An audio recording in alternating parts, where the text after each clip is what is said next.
Biofoot45 cheered. X100. What would your pro wrestling and slash or drag show name be?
Hello, everybody. How we doing? Good morning, good morning, good morning, good afternoon. Hello, hello, hello, hello. Also, you may have noticed on good old Twitch chat, I have upgraded its powers. SiriBot is now empowered to let me know when ads are about to strike so that I can actually, do something, be aware of it instead of its powers. I don't like listening to myself. Instead of having to be warned about it by the other people. So, good morning. But yes, hello. Hopefully everyone is doing well. We're gonna be having some pretty chill fun well, not super chill, because we're gonna be going Scene pretty ham on Beastmen shenanigans today.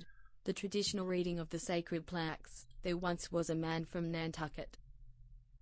Oh god, I know I've heard that, like that whole I don't know it off the top of my head, but I feel like that probably shouldn't be something right out in 45 full. cheered. X100. What are the major impediments to the US having high-speed railroads? So I see Biofoot is taking very much advantage of, in case anyone hasn't heard, today is a bit of we're kind of like doing two things at once. So, yes, I know it's a dirty limerick. I know I've heard it. I just don't remember the full thing. But, I have, spoken with the laws, and it is not yet time for Andy to come back. He is still busy dealing with some pretty serious family illness stuff. I suspect just keep him in your thoughts. I don't think there's really much I can add other than just say, just if you have any positive vibes or good luck charms or anything, they could use it. They could really use it.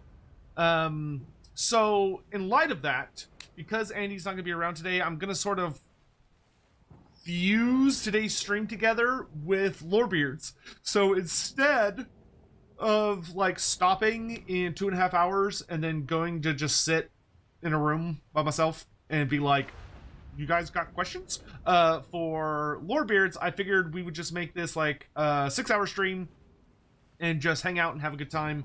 And I'll just answer questions as they come up, and we'll kind of focus this stream more on talking about lore and answering lore questions while also working on our Malagor challenge campaign. Biofoot, what would your pro wrestling and or drag show name be? I feel like as a drag show name, the Bearded Snake would be a really good name that would still be Loremaster of Sotek coded, but would be a very appropriate name for a drag show type thing. Yeah, I'd probably go with that. What are the major impediments to the U.S. having high-speed railroads?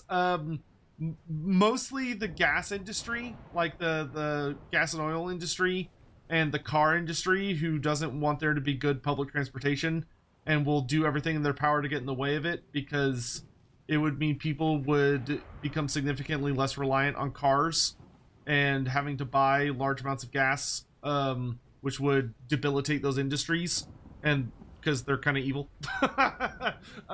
So there you go. Can you have a pony? No. No. Absolutely not. No. Sean DeWolf, thank you very much for that. Also, quick, just saying hello to everyone who's here early. Today, good morning / afternoon / evening, wherever you may be in the world, to Biofoot, Tech27, Venomized Devourer. That's a cool name. Skywampa66, Ronavir, hello. Sean DeWolf, of course. Attila, 34503, good to see you. Towu Bohu, hello. Insert Corey there. Will you draw me like one of your French girls? Yes, it'll be a really ugly stick figure with giant boots. Luke Halls, good to see you. Hugh Gedney, hello, greetings. Blaster Cadre, hello. Oliver Goldberg, Ducky. Loremaster, was Arball still alive during Asvarkul's era? Yes. So Arball, the undefeated, is old. He is very, very old. I want to say Arball went up into the realm of chaos. I want to say he went before they finished constructing the Great Bastion, or maybe a little bit after. But Arbaal's been around for thousands of years. He's like way older than Asvarkul and that entire thing. 45 Now, cheered. X100. and How do they make decaffeinated he comes coffee? south as well. Like, he participates. He full on is part of Asvarkul's invasion. If Creative Assembly, or not Creative Assembly, Games Workshop, when they're writing the old world lore, if they keep it to the old lore we have, Arbaal is supposed to play a fairly big role in the story. Because he's supposed to show up during the battle at the gates of Prague, and he plays a major hand in the defeat of the Kislevites. Question I've had since the Sotek stream: why didn't the Lizardmen get the attention of Khorne and the whole red skink craze? Could Sotek be Khorne in disguise? Yin and Ho. So that's a good question. One of the things we talk about often on Lorebeards is that, so there are two answers to the question. The first question would be, or the first thing to discuss is that could Sotek have been Khorne, or could Sotek be Khorne? And the answer from just looking at the universe as is no. Sotek is undeniably, beyond a shadow of a doubt, his own entity. Especially when we get into Age of Sigmar, which makes the gods go less from being these etheric concepts, more into actual entities that can be seen and touched and interacted with on a regular basis. And there we see Sotek as his own thing. That being said, back in the day, there have been authors throughout the history of Warhammer Fantasy who have subscribed to the idea that all gods are just the Chaos gods wearing a mask. So there's a concept that every single god in existence in the Warhammer world is literally just one of the four dark powers masquerading as somebody else. Now, I would say the vast majority of evidence within the universe suggests that that is not true, but if you want to build that as a case for like a roleplay game you're playing or something like that, you can absolutely do that, and you could make an argument by using that perhaps the arrival of the red-crested skinks and Tehenuin, and the idea that the lizardmen evolve as a species due to Tehenuin's arrival, that they become much more emotional as a species. They start worshipping actual gods, and they create a god and all that stuff. You could argue that it's a form of corruption, that it's a form of chaos finally finding purchase into tainting the lizardmen. That is an argument you could make. I don't think it's correct. I think if you're looking at the universe from an objective standpoint, Sotek is undeniably his own entity. Now, the second part of the question, though, is would all of the blood sacrificing and the violence and all that stuff get Khorne's attention? Yes. Like, Khorne is an entity that benefits from hatred and violence in all of its different forms, and the shedding of blood. And many, this isn't necessarily a guaranteed aspect of the universe, but there is many within the setting that believe that if you do anything that feeds a god, it will feed many different gods at the same time.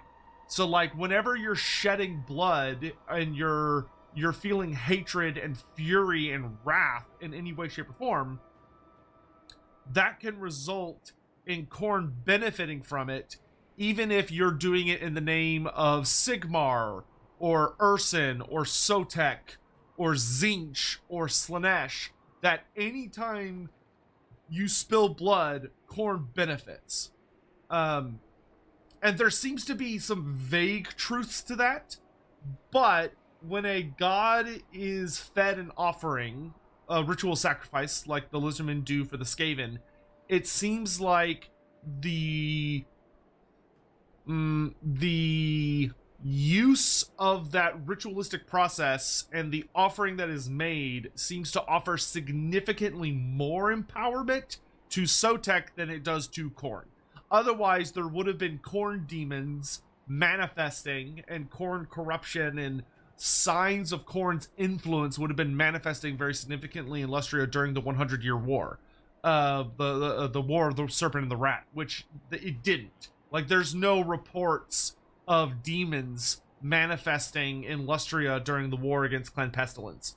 So, I would say most evidence seems to suggest that the answer is no. That there isn't any kind of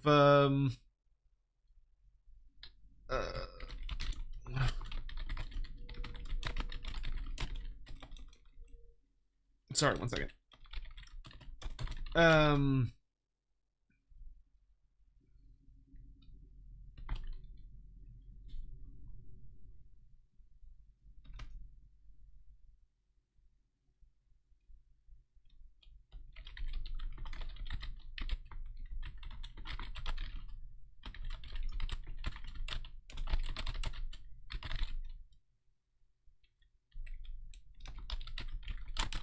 We're trying to get it set up so that people can opt into roles on the Lorebeards Discord. So, like, if you're someone that wants to play, like, 40k tabletop games, you can find other people using the role, or people can organize, like, a crusade campaign. And just like we're getting the AOS Glory Seeker, and we're also going to make an Old World one as well. That way people can, like, find each other for games. Anyway, hopefully that answers your question. And Biofoot, how do they make decaffeinated coffee? I'm sure it probably goes through the intestines of some animal or something. I don't know. Coffee's weird. Doing okay? Yeah, I'm doing all right. I'm doing okay. I'm a little worried about this weekend. Apparently, we have a pretty significant winter storm coming in, and I am a little concerned because the more I hear about it, the bigger it seems to keep getting. So we're just kind of waiting to see what's going to happen. Yeah, I'm doing okay. Oh, actually, yeah. So I have a fun announcement that nobody cares about but me, but I'm going to say it anyway. That's rad as hell. Thanks for getting the tag set up. What does that process look like? So Gator's setting it up right now. Gator Guts, who is our lovely like maintenance admin. And what it will basically be is that there's going to simply be like when you come into the server, there will just be like a place where you can react for roles, where you can like look at a role. So it'll be like, if you're interested in playing AOS, click on this button, and if you click on it, you will assign yourself the AOS Glory Seekers role. So that if anybody is like adding the Glory Seekers, they will do all that stuff. So anyway, so what I wanted to say was, a cool thing is that, so I told y'all that I was gonna take, I mentioned this the last time I streamed, that I had to go take a judge exam to become a judge for the Union Arena TCG, tradable card game, because I love that game. I spend a good amount of time each week playing it, so I went and took the test the first time, and I failed. It is a very difficult test, and you have to get a 90 or higher to pass, which means you can only miss up to 2 questions, but when you fail, if you can apply, like whenever there's like another test period, you can apply to basically be on the wait list. And if you're on the wait list, if someone doesn't show up for the test, you can take their spot. The only thing is, if you fail twice, you have to wait for, I think, 2 months before you can take it again. So I managed to get in on another test time at 2 a.m. in the morning on Sunday. And lo and behold, I passed! So I am officially a level 1 judge for Union Arena, which is really exciting for me because it means that I can now work at Union Arena events. So if they're doing like big tournaments and stuff, which they do one really close to where I live over in Dallas, I can go be a judge at those events, which means I get paid. And you also get like a bunch of unique exclusive goodies and stuff, which is really exciting. Actually, hey, what's up? So anyway, so I just wanted to brag a little bit about that because I was really proud of myself for doing that. I know a lot of people that have taken the tests, and I know a lot of people that have failed them many times. So getting it on the second attempt, I was pretty pleased with myself. I was pretty dang pleased. Great, thanks.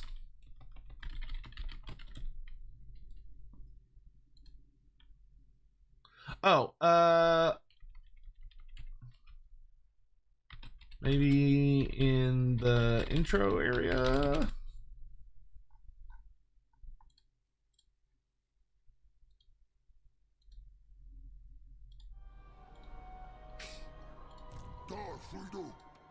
All right.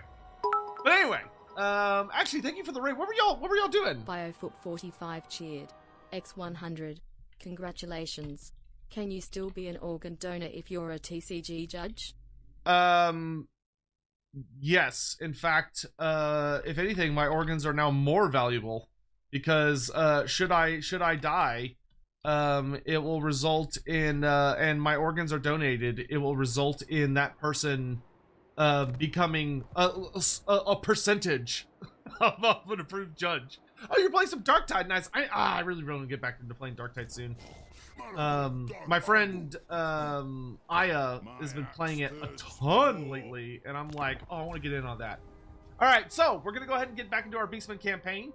For those that are unaware, we are playing a unique challenge campaign, so this is not a normal Malagor campaign. Basically, the gimmick is I'm only allowed to have this one singular army. And if I lose this army, I can like remake it, but the odds are I would die.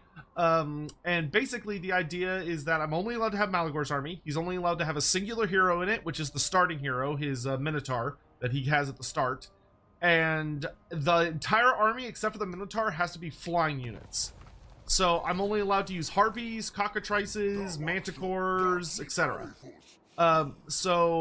And then on top of that, I have to run around and basically bust up all of the major racial capitals for the forces of order or notable enemies. So far we successfully destroyed Kimry, which has now been taken over by Khorne. So we successfully took Kimry. So that was one achievement done. We then destroyed Karasakarak. That's another achievement. Now I'm going for Drakenhof. Then we do want to assault Karakadrin because Ungrim Ironfist actually was a major opponent of Malagor's during the end times. They had to face off against one another. So I'm going to see if I can somehow sneakily destroy this here. Dragonhoff's not a requirement on my list because it's mostly the Order factions. But like, if I can take it, I will.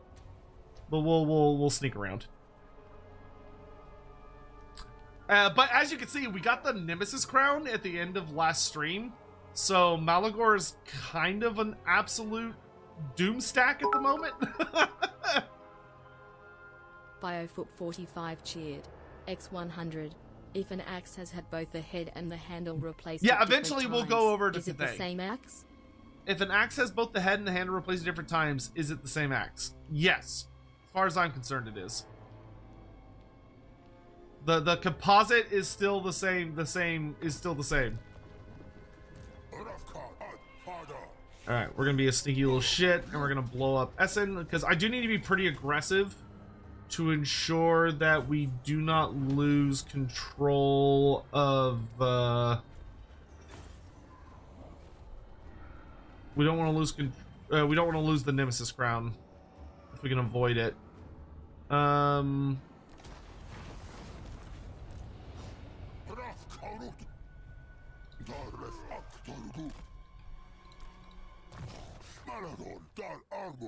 Alright, so we've got pretty much everything we need from those. I think we're mostly just down to like blue tree stuff now.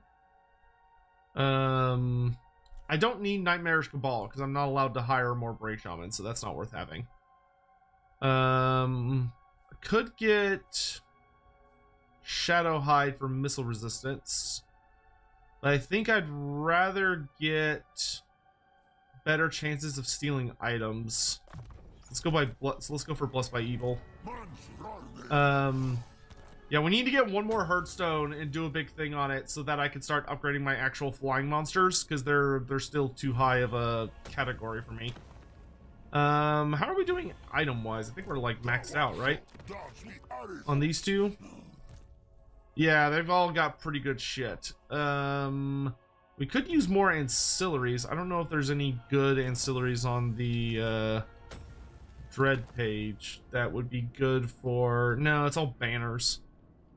So yeah, no, I think we're good. Weren't CA going to redo the look of the new Dark Elf units and add mortal... So I think there's been discussion about them potentially doing that, but that wouldn't be in a hotfix, that would be in a patch. Do I play an RTX 5080? I wish.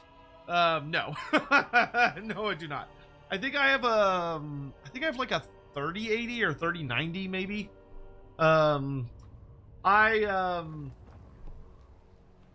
Yeah, I would love to upgrade to a 50 series, but like the prices are getting outrageous. I might start some like Throne account stuff soon, for if anyone wants to like put money towards big projects like that for like the future of the channel, or they want to like buy dog treats for Sadie or something. That's been something someone has been asking me about. It's like, I suppose I could do something about it. Alright, well, we might as well blow up Karakadren since I'm in the area. We also need to get Altdorf, Caron, and Kislev City before we leave the area. Is the Jabberslite the flying unit? So, no, technically, the Jabberslite does have wings, but it cannot fly. It can only sort of, like, do these weird little hops, but for the sake of this campaign, it does not count as a flying unit, which is very sad. It's tragic. It's terrible. Is there any reason why Beastmen don't have access to the Minotaurs of Khorne? Because they hate me. Because CA hates me specifically. I have been begging for the Minotaurs of Khorne for ages. I believe the initial reason that was given was that Games Workshop said no. Which, that's really frustrating, because when I don't know the specifics of like why they said no, or if it's something like, is it like a permanent thing, or was it, because that was ages ago, right? That was years ago, and I don't think there's been much of a discussion since then. So my hope is that maybe that was something that was said several years ago, and GW is like, whatever now. Because, like, Tarx spreads Khornate corruption, so he should be able to have Khornate units. Like, I don't... GW gets annoyingly finicky about really stupid shit. And a lot of it comes from, like, GW kind of being vaguely uncomfortable with, like, the fact that this game is technically about an IP that they no longer support, which is Warhammer OG Warhammer Fantasy. X100 is the answer to this question. Because here's the thing, right? Here's the thing: is you could say, "Oh, well, maybe that's just like not a thing." But if I go get my book, hold on.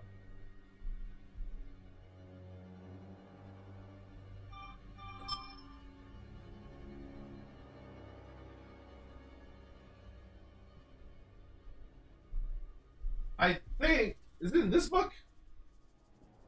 I can't remember if it's in this book or if it's in the other book. Hold on a second.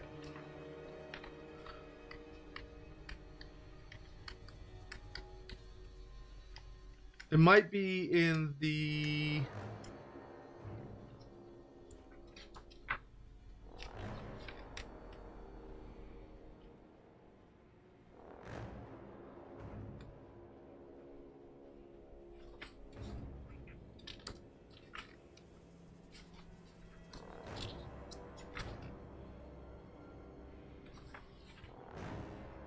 No, this is the wrong one.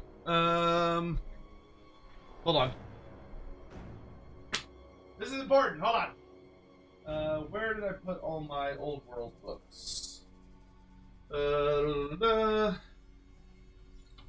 See, this one is Cetra's Fury, Rain Cathay, Elves, Dwarves, more Cathay, Warriors of Chaos, Beastmen Breaker. There we go. I think it's in this book.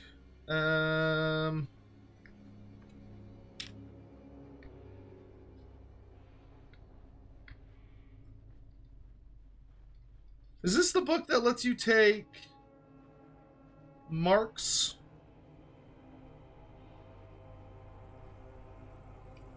Or is it...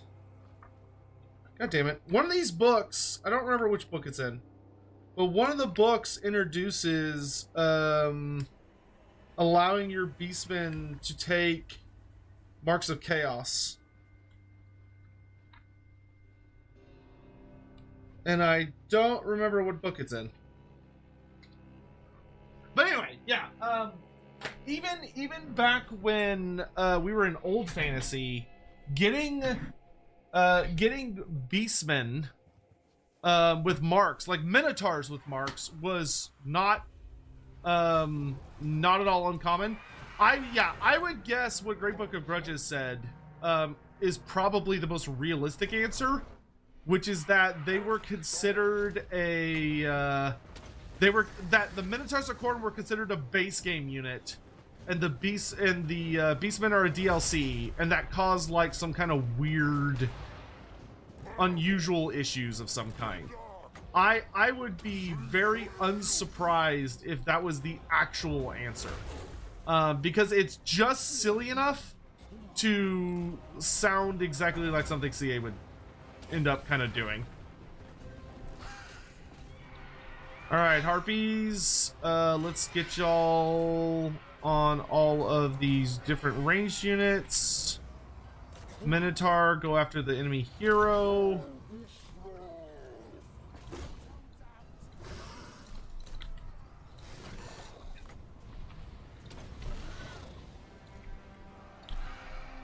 Birds, if y'all could swarm the Slayers.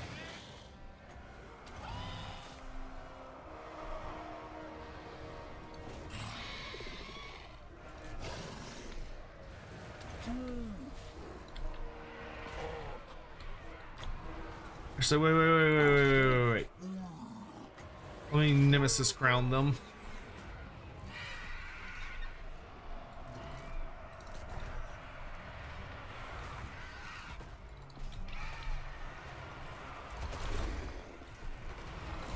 Oh, it's beautiful. Okay. And you get...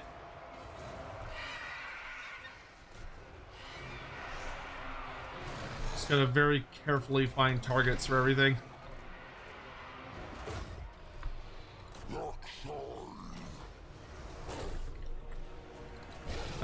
You two can go fight all of the Longbeards.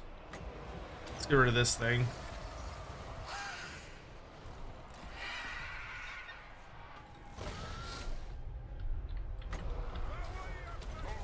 Start casting spells. Is the answer to this question no? Which question?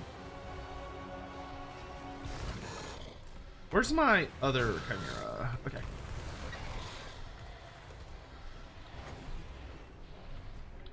I think we've gotten all the range units tied up. I want you to fly over here.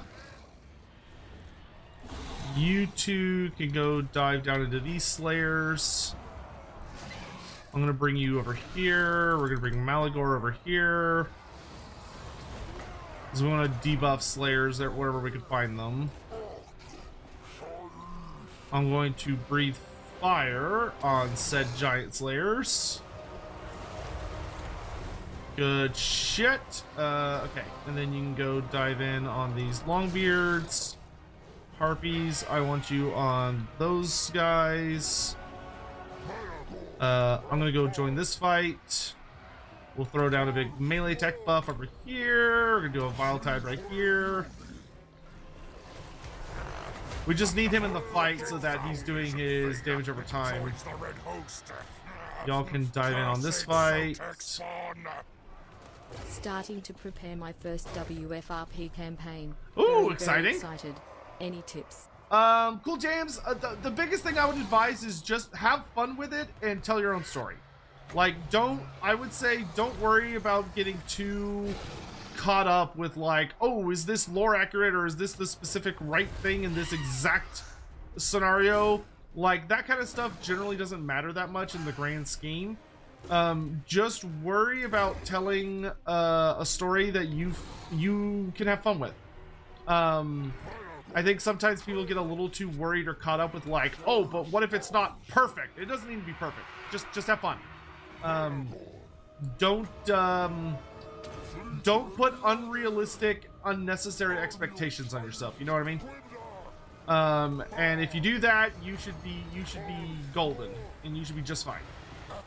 I probably just destroyed a bunch of my own harpies. Oh boy, yeah, I did.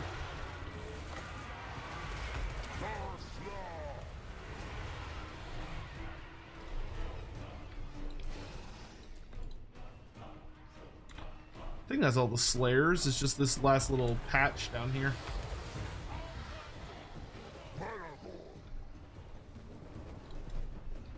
No?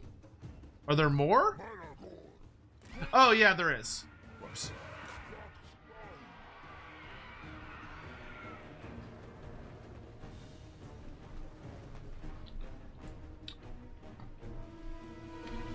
Sotek, I found out African was in Asvar Kul's army with Holek, so they too old as fuck. Like, I mean, Syla is relatively old. Was Syla running around with? I don't remember Syla being quite that old. He might be. It wouldn't super shock me if he was. That in and of itself wouldn't be that crazy. I don't recall him being mentioned as part of Asvar Kul's horde. I want to say he's younger than that, but he might be that old. I mean, he's a big weird chaos spawn mutant, so that wouldn't be that strange. But Cool Jams, thank you very much for the 4 months, dude. I appreciate it. You have to go to the dentist tomorrow? Ooh, Castrata, good luck with that, dude. CEO of Necromancy, thank you very much for the super chat. What are you hoping to see for the new Seraphon minis and AOS 4th? Personally, I'd like to see Tehennwen return a new dino and new skinks. That would make me so fucking happy if they did that. That would make me so fucking happy if they did that. If they came out with a man, yeah, if they came out here with a goddamn like new skinks, oh, new skinks would be so nice. If they gave us new skinks, they brought back Tehennwen, especially if Tehennwen was like had like a full Avatar of Sotek gimmick going on. So like instead of it just being regular Tehennwen, if he was like mounted on like a giant snake monster, like one of Sotek's children, because Sotek has actual children in AOS.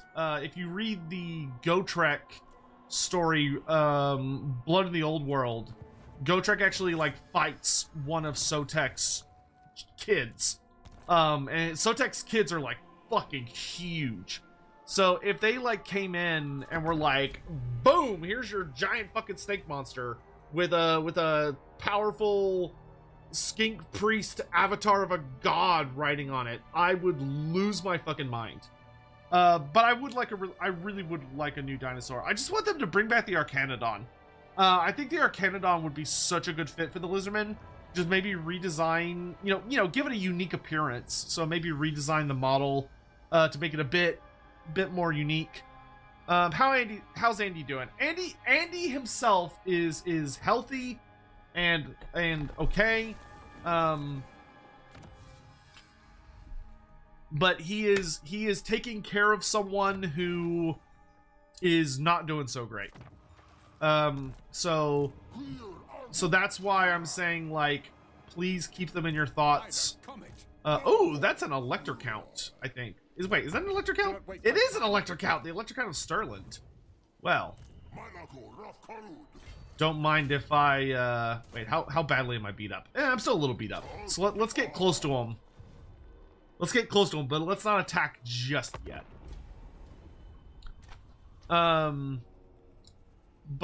any of that would be great. New skinks as well. Yeah, Thunder Lizard. Yeah, sure. If they wanted to do a giant Thunder Lizard model, or if they wanted to re-release the Dread Saurian as a plastic kit, I would be fine with any of that.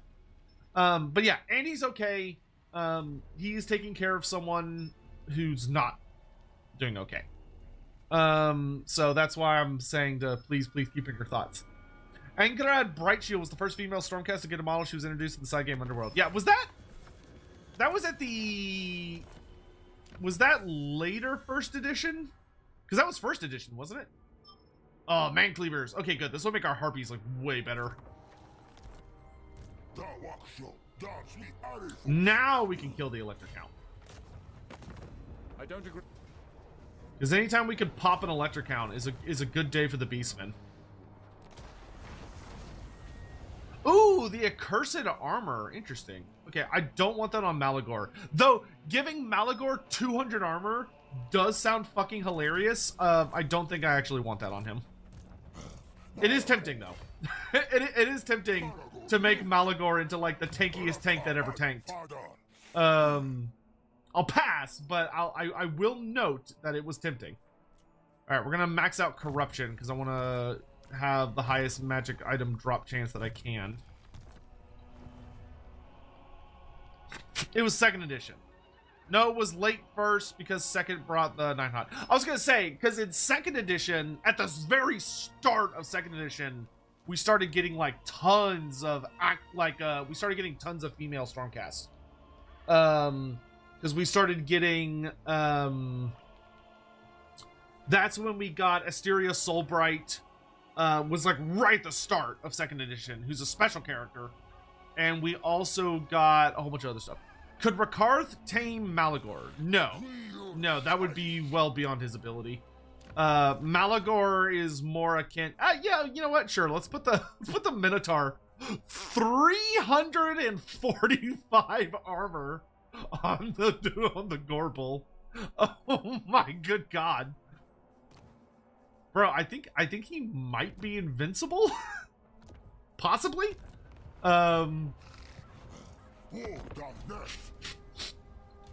Stormcasts were Strike Chamber, not Sacrosanct in the Underworld Warband. You know what? I'm willing to pay you because I have so much money and I don't want to deal with that right now. Yeah, no, Rakarth would be, Rakarth would die, I think, if he tried to deal with Malagor. Malagor is a difficult customer.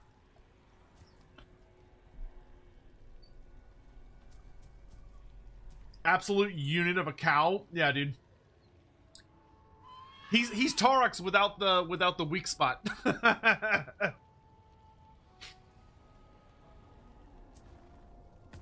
Is there a point to have more than having 200 armor? Not really. I don't remember what exact value it caps out at, but eventually you reach a point where it doesn't, like, it's not doing anything for you. Haha, ambush. Get ambushed, nerd.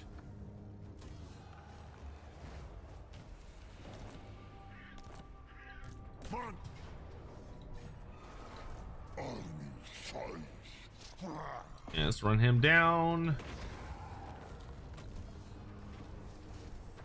Keep the crown. It is now a searing crown. I don't intend on losing this crown. I'm keeping this fucker until the world ends. I really want to destroy Dreckenhoff though. Yeah, as we get items, we will look for opportunities to fuse in the hopes of maybe getting more purples somehow. Somehow, some way. And then we'll get bestial resilience, which will give our harpies physical resist, which is quite nice. Would Gark Ironskin be a hero lord? Lord. Definitely a lord. Gark Ironskin, I think, would be the final... Gark Ironskin, I think, is the most realistic final legendary lord for the Ogre Kingdoms. Like, I see him being the last one they would get. Unless they did something, like, really, really crazy. Because Gark Ironskin would be the only mounted Ogre Kingdoms character you could realistically get. And he would add a pretty fascinating new dynamic to the Ogre Kingdoms with, like, really encouraging, like, an all-mounted type army. Alright, you know what? I'm tired of waiting. I'll just that army is kind of scary, though. I don't... He is a little spooky. Who's he at war with? Is he at war with nobody? No, he's at war with the Empire. Come on! Don't you want to go out and harass the... Okay, we're gonna go over here. And if he hasn't left by next turn, we're just gonna head off to Altdorf, because I can't be bothered. Castle Dragonhof isn't technically one of the places I have to destroy. Oh, Scrag, you came all this way here only for a Pyrrhic victory. Sorry, King. So sorry, King. Does Grease's lightning count as mounted to you? No, because he's not. It's not a standard mount, and he doesn't synergize with mounted units. Gark Ironskin rides a fucking mecha Rhinox. Good. Like, holy I moly. accept your offering for Mulder Clan. At Grim Isaac donated $5 through Super Chat. Just want to mention the forum about Gods Invade WHF has done pretty well. From Tiamat to Doomslayer, from Morgoth to Luffy, we have various options. Wait, Luffy is in, like, the anime character? That Luffy?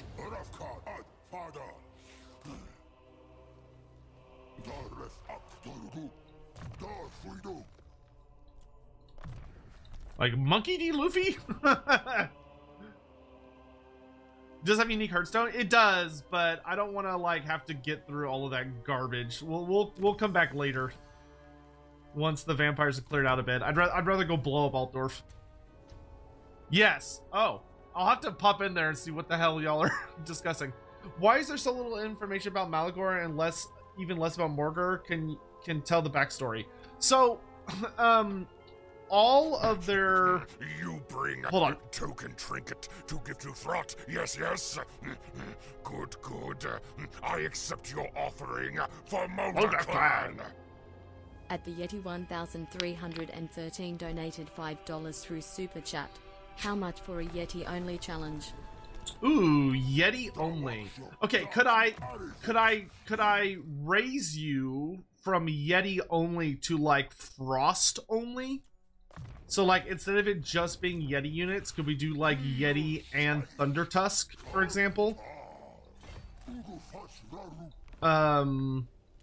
Or so like Yeti, Thunder Tusk, and like if we manage to get our hands on any Frost units from like alliances. So like if we were to befriend the High Elves, could we get like Frostheart Phoenixes?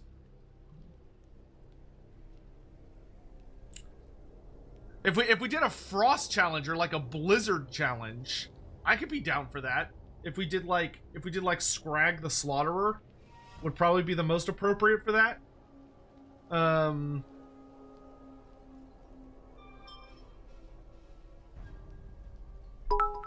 I would do that for like I'd do that for like $50. 95 cheered.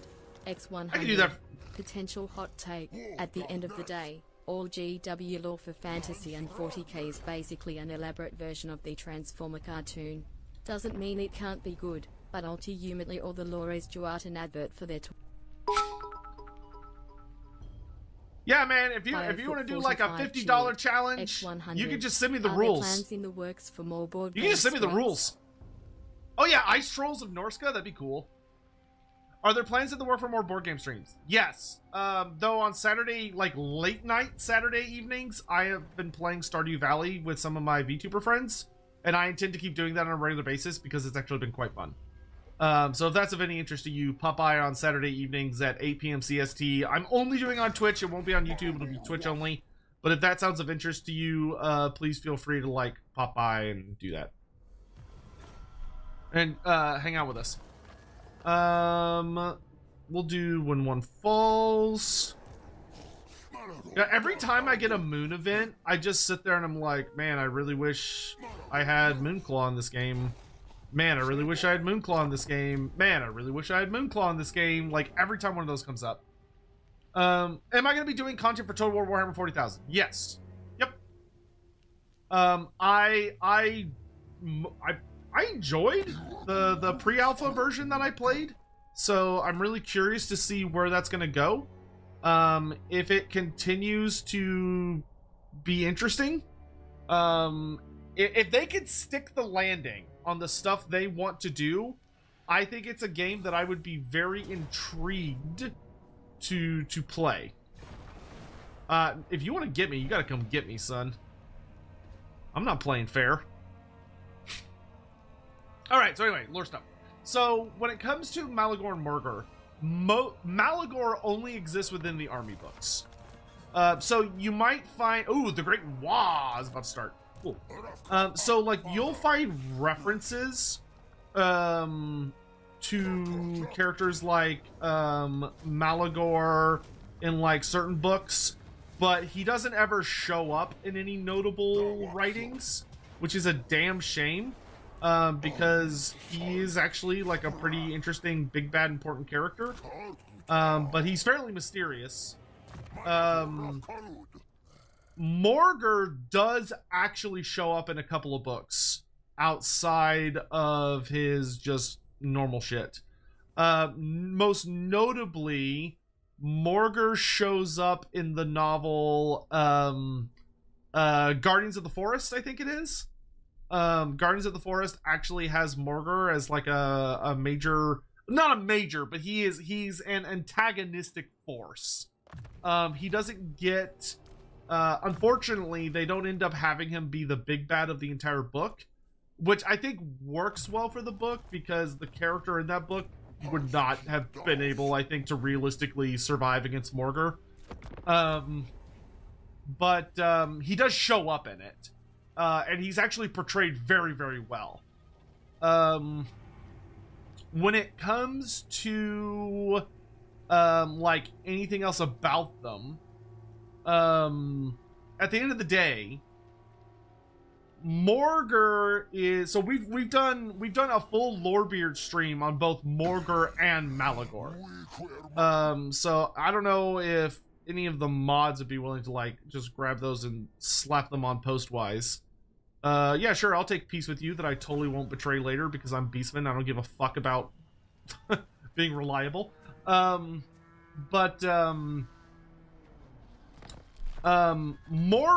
is not truly a Beastman. Morghur is the god of the Beastmen that has taken mortal form basically because he's really fucking hungry and he wants a snack. An undefended Altdorf, my favorite kind. Oh baby, it's Herdstone time! And we got a tier 5 Herdstone. Let's see, which one gives us the best garrison? Razorgore, Herd, and Giants, Centaurs, Harpies, Bray Shamans, and a fucking Cygor. Oh, Minotaurs and Bestigors. Okay, so we'll take the Minotaurs and Bestigors, and then let's get the Shaman stuff.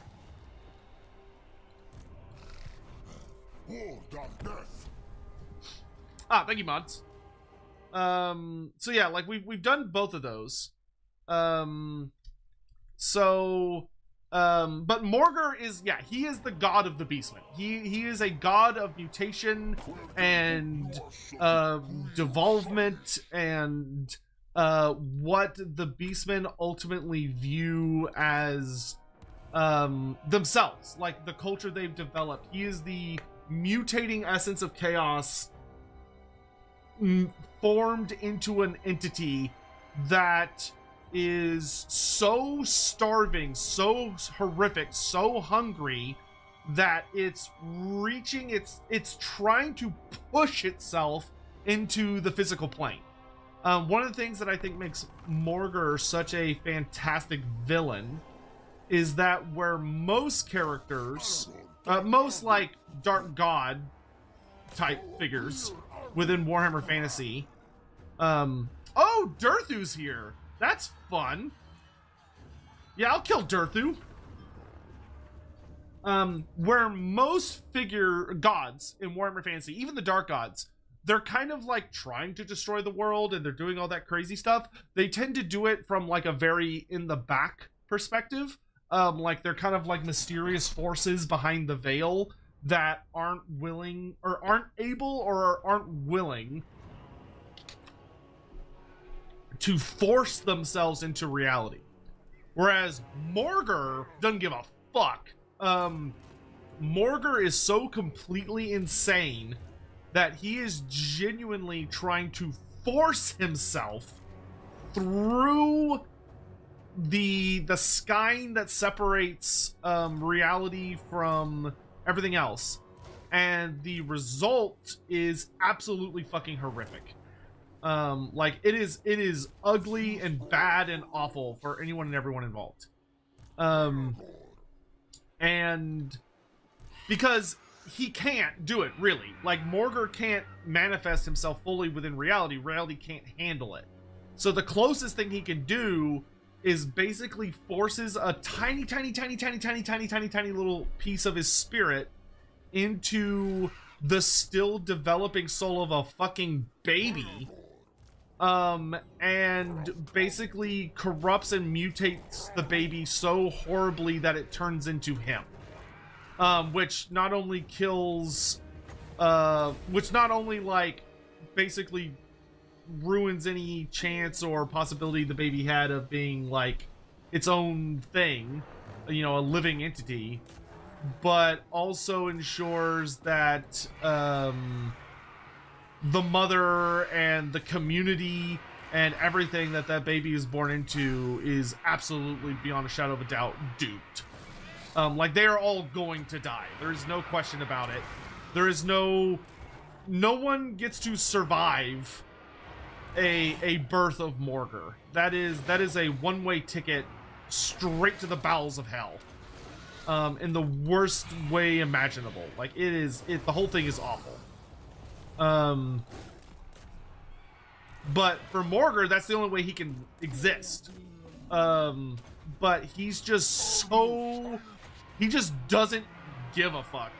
Like, all he cares about is that he's so hungry, he's so starving, and the only way for him to get what he wants, food-wise, so he can devour other gods, is to quite literally force himself, like, through reality and possess some helpless child. Does that mean Morghur ate the baby's soul? That would be a reasonable interpretation, I would say. I actually love that the elves are coming to try and save the Empire. This is delightful. Look at the wood elves actually, like, doing their job. Hearing about the horrors of the Beastmen and coming to try and save the Empire. Fruitlessly, I might add.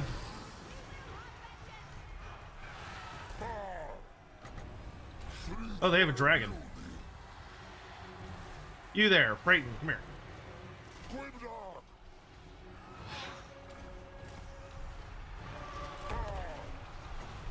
I'm gonna just keep deleting their ammo off the face of the earth. Let's do a big overcast pendulum.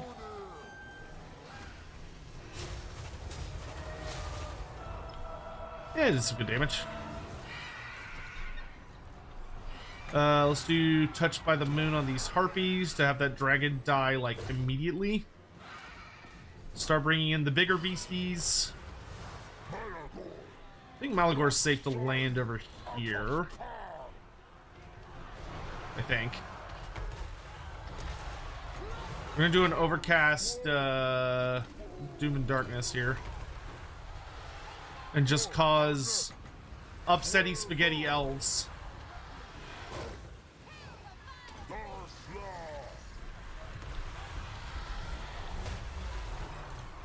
Prayton, I need you to go land on these stagnites.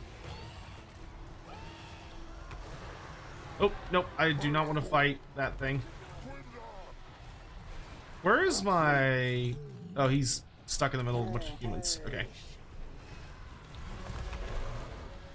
Chimera... Or, no, you're Brayton. Get down. Get down in there.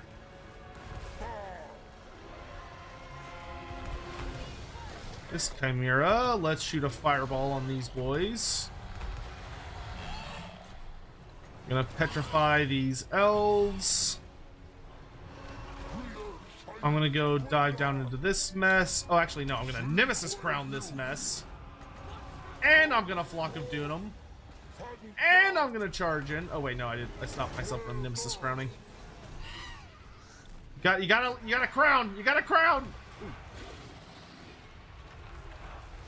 They're certainly fighting us. I'll give them that. Oh, he dodged it. That wasn't very nice. Let's pop a Vile Tide right here. That's fine.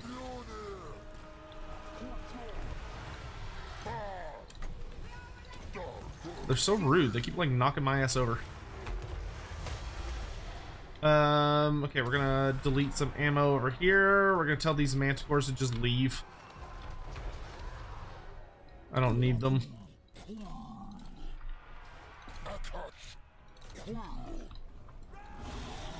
I don't think the accursed armor is necessarily worth it on him.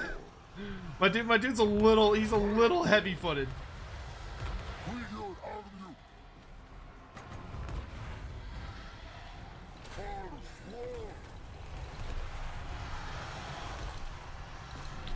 Kill those archers!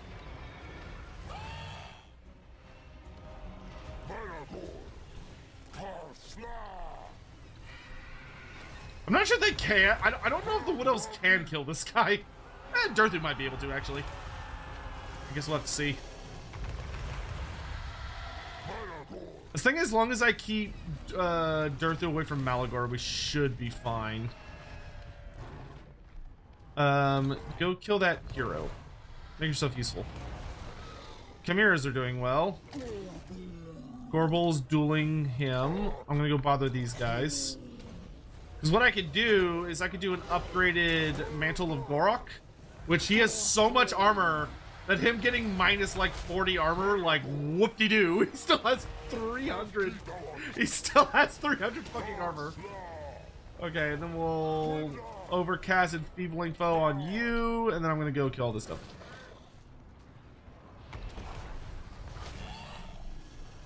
Okay, I'm gonna have this Chimera pull back a little bit so you can regen.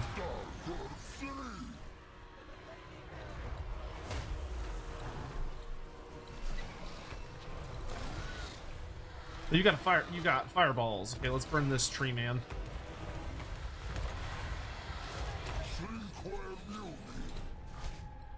All right, our dude, that Gorbul whooped the shit out of whooped the absolute balls off of Durthu. Good God. Okay, I want you to land over here. Hey, victory! There we go. And you're just gonna regen for me like a good boy. Alright, Durthu's dead. Excellent. Which means we'll have fire damage versus Wood Elves in the future, which will be good because I do need to swing by the Oak of Ages. That definitely hurt, but it was worth it. Alright, we'll get what regen we can on our Chimera because he actually regenerates quite a bit of health.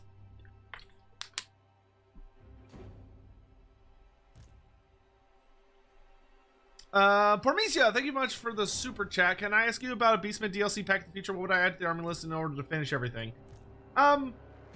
So I think if the goal was to try and get one final little thing in that could finish the Beastmen, so okay, if I wasn't given a size restriction and I was just told like, here, you could just have like a Lord pack to just finish off the Beastmen, how are you gonna do it?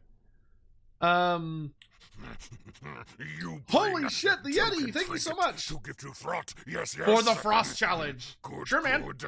I'm down. I accept your offering for Molder Yeah, Clan. just send me a DM with all of At like Yeti what you think the restrictions should be. Donated $50 Like restrictions and goals. Yeti/Frost Challenge. Need to think of a good objective. Okay, so we'll blow that up. Yeah, flaming attacks when fighting wood elves. That's going to be very, very helpful for the future. All right, we got our level 40 big boy. Oh boy, that hurt. It was a good fight, but it was a little painful. Okay, so that's 20 points. How many points do I need for the units I even want? So this will give me all the units I want. I'm currently at... How many points am I at right now?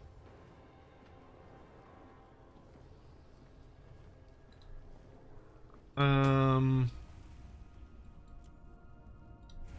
can't even tell. I know there's a way to tell. I'm just struggling to remember what it is.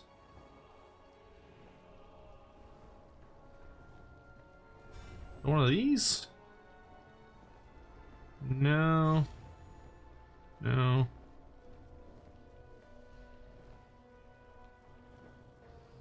I'm at like 100. Oh, I'm at 126. And I need 150 for the level I want. So I need more. I need more. Yeah, so what I would do to finish off the Beastmen, okay, for Legendary Lord, a Legendary Lord I think the Beastmen need is good old Goros Warhoof. So like Goros Warhoof is a Legendary Lord I think you need at minimum. I think there is definitely a strong argument that could be made for Ungrel Forehorn as a Legendary Lord as well, because you could have Ungrel Forehorn as like a very bizarre Beastman Lord that's kind of hated by all other Beastman Lords.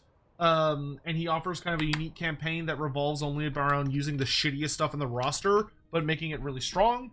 So he focuses more on things like Ungors, and like other kind of like reject type units in the Beastman roster. So I think he could make for a reasonable Legendary Lord with like a very unique kind of gimmick type campaign. I would also recommend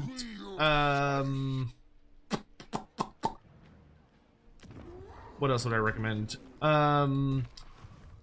So those would be like, so like Goros Warhoof would be like the undeniable, we need this. Everything else is like, would be nice. Of that. So after Ungrel and Goros, which I would probably have Goros be like the DLC and Ungrel be like free LC. I would also probably try to make an argument for I think I would also try and make an argument for a Warhoof, a Centaur Warhoof, Yo, Sotek, as maybe a generic Lord option, and then a Centaur Chief. I can't remember if it's Chief is the hero and Warhoof is the Lord, or if it's the other way around. But at minimum, I would love to get the Centaur hero. We actually have just a generic Centaur hero now in the old world. So getting like the generic Centaur hero would be really cool. And I would love that and would think that that would be a really good fit. Then you would have... that's the only character type I would add. So like a Centaur Lord and a Centaur hero would be great. I wouldn't worry about any other generic characters. For legendary heroes, there are two that I really feel like we should get, and those two that I really want to see are Moonclaw and Slugtongue. So I think Moonclaw and Slugtongue would be really good fits for the Beastmen, and Slugtongue I would just Slugtongue would be like your really cool badass pestilence type character.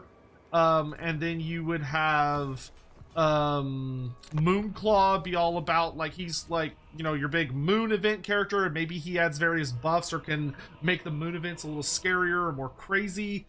From there, when it comes to units, the things I would probably lean into would be things like I would love to get the Warped Gores from the old world, which are basically mutated Beastmen. So they're kind of like Beastmen Forsaken, essentially. So I think they would be a really good fit. I would also be willing to advocate, and I think a lot of people would want to see them in the Beast Fiends, which the Beast Fiends are the part demon, part beast, Beastman creatures. So they're like half-breeds that exist. I think a lot of people have really wanted them. I've always found them a little like, yeah, whatever. But I do know quite a few people that just think they're the fucking coolest thing in the universe. And I would certainly not be against their inclusion. So getting the Beast Fiends is maybe like a like a Bestigor tiered unit. Like Warped Gores would probably be like Gores, but with, you know, more of a very non-existent armor and just very aggressive. That like run hit hard type unit, whereas I would probably have the Beast Fiends be like absolute fucking beat sticks. Like they should be fucking terrifying tier 4 tier 5 infantry that have magic attacks and all sorts of other crazy shit. And then from there we need the Basilisk. So the Basilisk, in my opinion, is a must-have. Gotta have a Basilisk. So I would get the Basilisk in the game. I would also want... Hooray! We can actually get fucking flyers now. I just spent so many dread points. Okay. I no longer have to have like a million fucking manticores to do everything.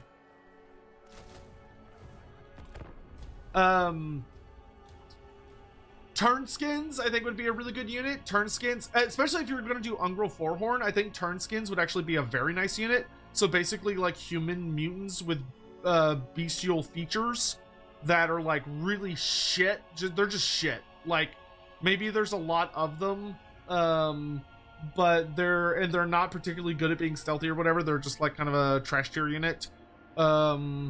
Or maybe they could have like a different weapon type, so maybe they have like throwing javelins or something. Basilisk, I already said. Giant Spine Chaos Beast. Giant Spine Chaos Beast would be really nice. Have the Harbinger as a legendary hero. Yeah, you could have the Harbinger. Harbinger's all right. Like I wouldn't have an issue with the Harbinger. I don't think he's like the most exciting character, but I don't think he's like a bad character.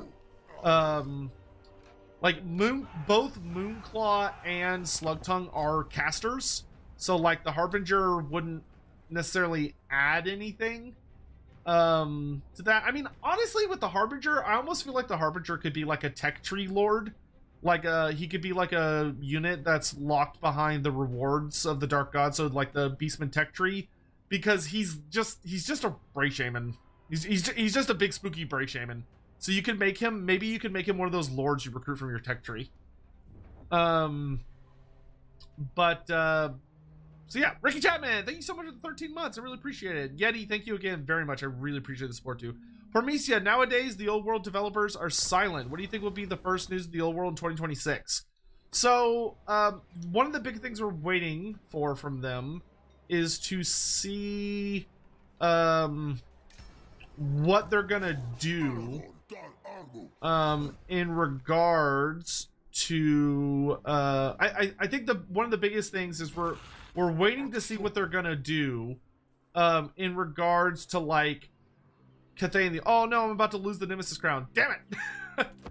I don't think I can fight 6 battles in 2 turns. No, fuck you. I don't care if everyone declares war on me because I have the Nemesis crown. Whatever, it's fine.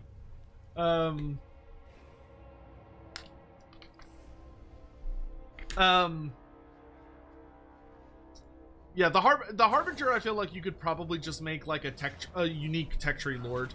Holy moly, that's a lot of steam tanks. All right, you can have Altdorf back. He didn't even take it. Some emperor, jeez.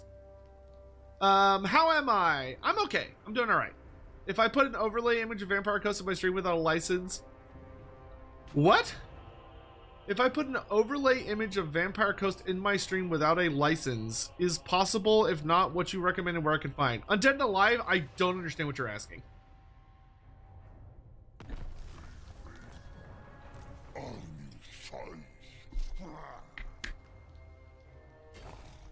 Hello! Watch, all the Wood Elves are going to declare war on me and just, like, absolutely just, like, beat my ass from every direction. I don't like that he's actually defending the Oak of Ages. When did the AI start defending the Oak of Ages? He's supposed to leave it empty. What the hell?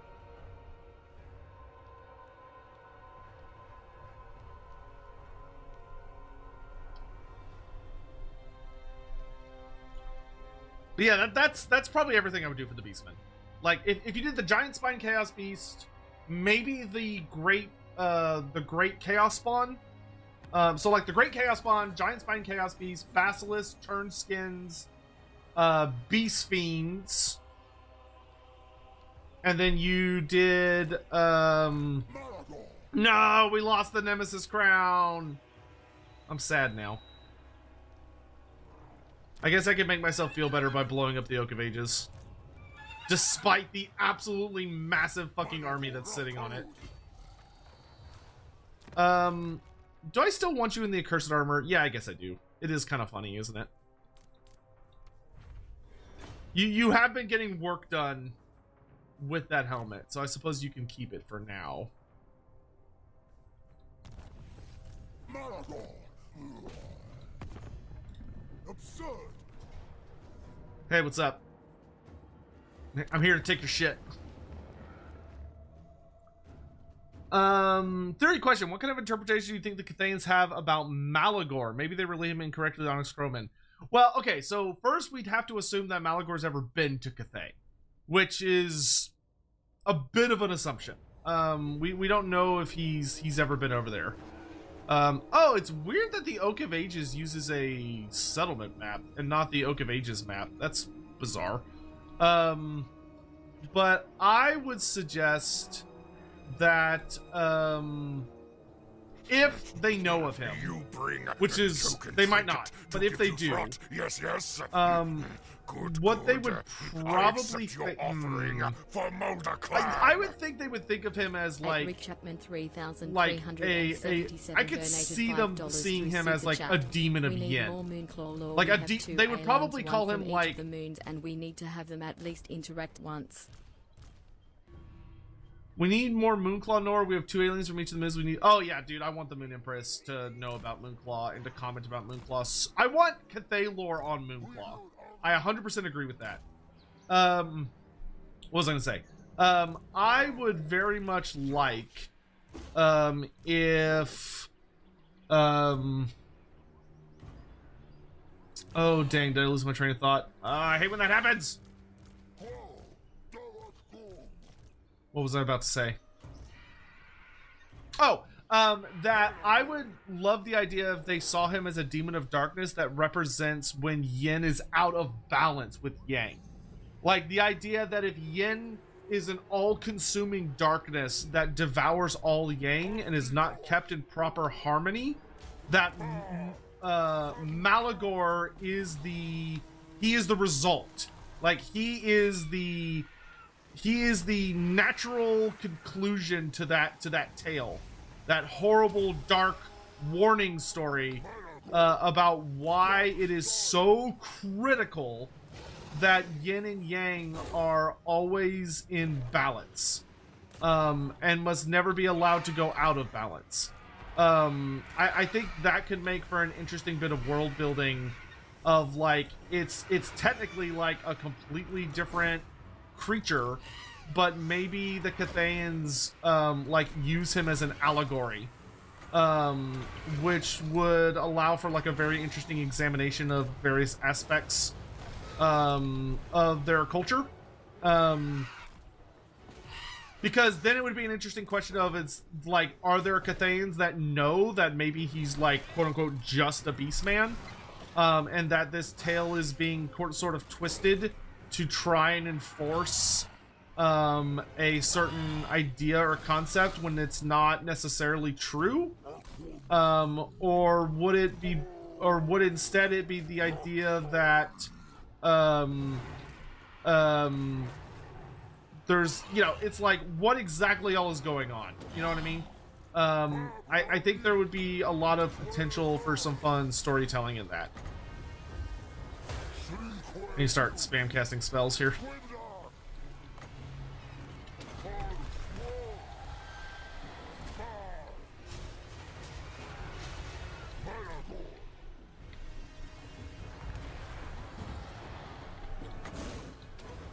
Make our harpies. I'm so good at timing that poorly.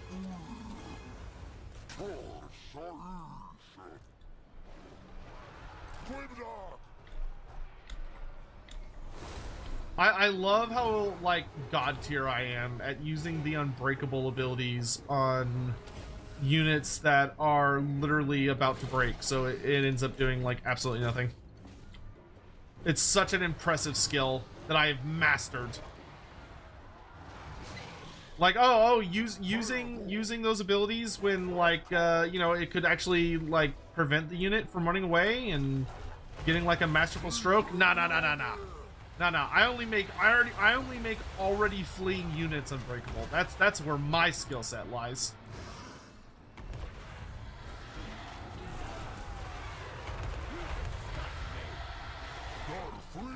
Gorbel, let's have you carry onwards, because if he can capture that objective, that will buff my guys. Have Malagor head further in. Go ahead and send that Manticore further in. Harpies, make sure they don't come back.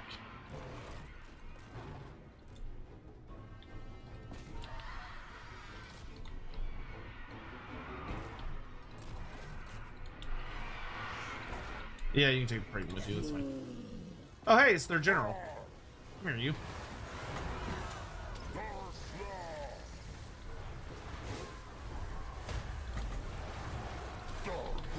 You all look like you could use some crows. Alright, he's gonna capture this. Malagor's laying an absolute smackdown of the century. I'm talking about, can I have an image of my stream? Luther Harkin at the bottom of the stream. Start. Oh yeah, no, that's fine, dude. Yeah, that's you could. That's not gonna cause you any big issues. Yeah, I think our cockatrices regenerate now, so they're a lot more durable. Okay, they're doing a good job distracting over there. Yoink! Alright, you can go plow into this fight over here.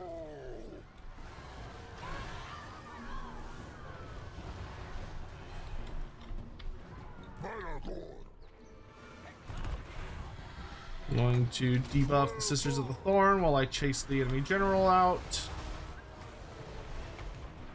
Do I still have harpies over here? Yes, I do. And a Praetor. Okay. Y'all head over this way. Let's get the Chimera up in the air so I can launch some fireballs. Fireball! I'm gonna go land in these archers. You're gonna land and regenerate. Good boy. Dude, that cockatrice does not give a fuck. Like, that thing is just going to town. You can have this prank fall back. Harpy, I don't care if the harpies die. Harpies can go suicide themselves for all I care. Gonna drop that over here. You get in on them. You're still regenerating like a little good boy. I'm gonna try and make these harpies unbreakable. We'll see if they 2, 1. Yeah, unbreakable harpies. There you go. Go wreak some havoc. Chimera's having a ball. Cockatrice is not having a super good time. Your regen is almost over, so yep, you can hop back into the air, and we'll send you over here to go fight. I want you to come join this hoorah. Throw a big old flock of doom down. Yeah, I'm moderately convinced our Gorbel is invincible, but I suppose that remains to be seen. Oops, no. Especially if I pop him with the old Mantle of Gorok. Okay, yeah. Chase them off. Where's that other... There you are. Kill them. You can flee the battlefield. That's fine. We've got some other beasties over here that can come harass archers. Malagor. Yeah, I'll hang on to that for the moment.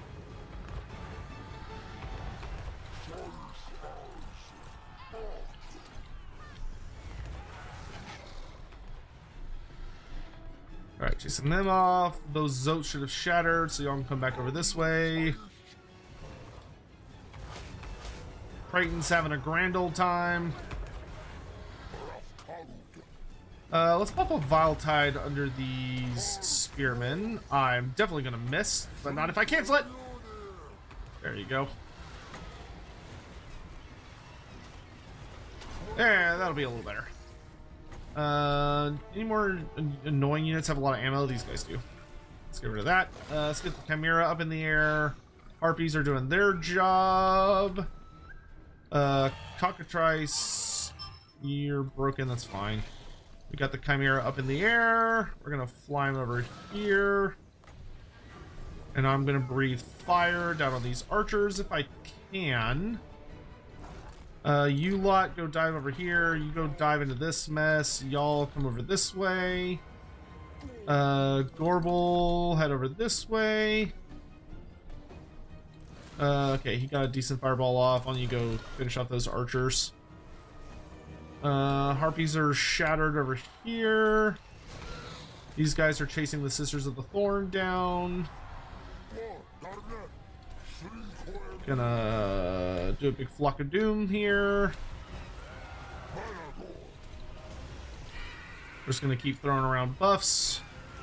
Where are you? Oh, you're fighting over here. Okay. Don't let them reclaim that. That's not allowed. that's not allowed. Get a big Vile Tide there. Kaboom! Good. All right. Awesome. They're shattered. Cool. Oh, is that army losses? Oh, that looks like army losses to me. Delicious. All right. The Oak of Ages is mine. Trying out Audible suggestions on a non-Gotrek and Felix book. What? Is there any particular genre you're looking for? I mean, I really liked the Ushoran novel. It's an AOS novel, technically, but I think it translates still very well.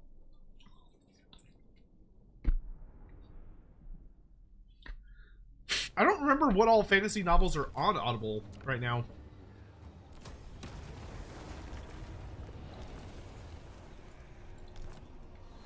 Ah, you love to see it. You love to see it. And of course, we've got the big bad herdstone of the Oak of Ages, which we do love that. Is the Warpfire Dragon too much to be in the Beastmen roster? I would be very surprised to see it in a Beastmen roster. I'm gonna be honest. Not because it's too big, but just because thematically I don't think it fits the faction. There are many creatures that realistically could be in the Beastmen roster, and I just don't feel like the Warpfire Dragon is one of them. Like, that one just feels... I can see the Warpfire Dragon being in the regular Warriors of Chaos, but for me, being in the Beastmen would feel weird, in my opinion. Alright, there's a very good chance we're about to die here. Because if the Craghalls just, like, attack us with everything they've got, they can actually make it to us, and there's enough of them that it would be a problem. We need more Moonclaw lore. Yes, I do agree very much. What really is Moonclaw? An embodiment of Morghur or a beast that lives in it? Is there other things that live there? So, what is... So, Moonclaw is the child of Morghur. So Morghur, the Chaos Moon, literally spit out a meteor that came crashing down onto the Warhammer Fantasy planet. And when it impacted the planet, the meteor that hit it, that spit out, that crashed into the Empire, ended up being in the shape of like a weird egg. And the egg cracked open, and inside of it was, a gross, nasty, slimy creature crawled out. And that slimy-ass creature ended up being Moonclaw. And so Moonclaw is the son of Morsalu. He was birthed by it. It quite literally, like, Moonclaw, there's even notes about how, like, in the days leading up to him being spat out, it almost looked as though the moon was pregnant.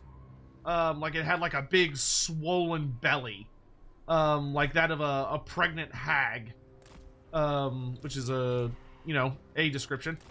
And that all led up to the whole thing of when Moonclaw comes like slamming down into the world. He basically just breaks out and is just this like nasty, bizarre creature. Because he's not a Beastman. He's not. Because a Beastman is like a mutant type creature, or like entity that is spawned from, not a spawned, but like, it's a human basically, that is born with mutations, but they often have like human parents,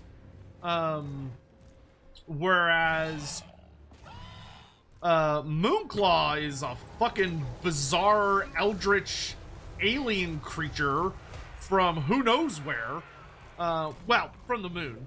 But like his true nature, like what he actually is when you break it down into the deep nitty-gritty, nobody really knows. There are theories, but there is no like easy to point at truth of like, this is what he is, period. It is significantly more complex than that, which is awesome and terrifying in equal measure.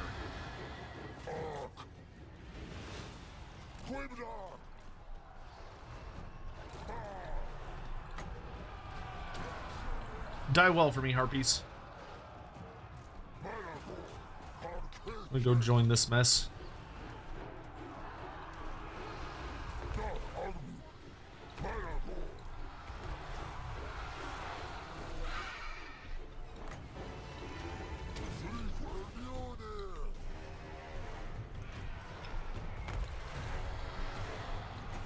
Get back into the fight!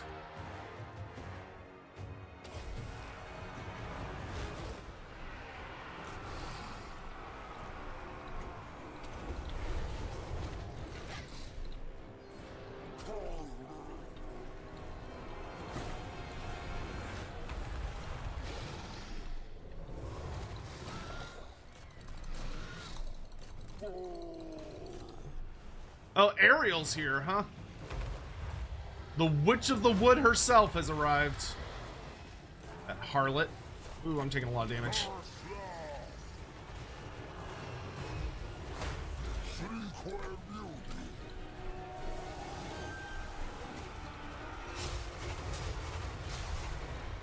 I need to go into flying only mode for a bit.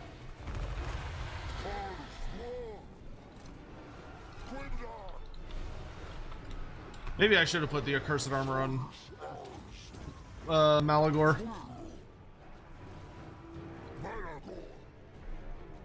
You lot, chase them.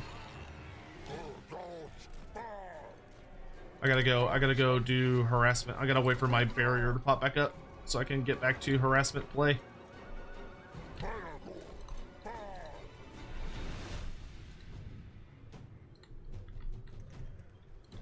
There it is. As long as I have my barrier up, I can just do this shit all day. Just gotta make sure I don't accidentally miscast and hurt myself. I'm not gonna let you hit me. Yeah, right.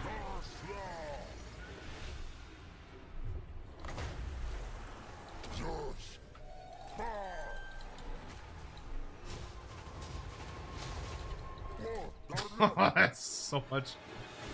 Okay, we're gonna use that to delete all of their ammo. Okay, you go after them. You keep chasing them. You lot go intercept that mess.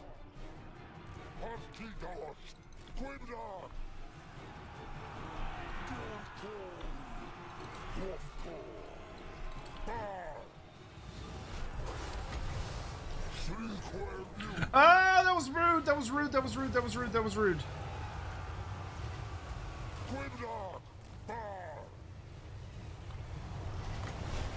How dare you Tempest me? You bring a token trinket to Oh, that yes, sucked. yes. Good, good. I accept your offering for Molder Clan. At Grim Isaac donated $5 through Super Chat. Speaking of aliens, the WHEV Monsters Forum has little grey men, illithids for Mayos, Sarwajan, beholders, possible Dark-Eye prototypes, and more. Hold on a second. Let me get a control on this situation.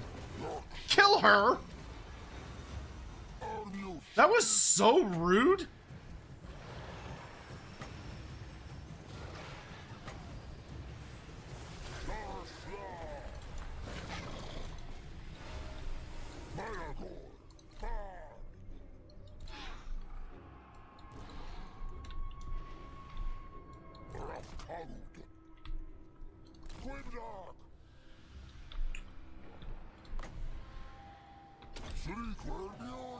And once Ariel's dead, I can safely go back in there. I'm not going back in there until she's dead though. That Tempest fucking hurt. See, can I Mantle of Goros him or Gorok him so he can actually like kill her?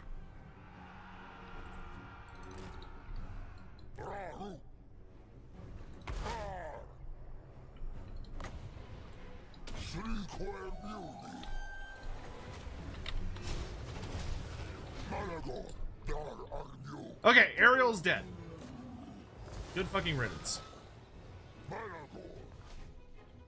I'm getting a little worried about them capturing everything. Oh wow, they like absolutely murdered. I'm like, yeah, I might lose this because it's a settlement battle. If it wasn't a settlement battle, I could easily win this, but I think because it is a settlement battle, I'm gonna lose because I don't have any units that can capture anything. That's fine. We destroyed and took the Oak of Ages. We did our job.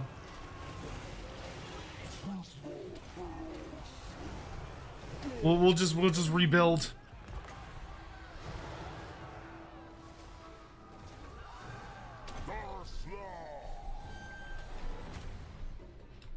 How dare the AI go after the objectives? How dare they? Dude, this Gorbel single-handedly like defeated that entire army by himself. What an absolute monster. If he wasn't so goddamn slow, I'm pretty sure I could win this.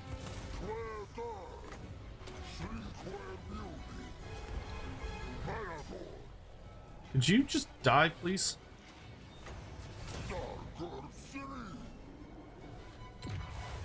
Run away from me.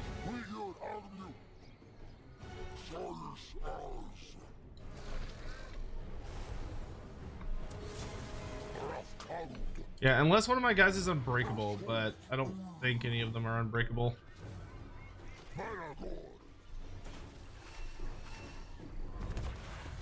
Maybe I should put Malagor in the Accursed Armor. That way I can throw him into battle a little more recklessly. Yeah, he's got all the capture points now. Valiant defeat! Our first defeat of the entire campaign! That's alright, we'll regroup. Damn elves. You did call her a harlot? You know, she deserved it. But yeah, are there other things that live on Morslib? Very, very likely. Yes, Morslib is like a giant chunk of just raw magic, essentially. It would be reasonable to assume that the surface is swarming with demons.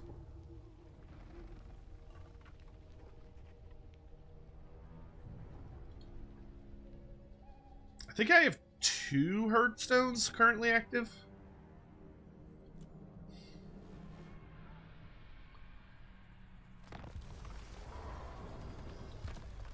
Okay, so the good news is Malagor is immediately back. Oh, we got an unusual location in Altdorf. What'd we get? Oh, the abandoned forge of Hashit. That's cool.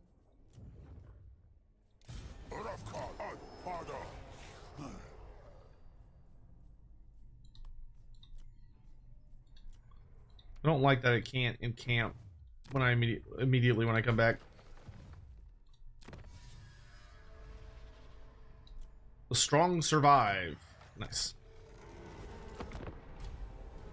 Should the ogres have the lore of frost? It's debatable. I think if they were to come out with like Yeti shamans or like Yeti priests of some kind, which would not, I think, be that much of a stretch, because the Yetis have their own culture. Like, the Yetis are not wild creatures.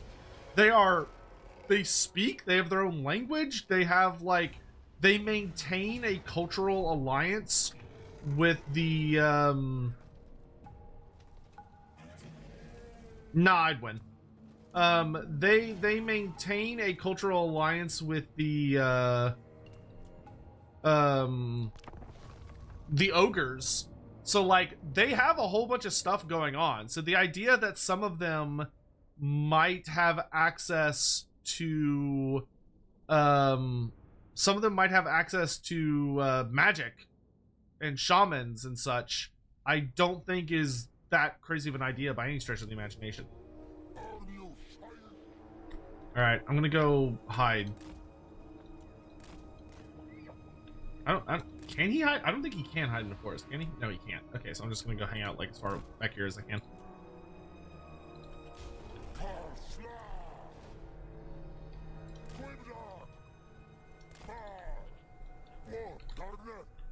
Well, that's going. Glade Guard. He's got a lot of hawks. I don't really care about the hawks, though. Go ahead and start getting rid of the Glade Guard ammo. While oh good, he can't see me. Awesome. I'm just gonna hide over here until my army arrives, so that I've got something I can. Oh, there's a Kadai destroyer in the army now. That's so great. Oh hey, what's up? Evasive action. Evasive action. I got 45 seconds of this. Fuck you. Oh god. The Cygor. Distraction card effect Cygor.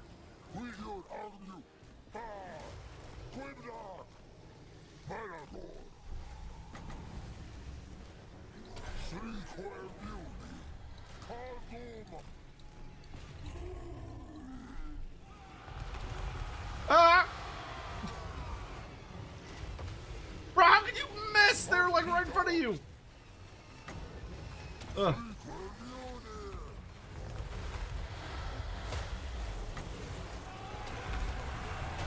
Here, I'm just gonna make your combat stats as crazy as I can. Yay, you're all here. Make yourselves useful. Hop to it. Chop chop.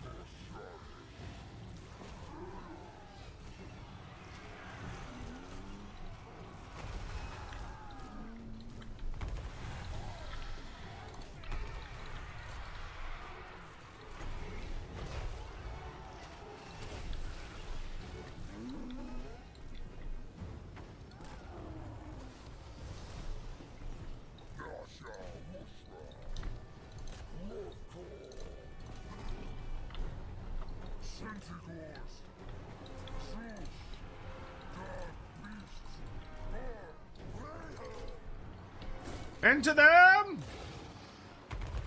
All right, Morghur or Malagor, you are free to head off, my dude.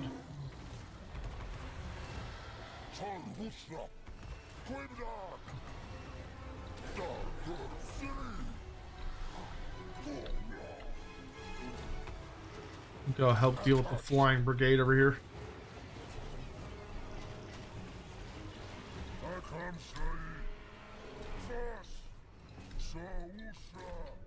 Harpies with me!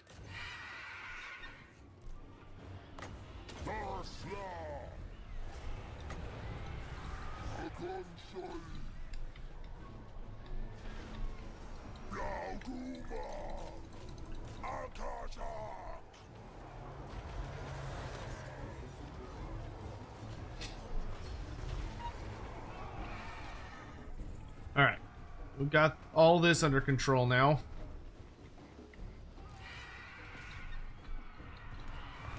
Chasing them off.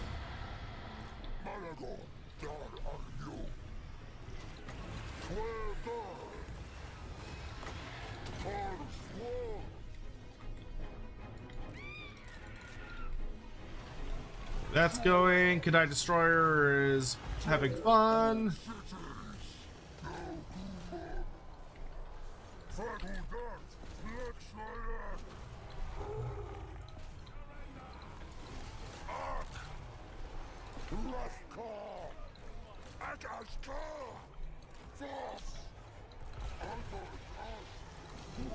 Let's have y'all charge over here.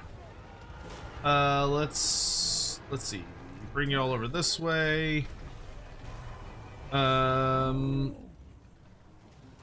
Let's make the Kadai Destroyer unbreakable and hit like an absolute demigod for a bit.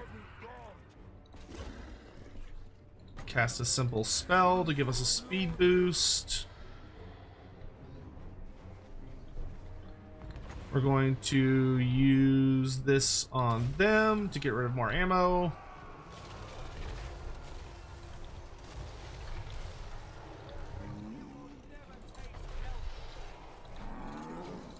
Doombles, let's come in and get rid of all these guys. Support him, support him. Do a vile tide on these archers.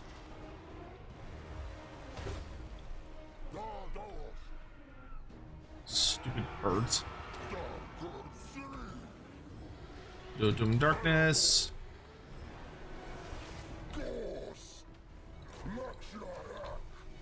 Actually, y'all head for the Archer's Gores. Minotaurs, let's get y'all coming around the back so y'all can finish off Durthu for me. I want y'all chasing down that hero. Okay. Archers are dealt with. I'm going to come back over here.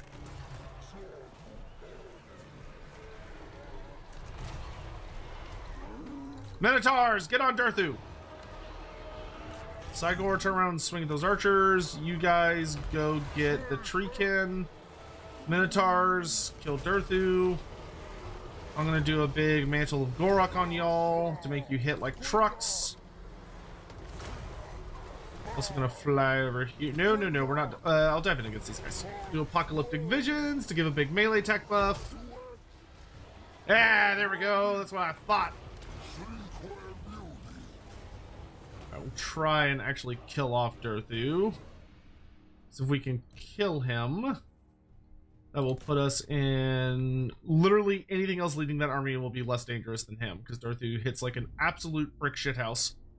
Alright, there we go. Oh, thank you for the 25 streams, Hawk. Grimmy, speaking of aliens, the Warhammer Flying Monster 4 has little gray men, Illithids from AOS, the Sahagin, Beholders, possible Kadai prototypes, and more. Man, y'all have been fucking busy. I'm gonna have to pop in there and see what's going on. Ah! Busy. Does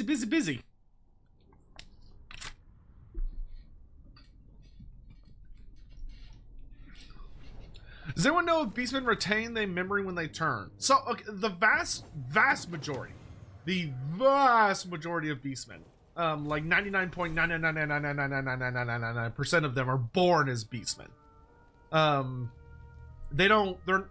It's very rare that you have a person turn into a Beastman over the course of like several days or whatever, or years or whatever it may be. Now there are exceptions to every rule, so you know there are times where you'll have so like if you read the Gotrek and Felix series, there's an entire plot point that revolves around an incident where there is a really, I max out at 1 cockatrice.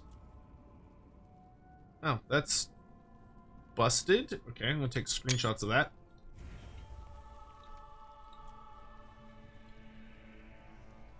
That cockatrice bug, it do be persistent. Chimeras!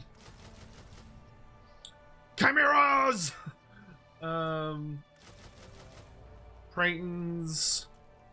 And then we'll get like 2 more harpies, 3 manticores,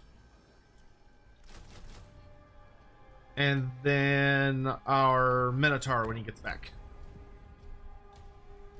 That being said, the only time we do see people turn into beastmen, which is in that Go Trick and Felix story, really, they do retain memories, but a lot of them struggle to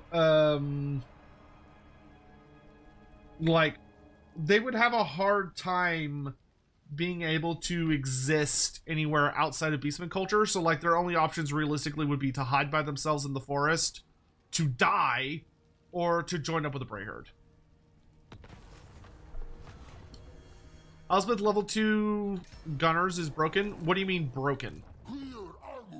Broken could mean a lot of things. So like, give me a little more than that.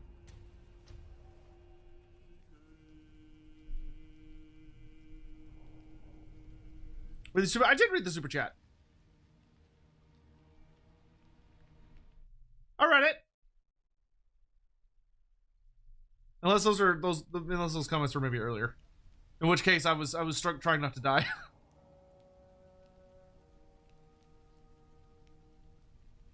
Trolls have their own lore? Yes. In the old world, we got a new lore of magic that I really, really like, and I really want them to add it to Total War Warhammer, which is called the Lore of Trolls. And it's a lore of magic that can only be wielded by giant river troll hags. Well, giant river troll hags, and also a singular special character who wouldn't, almost assuredly won't be alive during like this time frame. So I wouldn't expect them to add him to Total War.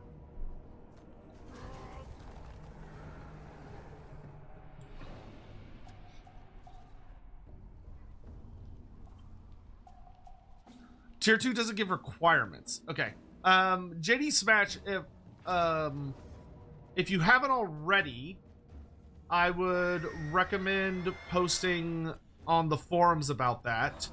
If you have already posted on the forums about that, first of all, good job. Second of all, I will make sure to make a note of that. Though, do me a favor and post a comment on the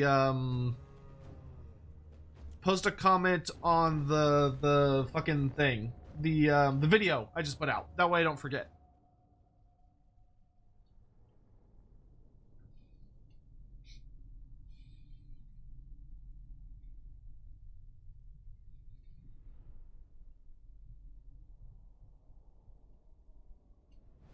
For someone turning into a beast, it's like the worst caffeine crash you've had times 10. Yeah, you know, one might argue that it's a bit worse than that, seeing as, like, you know, it's a horrible mutative process that probably feels like absolute fucking agony. But, you know, if you have an extra caffeine, I suppose that is comparably suffering, right? Okay, we're gonna leave 1 harpy unit back here hiding in the forest on the ground. That way I don't take penalties. I'm kind of hoping Franz will just like come right at me. But if he doesn't, I'm just gonna go pick apart this army on the hill. Whoa! Easy with all those guns there, my dude. You could hurt someone. Harpies, you go for the outriders. Everyone else, we're gonna dive these steam tanks.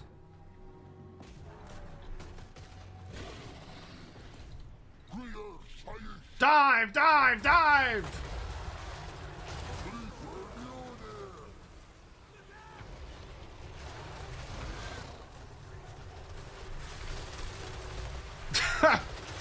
Y'all think these steam tanks are having a bad time? Just kidding, like absolutely ripped to pieces. Oh, very brave, Karl Franz. Here, some of you turn and deal with all these knights.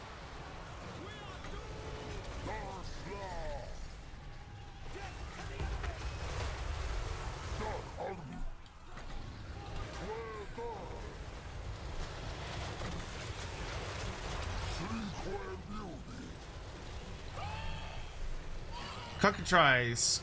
Let's slow down some of these demigriffs. All right, this is getting a little heated. Back up! Get out of here.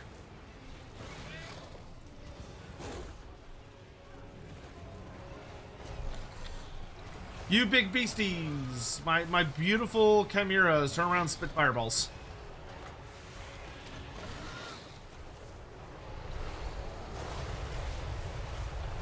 Bum, bum, bum, bum, bum, bum, bum. Oh, you'll love to see it. You'll love to see it. Why don't you go dive back here, start tearing some... All of y'all go to the back and start killing people.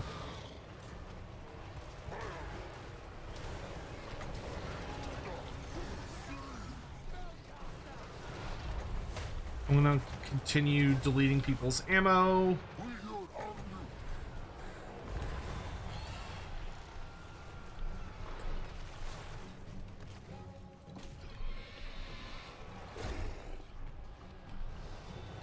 Make yourselves useful.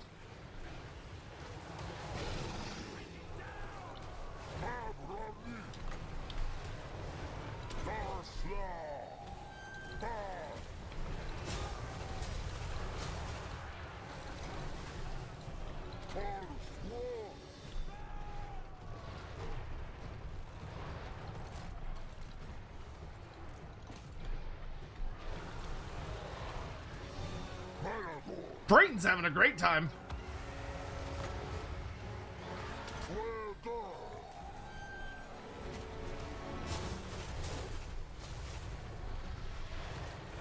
Oh no, get away from me. I am not fighting Karl Franz. Fuck that noise. Oh good, reinforcements are here. To me! To me!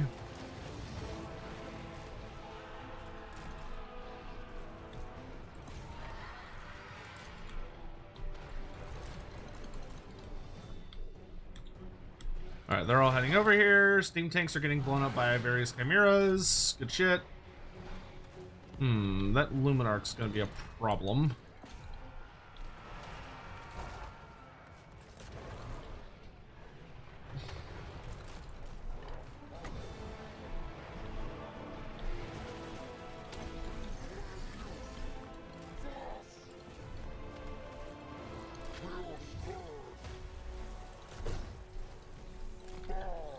Minotaurs, in you get!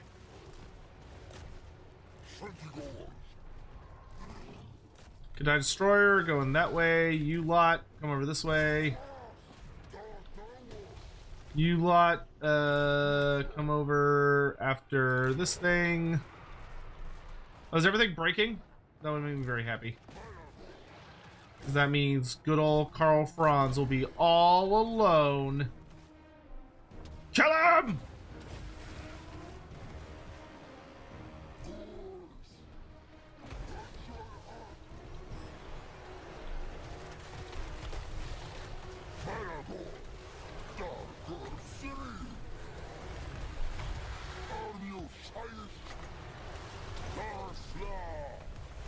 Rip them apart! Rip them apart! Aren't there only like 9 steam tanks in the old world? No, in the old world, they basically kind of hand-waved it to be like, nope, there's plenty, there's tons of steam tanks. They get repaired all the time. They're being like altered by people to like make different versions of them and stuff. Like, what happened to flying only? We are using flying only. This is just garrison. We have a Hearthstone garrison joining us. So this is not an army I've recruited. These are just guys that live nearby.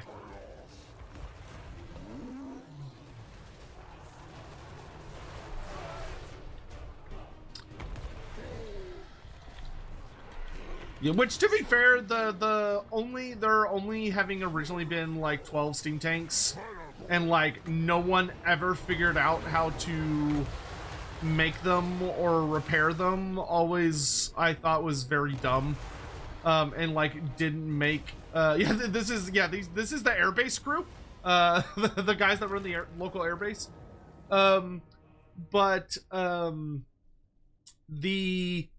I think it makes a lot more sense for there to be significantly more steam tanks, but maybe like the 12 that were originally made by Maragliano are considered the best ones. Like maybe they're of just like a far superior caliber than the ones that you find around the rest of the Empire. Because it's one of those weird things, right? When it comes down to the understanding of how the setting works, as far as a lot of us know, or for a lot of us, it's really bizarre how the tech works in Warhammer Fantasy, where you have these like various crazy technologies that shouldn't really be that hard to like reverse engineer, especially when you have centuries, if not millennia, to figure out how the fuck they work. And especially in the case of like the Empire, where you're friends with the dwarves, you have access to tons of different forms of technology that you should be able to work with in order to revitalize these machines. It doesn't really make any sense how you could have a scenario where you couldn't fix them, like couldn't repair them or anything like that. Like it just doesn't make sense. I think the old world's in many ways making it worse, because the old world is literally just taking all of the technology from Warhammer Fantasy and porting it backwards. And it'd be nice to be able to be like, okay, well, no, this is the tech that exists in the old world, this is the tech that exists like further on. But GW was really, really lazy with how they released the old world because they didn't want to release new kits at the start. They wanted people to they just wanted to re-release all of the old minis before doing anything else. So we got this bizarre scenario where, because the lore doesn't matter, the minis matter, that has led to us being in this strange world where it just doesn't make sense. Like that's the simplest answer, is that it just doesn't make sense, and it's not going to make sense. Which sucks, because I would like it to make sense. It would make me happy if it would make sense. But it's just not going to. It's just one of those things we kind of have to accept. So like the steam tanks, you can rationalize it one of two ways, which is either A, that GW has rather hard retconned the idea that steam tanks are super rare, and they've actually figured out how to make, like, they're difficult to make and they're difficult to maintain, but the Empire has indeed figured out ways to do it. Or B, that in the 200 years following the war against Azvar-Kul, the technology of steam tanks becomes more difficult or is lost or whatever it may be, and by the time of Karl Franz there's only 12 steam tanks left.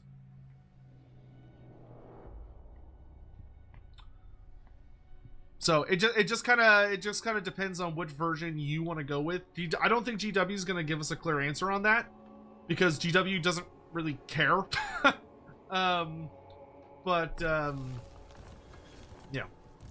I mean, there hasn't yet been any printed material for the there has yet to be any printed material for the era of Karl Franz that suggests the idea that we're just like drowning in steam tanks. That's not a thing.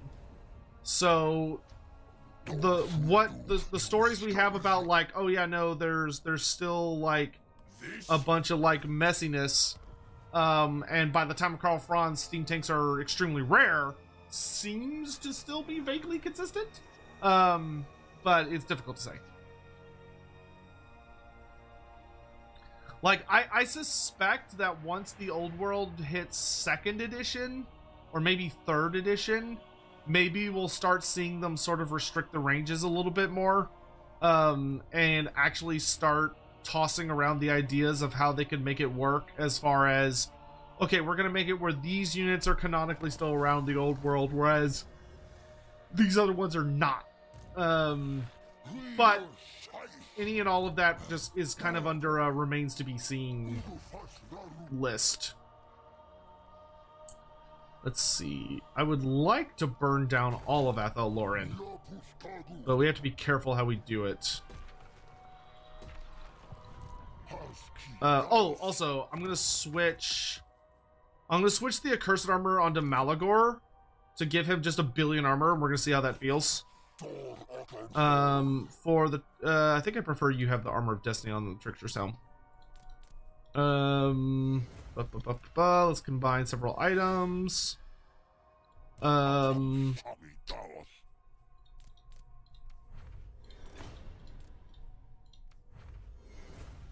Ooh, the Skull of Rakos gives me... It adds to my reserves, but the Staff of Dark Oath gives me a Vile Tide, which I think is better. Alright, cool. And then we can combine the... Oh, wait, no, those aren't the same. Haha. I'm stupid. Alright, and then... Cool. Yeah, we'll see if that makes Malagor a little better at being able to be thrown into a fight and like actually survive. Right now he gets a little beat up. The old world is kind of giving Warhammer Fantasy tech stagnation, which kind of sucks. I mean, to be fair, Warhammer Fantasy has always kind of had tech stagnation. Like, you have a lot of stuff about how the elves and the dwarfs are mostly using almost all the same equipment they did during the War of Vengeance. Like, the dwarfs, there's at least some stuff where they're like, okay, the dwarfs didn't really use gunpowder back then. Like, they mostly relied on other stuff. Ah, the full legions of Durthu, huh? Bring it on. Wait, god damn it! I keep forgetting to switch out my banner stuff. Oh, no. Whatever, it's fine. Because I need to put the Jabberslythe banner on the hero, not the fucking Malagor. Alright, so the reinforcements are coming in from behind me, but it's going to take them 2 minutes to get here. So I think I'd rather swarm forward and beat up good old Durthu first.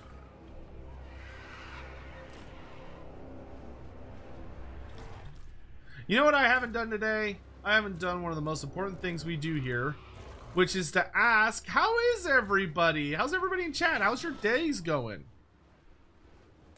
Y'all doing all right? Life treating you well, I hope?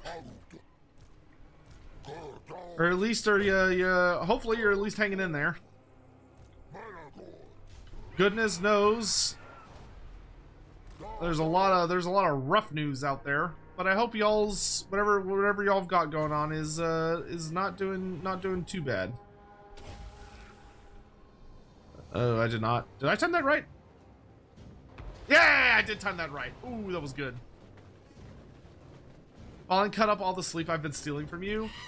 Why? We've been barely doing anything like the last few days.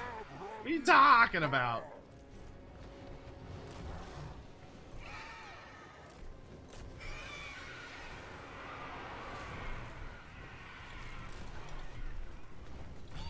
Let's have the cockatrice come over here. Praetons, I want all of you to go beat the shit out of Durthu. Let's get 2 manticores on the Hawk Riders. Chimeras.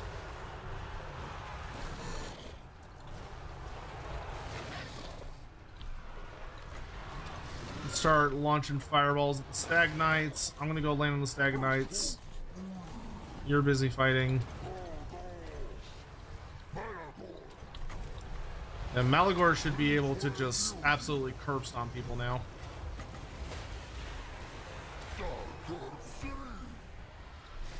You go that way, you go that way. Let's throw some fireballs over here. Where's my fucking bird? Bird! There.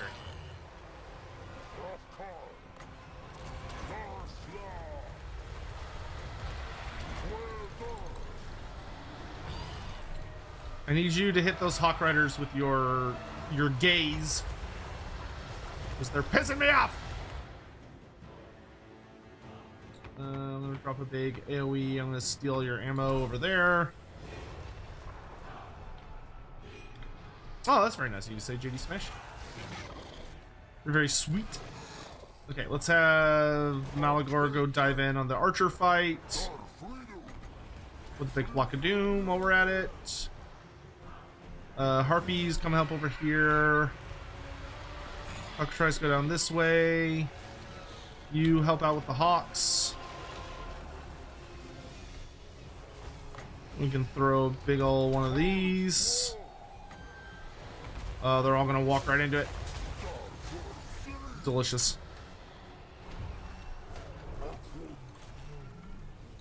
I'll go over here. Oh great, more hawks, just what I was hoping for. I don't think Dorothy's gonna come back. So let's get all these archers cleaned up.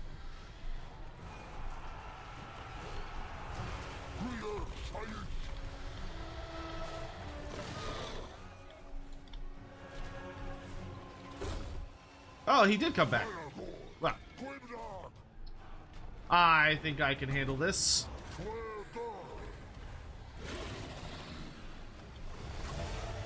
That's what I thought. All right.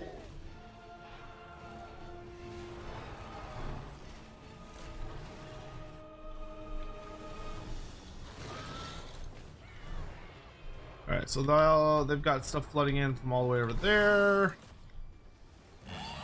Y'all are gonna go in and finish off all these different units to make sure they all die, don't come back. I've gotta go. You two gotta go. You three, get your asses over here. Malagor, hurry up, chop chop. Manticores, escort them off the battlefield. Cockatrice, you have my permission to flee the battlefield. We're gonna use this over here to get rid of all their ammo. We're gonna dive down over here. Kind of force things to split up a bit. I'm gonna start laying down all sorts of big spells. Gonna go start harassing over here. Do a Vile Tide here.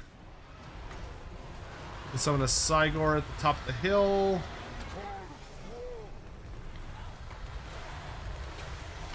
Tell Pratons to start reflecting damage. Give them some buffs. Okay, you can start heading over this way. You lot can come jump on this dragon. I'm gonna go jump into the middle of these archers. You're gonna go bully these great stags. Stuff is happening. Drop one of these.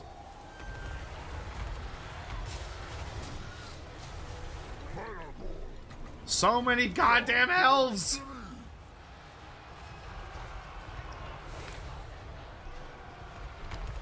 Oh, Ronabear.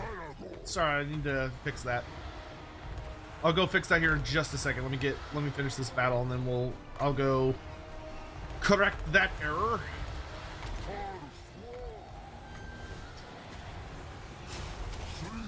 Hawk, it might also be worth posting a link to this stream in the chat on that one around like 3 and then again at like 3:05 just in case anyone wanders in there and they're like, where is everything?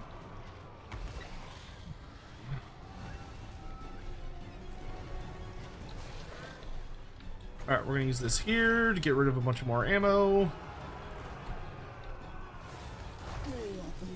Gorbel's having the time of his life.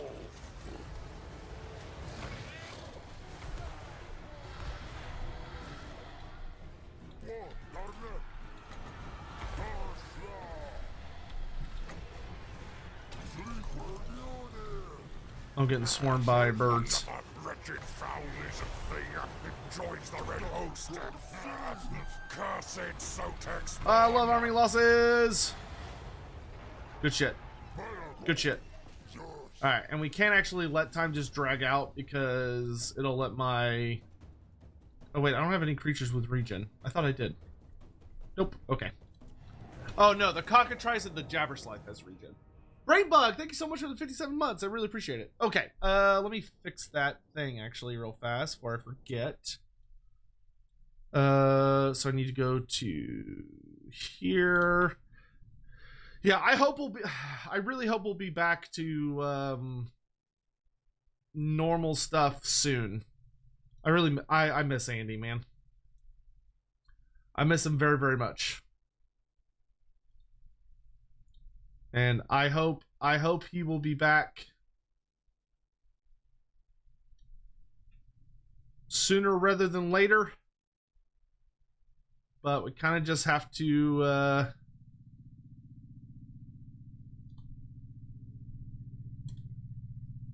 be patient and wish the best for him. Any chance on Elf God stream on Sunday? That is very, very likely if Andy's not back. Don't want to fight Daith. Yeah, sure, might as well cripple him. You think Malekith still has any of the gifts Snorri gave him? Yeah, I bet he has all of them. What happened to Andy? He is occupied with a serious family health matter. Yeah, no Morathi today. No Morathi today. Andy's not back. So y'all are stuck with me. Just me.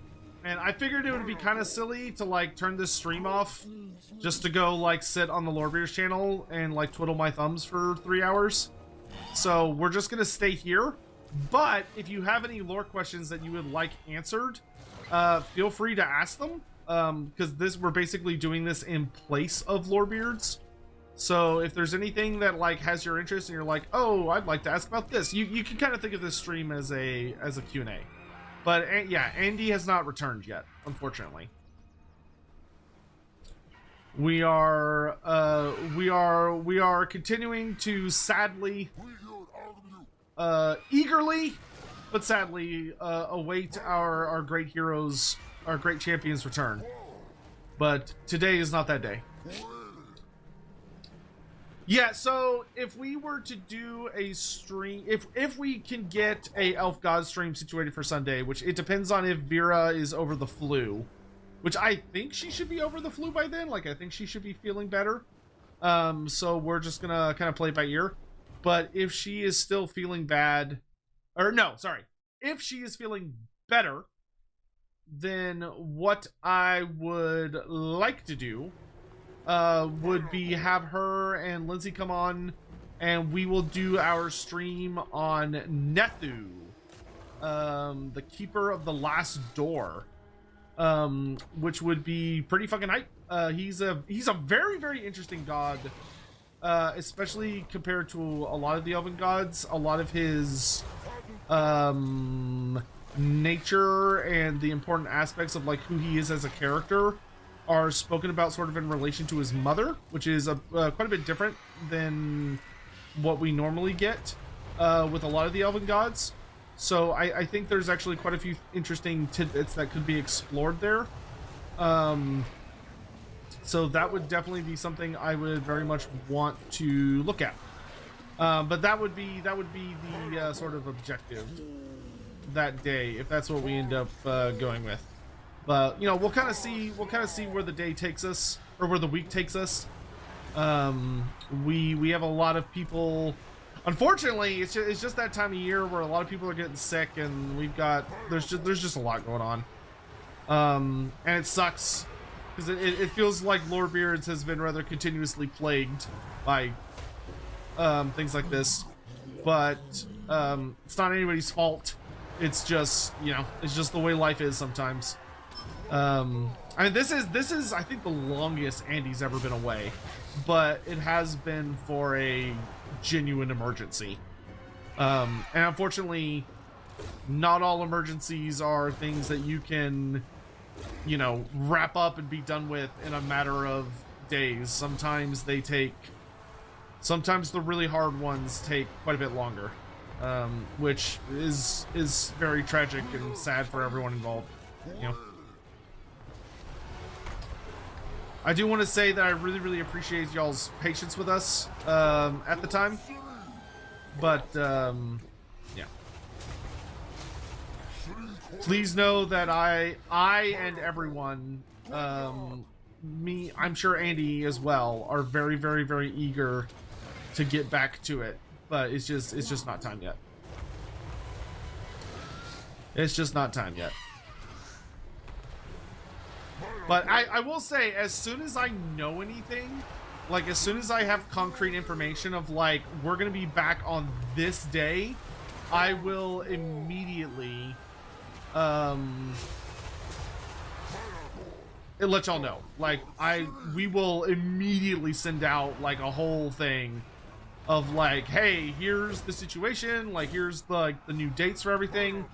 Right now, I would just assume that Fantasy Lorebeards is essentially just on complete hiatus. Until further notice. Would be the safe assumption. I don't like saying it, but, we don't really have control over what's going on. And I don't want to get into the specifics because it's not my family. And it's not my story to tell, and I feel it would be inappropriate to get any more specific than that. But hey, I will say I am very glad that the 40K guys are doing great, and are continuing to ensure that like there's Lorebeard stuff going on. So like massive props and thanks to Alexis and Ross for basically carrying the show on their backs for the last month. Because without them, between like Vera's sick, Andy's got a lot of stuff going on, you know, we are wounded. We are wounded and struggling.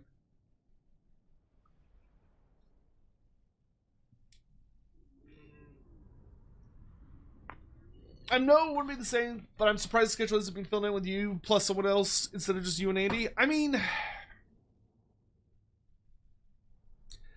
theoretically, it's something that could be done, but, well, okay, so a lot of it is that I don't know when Andy's coming back. Like, I don't even have a, like, here's a potential date he might be back. Like, I have no idea. So, I've been wanting to not try and schedule something because it has been my hope or my worry, I guess, that scheduling something would be like when suddenly Andy's able to pop back up and be like, hey, I'm ready to like get back to work, in which case it's like, oh well, then I gotta like rearrange all this other stuff. So I've kind of, because like every week has been a like, oh, is this the week? Oh, is this the week? And then it turns out it ends up being like, oh no, this isn't, no, it's not this week. So it's been kind of a lot of like,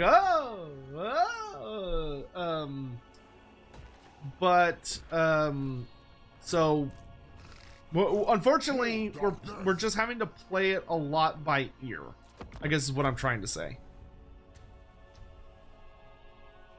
And everything that I would want to talk about would, I feel would be enhanced by having Andy there with me. Instead of just me or me and someone else. Because the only other, like, I don't know, there hasn't been a suggested topic in Andy's absence that has really like got me like, oh, this is like such a good idea. I want to do this. But that could just be on me. It could be that maybe just I'm genuinely not doing a good enough job of trying to find something that would fulfill that feeling in my little soul or gut or whatever you want to call it. See, I don't know. We're just kind of playing it by ear right now.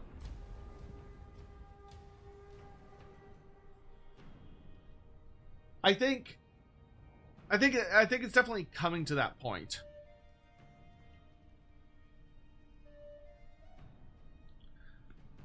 Can't wait for Lorehammer to come back as well. So many crazy cliffhangers. Yeah.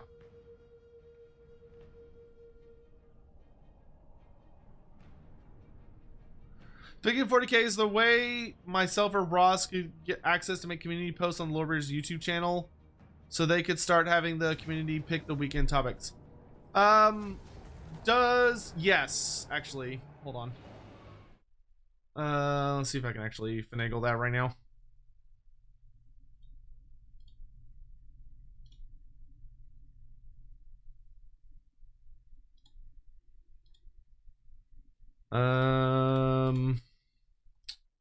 Go to studio, and then I go to settings, and I go to permissions. Hawk, would you on Discord, would you send me your would you please send me your email?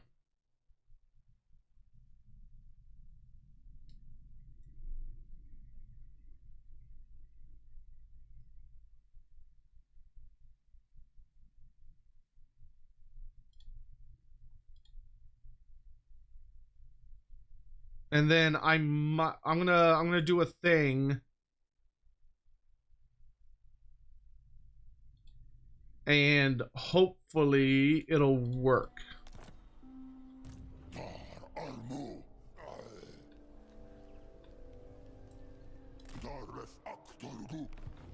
How dare the Wood Elves be so fucking defensive and difficult for me to get into?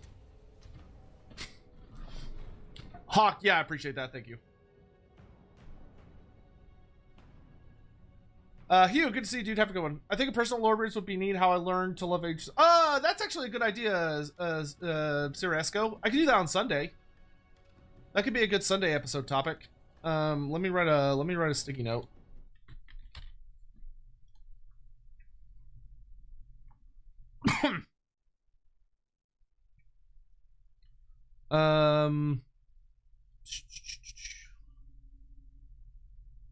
Where do I want to put this? Let me put it here.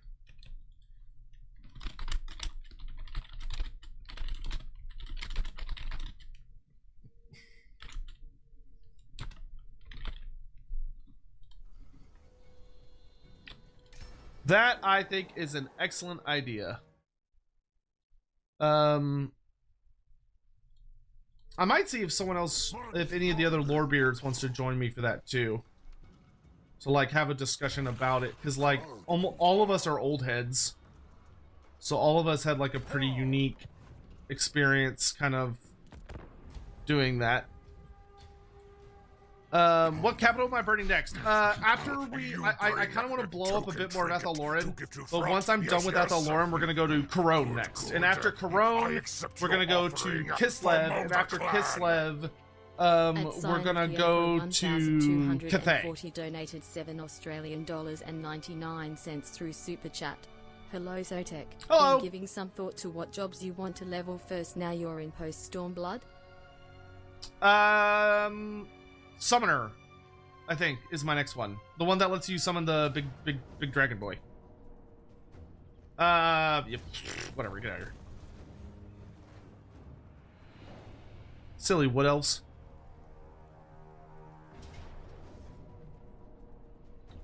Get out of here. Get out of here. Get out of here. Fucking elves. By the way, have y'all been enjoying the shorts over on YouTube? I think our dear new editor has been doing a pretty fucking fantastic job with those. if no one else has had the opportunity to check those out, I would highly recommend it.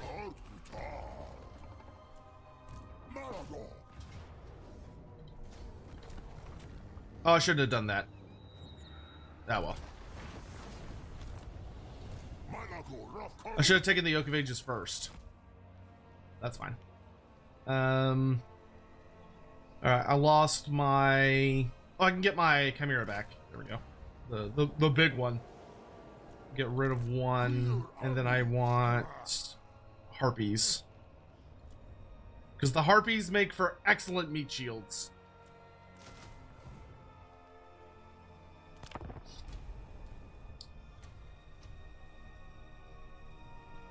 And thank you, Simon, for the super chat. While you were adding notes, remember about Elspeth. Yeah, make sure, not JD Smash, just if you would make sure to post that in the newest video I just put up, where I'm like asking for people to report bugs. Is Elspeth a vampire? No. However, she is definitely related to vampires. She herself is not one. She is simply a death wizard that is so deeply marked by death magic that she has basically been permanently mutated by it, is like the best way to put it.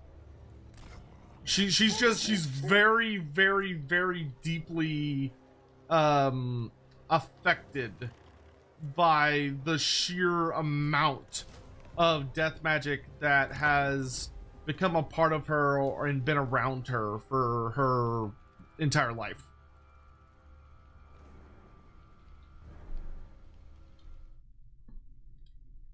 Thank you, Hawk. Okay, let me copy that.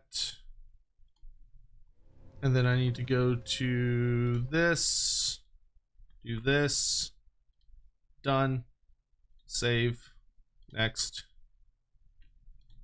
And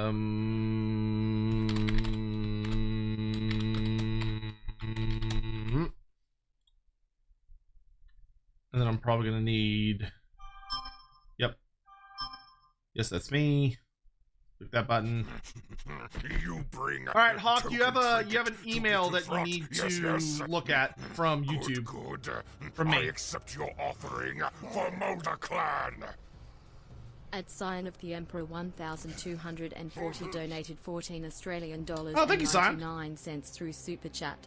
Once you and Andy have read through the End and the Death plus Ashes of the Imperium, you should do a crossover episode with 40k Lorebeards on the differences between the Chaos Gods and...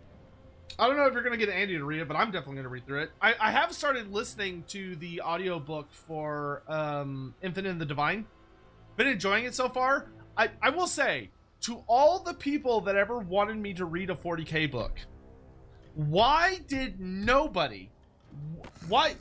So, okay, there have been quite a few people that have been asking me to check out the Infinite and the Divine and read those books. And not a single goddamn person who was trying to get me to read that book said the words, hey, in chapter 1 there is, or like the prologue, chapter 1, whatever, there is literally a big fight between Necrons and a fucking Carnosaur, and also like elves riding on cold ones. Like, why didn't you include the fuck off giant lizard man monster? Like, you're trying to get a lizardman player to read a 40k book. Mention the lizard man monster. Why was this never brought up in any of the sales pitches? It's like, it would be like trying to sell a car to somebody, or trying to get someone to like take a car for a test drive. And you're like, yeah, man, it's like, it's a nice car, it's got all these cool colors, all this stuff. He's like, I don't really care. And then when he finally gets in the car to like test drive it, it's got like the best, his favorite brand of speakers. And it's like, what? Why didn't you include that in the sales pitch? Where was this in the sales pitch? I would have picked up this book ages ago if anyone had been like, by the way, there's a fucking lizard man section in it.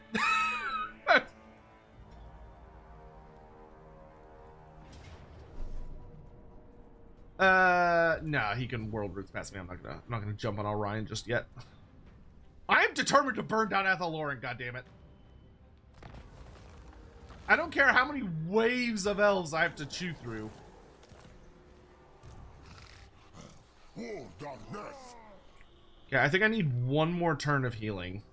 And then we can attack the... Hopefully we can sack the... Or not sack, but Herdstone, the Oak of Ages. Actually hold on to it this time. Which will then allow us to move onwards to punching... Or to burning down the entire forest. Listen, I thought the Necron's Yowie would be enough of a sales pitch. I understand that, but you got to diversify your pitch. Like, it may be Old Man Yowie, which does like raise an eyebrow for me. That does give me a raised eyebrow. But like, you have to understand like the sheer amount of Age of Sigmar books that I have on my shelf that I still need to read. Would the setting of Mordheim make for a good TV show? Yeah, I think so. You would have to follow a very specific set of narratives, but I think it would be good for allowing the reader to get to know several different factions, and you could have a bunch of different humans that are working for different forces within like the setting, because like some people will be working for like some people will be wanting to work for the Empire. Or like Reichland. Some people will be working for Nuln. Some people will be working for Mindenheim. Some people will be working for Ostland. Or not Ostland, the Attilan Emperor. Or Empress, rather. So, like, you have all these different, you know, some people will be working for Marienburg. So you have like all these humans, and there will be like this, you could have this fun aspect of figuring out where people's loyalties lie. But then you also have Skaven, and you have like agents of Vlad von Karstein sneaking around. So you have like vampire count stuff going on. Like there are so many little fun various things you could do that are fun at all sorts of different levels that could build up quite nicely to a really interesting narrative that has like a good amount of mystery and people who are furthering their own aims at the cost of others, which I think would make for a pretty compelling story, like would be fairly entertaining to read, hopefully, or not read, but like watch. I think there's a lot you could do that would make that fascinating for people to engage with.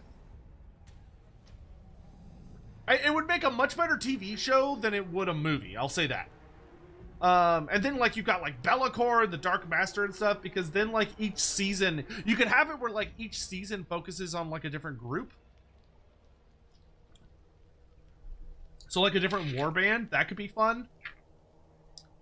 So like maybe the first season focuses on like a normal group of humans and stuff, and maybe the second season focuses on like the cult of the Dark Master and Be'lakor, and then the third season maybe focuses on like the Skaven. I don't know if that would be successful, but I think it would be very, very fun, and I would enjoy it. But I'm also very easy to please, and I admit that. That's a personal failing. So, you know, take that with a grain of salt. I heard Games Workshop. Yes, Games Workshop is finally starting to make pretty good inroads in Japan. It's taken them for fucking ever, but their some of their more recent stores are actually starting to have a fair amount of success. I will say I don't think Warhammer will hit the level of success that it could and should in Japan until they successfully get an anime. I think if they can make a successful anime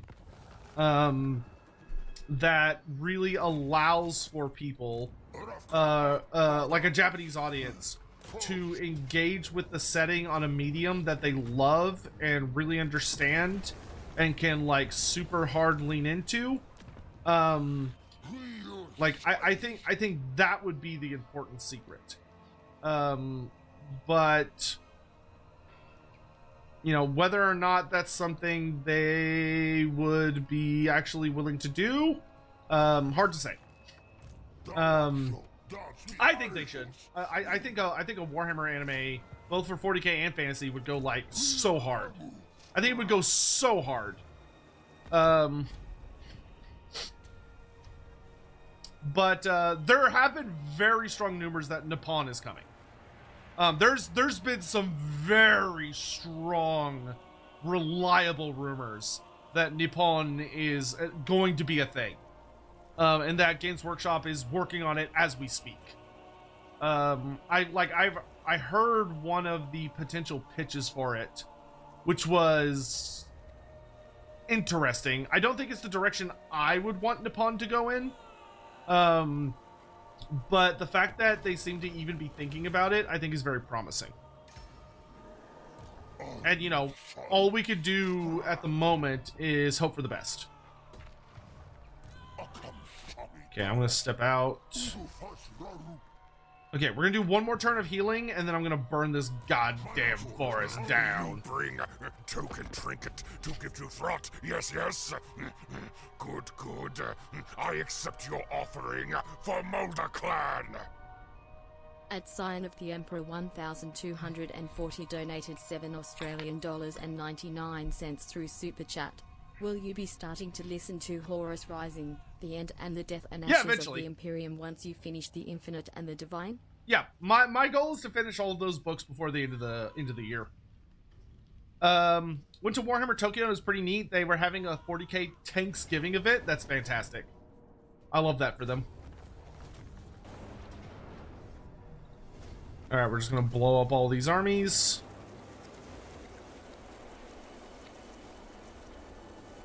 Oh, thank God! I thought Durthu had like actually made it to me.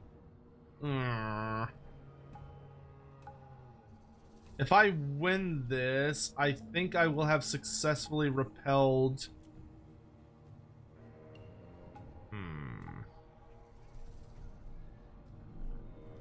I don't think he'll be able to catch me if I run.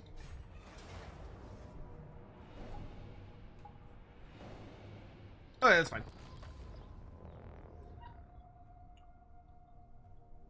Nippon is definitely going to have a very major focus on spirits.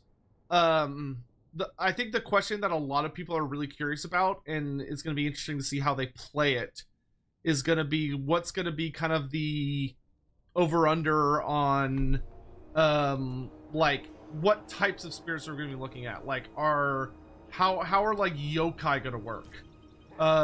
Is there gonna be a major facet on, like, is it gonna be a notably magical realm, or is it gonna be a bit more mundane? Like, I hope Nippon is basically like the Bretonia or the Athel Loren of the East, where it's like a world that is drenched in magic. That is my personal, like, big hope for it. Is that it is like a deeply magical place that has all of the goods and the bads of a land that has just crazy amounts of magic present. Okay, I want you to land so you can start regenerating.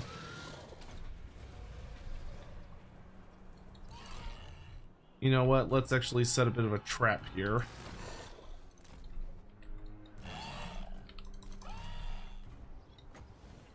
Let's hit them with the Cockatrice Galare.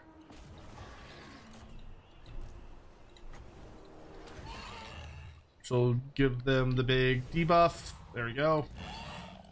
And y'all go kill them.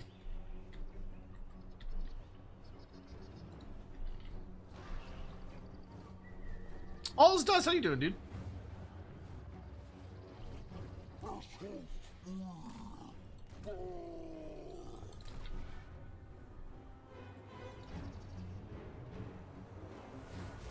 Okay, there we go. Can't move. Beat him up, beat him up, beat him up, beat him up.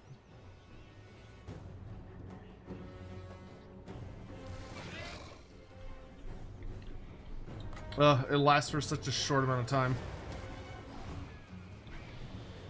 He got some pretty good damage on him. Block a fireball. Oh, no, okay, they turned around. Should be able to kill them. 4 seconds. Kill them all.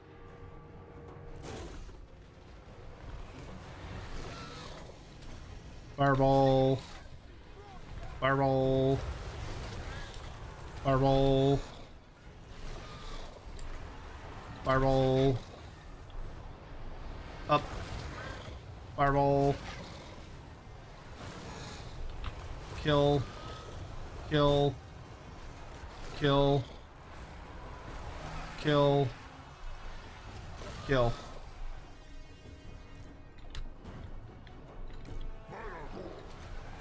These are buffs. These are free Vile Tide over here. Use a big fat flock of doom over here. We're gonna make these guys lose a lot of their ammo because they're probably gonna be able to get away from us. Okay, I'm gonna have you all fall back this way. We're gonna do a big old one of these things.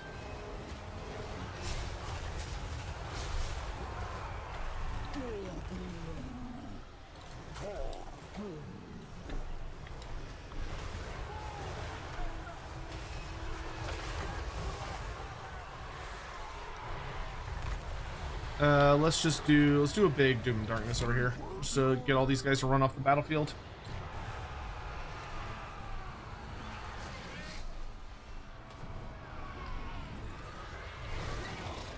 Okay, y'all are eating birds. I want you to eat that wizard. You lot, come eat those birds. I'm gonna go land over here on these guys. Gorbel, you're gonna come over here.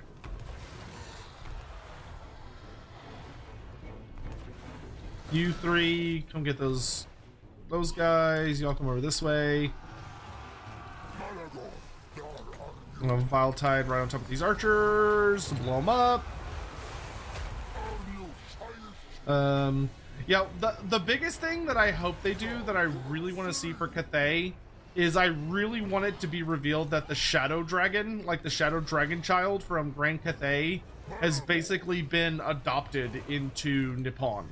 So like there's like a, because that would add such a level of like ooh spice and contention between those like factions of if like one of the dragon the Celestial Dragon Emperor and the Moon Empress, like if one of their very few children, because they only have 9 kids, and if one of their kids had basically betrayed them and defected to Nippon, that would add such a fascinating, like potentially spicy story that could be explored.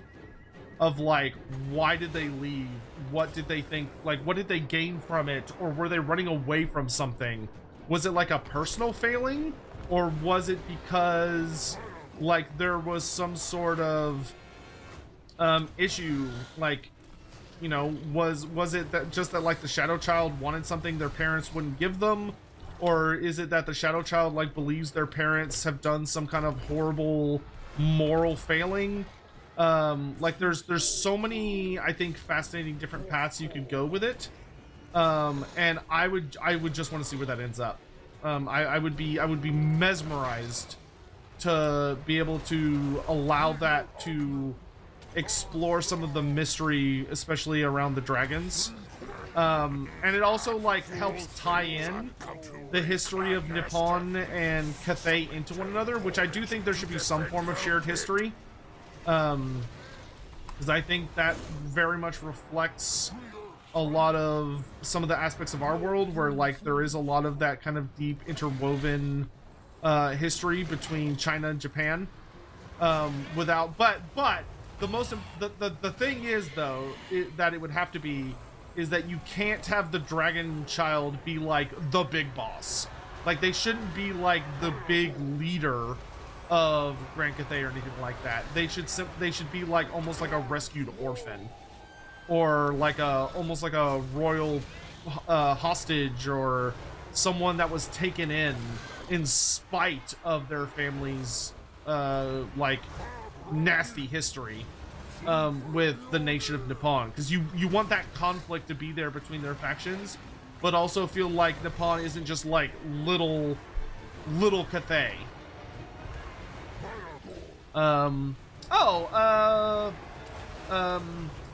The Vacant Basti, thank you so much for the raid. You were playing Vane. Oh, how was it? I'm not familiar with that game off the top of my head. I'm not really sure what that is. But I'd love to hear about it if you would be at all interested in talking about it. Hope you're having a great day and thank you for the raid. Don't feel like you need to stick around if you need to like get some rest or you want to chill out for a bit or whatever.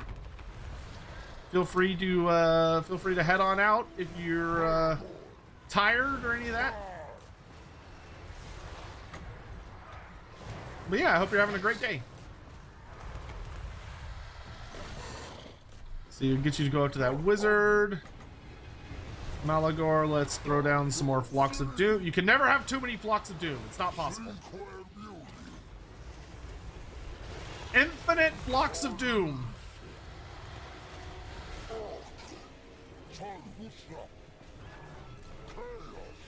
Hey, army losses, let's go.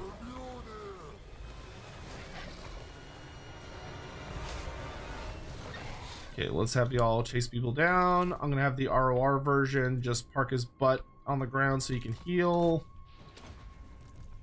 I'm gonna go fly after that dude. You're going to regenerate. I'm gonna throw a big mantle on you while I come down here and join the party. We're also gonna debuff the fuck out of this guy, and I'm gonna Flock of Doom his ass. Then I'm gonna buff. More buffs, more buffs, more buffs. Get his ass. Yeah, there we go. Alright. Thing's funny, it's a zombie survival co-op game. Oh, alright. Shadow Child found out about the Dragon Emperor's end times plan and thought it was too much. Shadow Child goes to Nippon to help him. Yeah, I mean that would be fun. Like if they made an allusion to like what is the Emperor Celestial Emperor's plan, and it would be really interesting if like the angle we get of it is not from Cathay initially, but is instead from Nippon's perspective. I think that would be a absolutely fucking fascinating way to explore that as a concept.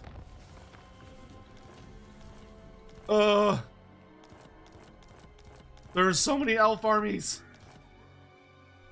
We're making progress, but it's painful, slow progress. All right, I'm gonna go hide over here.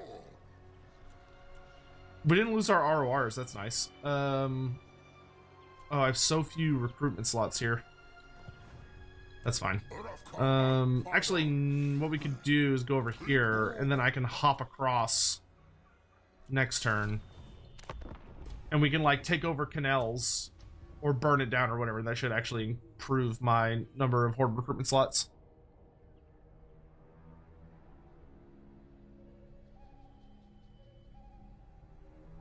Maybe he got sent to kill a minor commie and fell in love with instead. Yeah, something like that would be fun. I just want a fascinating, unique story. Would be the most important thing for me. Is like you want those interconnections, interwoven aspects, but there shouldn't be like an easy good guy, bad guy, right? Like it shouldn't be that either Cathay is the good guy or Cathay is the bad guy or Nippon is the good guy or Nippon is the bad guy. It should be complex, mysterious, and there should be no like easy winners, no easy sides to point to of like, oh, this guy's right or this guy's wrong or whatever it may be. I think as long as that is maintained, you'll be able to do something with it.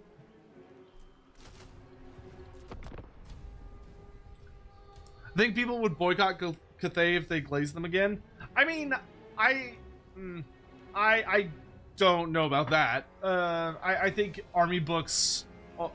It depends on the era you're looking at. GW, we've had times where the army books are like hilariously over flattering to the armies they're written about.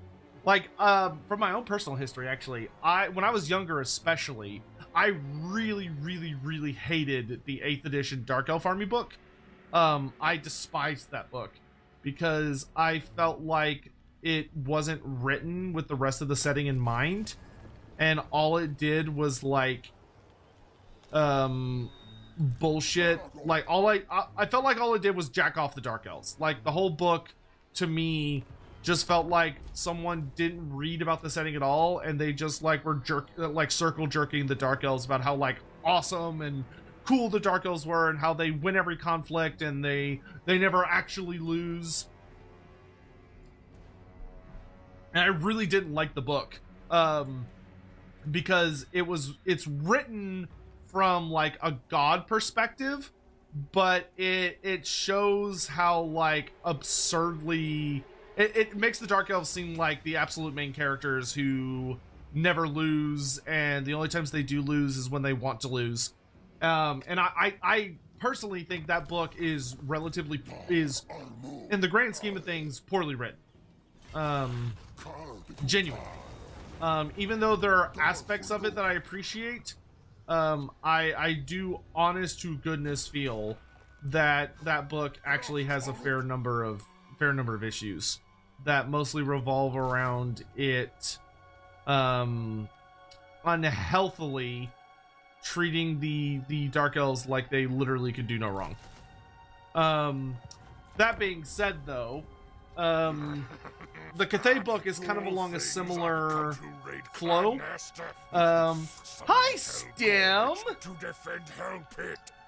How are the Stem peasants doing today? Hello. How are y'all doing? Hello. Bring you sanity? Uh-oh, what happened? What? Did the Nikkei not did the Nikkei get out of control? Did y'all have fun with Nikkei? You finished gooning? Oh, you all finished together? y'all finished? Y'all finished simultaneously? That's impressive. That's a level of community bonding most can only aspire to. Give to Throt. Yes, Let's see, a ton of wood elves. I accept your offering. Yeah, for we can handle that. Oh, did my ROR At sign print of the die? Emperor, God damn it. 1,240 donated 30 Australian dollars and 99 cents through Super Chat. Something fucked up to think about is how Gotrek might be to blame for the end times. He found the axe and became a slayer. Freed Balaka from Mordheim and gave him the Time powers to prevent Archaeo's potential death. Yeah, you know, you're not wrong. You can definitely level some of that. Stem, good to see you're a bit traumatized. What happened? What happened? I do want to say, hi, hello. I should introduce myself first. Hi, hello, I'm Loremaster Sotek. If you don't happen to know me, I'm considered one of the premier authorities on Warhammer Fantasy lore and literature. If there's anything relating to Warhammer Fantasy, I am somehow probably involved, whether it's the video games, the novels, the tabletop game, painting. I have been a very deep and fervent fan of Warhammer Fantasy for pretty much my entire life, which has been a depressingly long time at this point, and we do a lot of it on this channel. Right now I am doing a challenge campaign where one of my community members challenged me to do a Malagor campaign where we only use flyers, so only flying units are allowed. We are not allowed to use any infantry units. The only exception is the starting hero for Morghur, Kadak Stoneheart, just because if we don't have at least one ground unit, the game will penalize us and our leadership gets like obliterated. But we're really only allowed to use Manticores, Harpies, Pratons, and Chimeras. Jabber Slice are not allowed because while they do have wings, they're just kind of for show. Jabber Slice are so awkward and pitiful and sad that they can't actually fly. They're too ungainly and awkward. But I hope y'all had a good time with the Gooner game. I have a friend that actually just started playing Nikkei rather seriously because so fun story for you. So I have a friend named Matt, right? Matt's awesome. He's like one of the coolest fucking guys I know. I would love to get him to come on stream at some point and just yap to y'all. I don't know if he ever would, but I think y'all would like him a lot. But he's super cool dude. And we play a card game that he got me into called Union Arena, which is like a TCG, like tradable card game. And I love that game because you get to you can like play as your favorite anime. So I have a Full Metal Alchemist deck and it's super fucking awesome.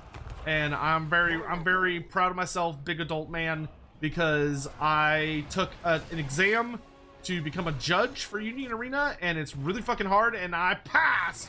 So I'm officially the judge. I'm Judge Sotek now. She looked at every skin in the game.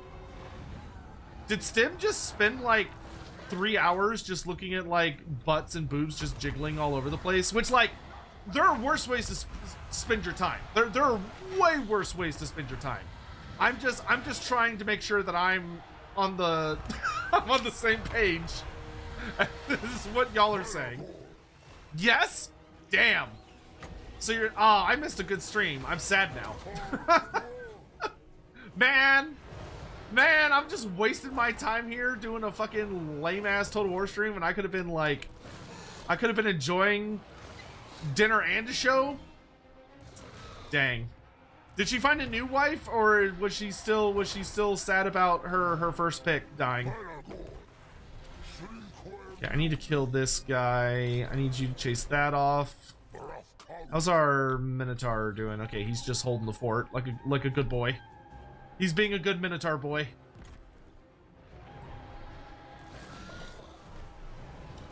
Our noble Minotaur, he knows he's got to impress Stim, so he's got to do his job well. He's got to hold the line. We'll do a Flock of Doom here, which isn't really necessary, but it's a little helpful. Okay, that eagle. We're gonna hit this guy with the Doom and Darkness because that should get rid of him, and he will not come back. Okay, we've wiped out all this stuff. You're chasing off that guy. You're chasing off that eagle. A bunch of reinforcements just showed up, so I'm going to start using this ability to delete all their ammo. That's a forest dragon. That might be a problem. Okay, we're going to start heading over this way to reinforce that point. She went a Wooga for like 3 hours. She was stun locked more than once. Should I play? Man, should I play this game? It sounds like I should maybe play this game. For oh yeah, on Audible you can get the Archaon novels. That's true. Yeah, the Archaon novels, they're fun.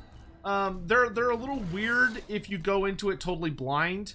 It's worth noting that it's not exactly our Archaon, so to speak. It's kind of like an alternate reality Archaon. It is a fun read though. I do recommend those books. But anyway, yeah, I adore Stem. She's a very good friend.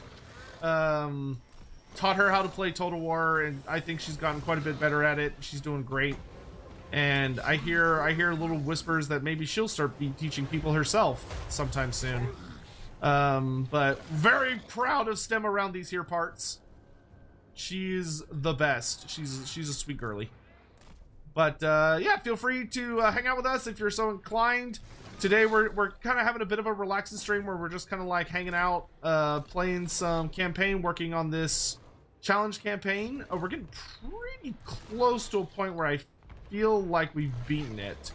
Right now we're trying to burn down all of Athel Loren, which using only one army to do is difficult, to say the least. But we are managing it. We are playing on legendary difficulty as well for anyone that cares about such things. Okay, let's have our Minotaur intercept these nerds. Let's get a tower going over here. Okay, I do need to be careful with Malagor, make sure he doesn't get too overwhelmed while he's by himself. Got more ammo deletion. Let's drop it here. Okay, we got all these guys heading back in. Yeah, we need to take out all these stupid birds. So many birds! Alright. Minotaur's doing great. Throw down some more buffs. Malagor, we're gonna throw down another big old scythe. I'm gonna do a Vile Tide right on top of these archers. Also gonna overcast a Flock of Doom. You can never have too many birds. Never have too many birds.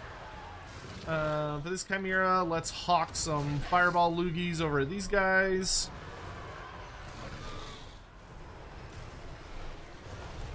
Yep. Okay, I need you to go kill that dude. Alright, let him chase off the dragon. The rest of y'all, let's go dive bomb some archers.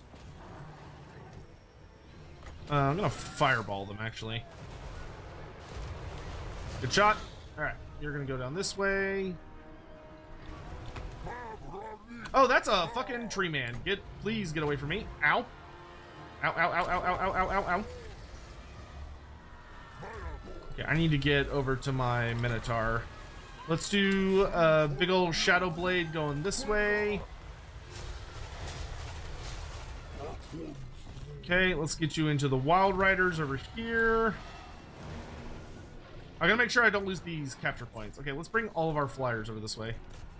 I'm gonna come dive into the fight over by my Minotaur. If I can get my Minotaur on the Tree Man, he will chop that thing down in like 3 hits.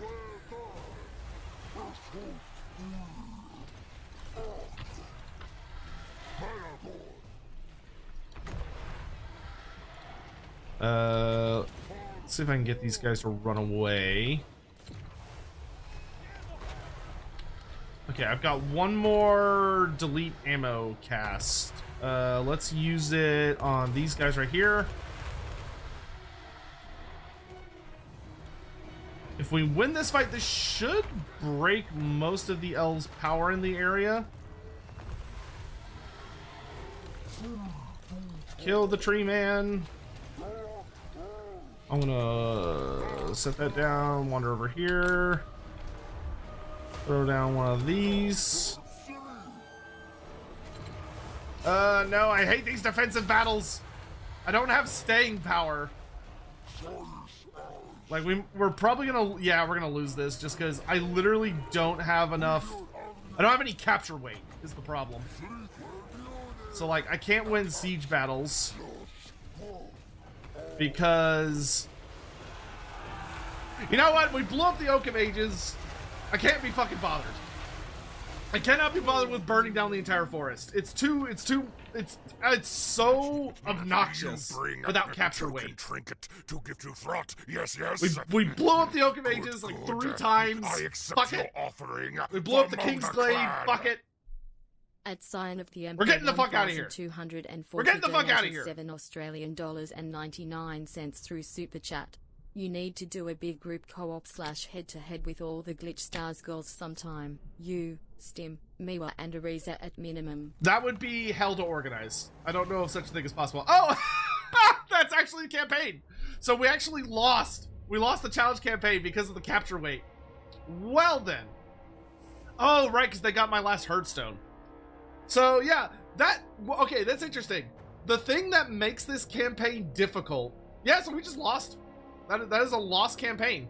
The thing that makes this genuinely fucking difficult is that you have no capture weight. So if you ever get in a fight around a Herdstone, you're gonna lose. Because I don't have the physical capture weight to actually take any of the stuff. Because if I... Let's see, I fled from this fight, didn't I? When was the last time you lost a campaign? I think this is the first campaign I've lost in... Oh, it's been years, dude. I think. Because the only thing I could think... I tried fleeing here, I thought. Because the problem was I fled from the first initial fight, but when I fled, it took me to... I was still in range of the Oak of Ages. No, flying units do not have capture weight. Flying units cannot capture. So this is specifically... The problem with this challenge, which makes it just a genuine challenge, the thing that makes this a very genuine challenge is that if you fight in any kind of settlement or siege battle, you are pretty much guaranteed to lose. Because you can't break the AI fast enough. The only thing I could think is you'd have to put him outside the settlement.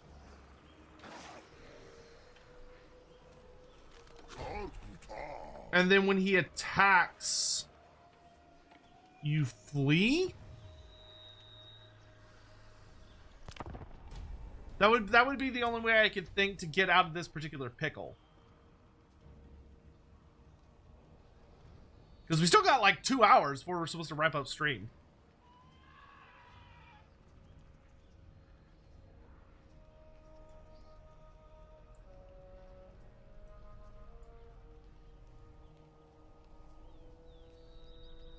Because if we don't have the Hearthstone, this army literally cannot lose. Like, it just can't. Like, the army, the AI could throw... So, like, in this scenario, super easy, barely an inconvenience. But you would want to fight it out manually to minimize losses. Begin Yeti type. We haven't figured out the setup for the Yeti stuff.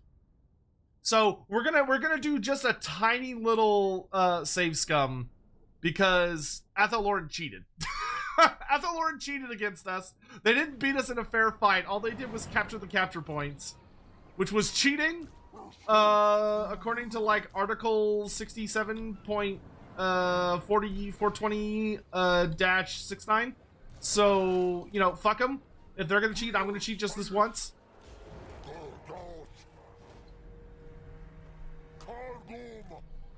And frankly, it's because I've been like obsessively trying to burn down all of Athelloren when I only had to...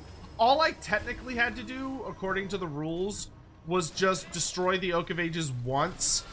And then I could just go do other things. But I've been very stubbornly sticking around trying to burn down the entire forest, which is very stupid of me and very unnecessary and is making my life a lot harder than it needs to be. But, you know, who would I be if I'm not making life more difficult for myself? Then I wouldn't be who I am.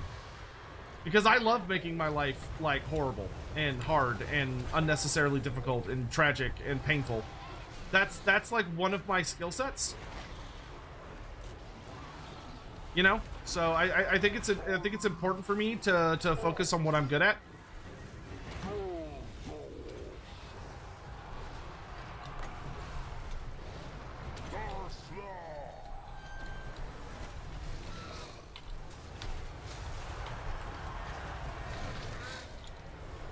Also, sheds are... No, I wouldn't say sheds are in my skill. I built a shed, that is true.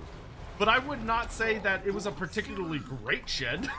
Like, it wasn't like, wow, I should do this more often. It's functional. It works. And it looks pretty nice if you don't, like, squint at it the wrong way.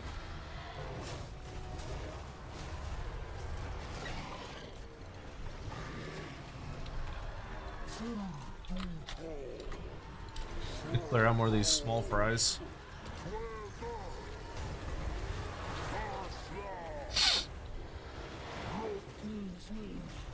But anyway, chat, how are y'all?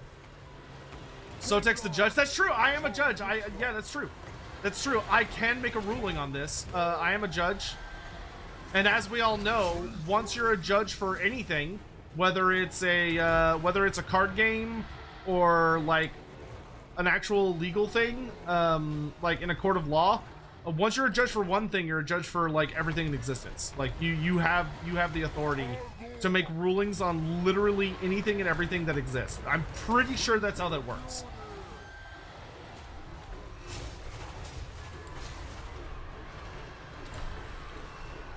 That's the law. That is the law. I know, because I took a test. Do I think the Nagaji... Oh, the Naga? Do I think the Naga... Yes, I do think the Blood Naga of Koresh are going to show up in the setting. As, like, a full-on thing. I genuinely believe that will be the case.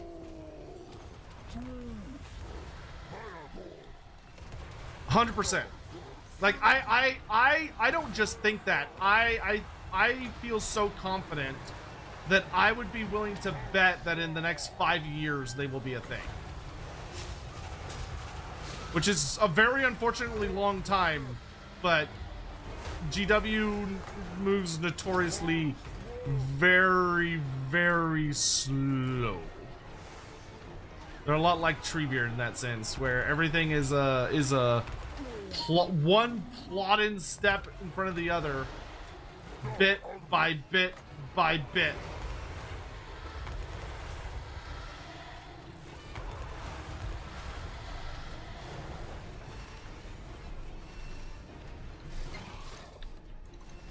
Nippon before Koresh?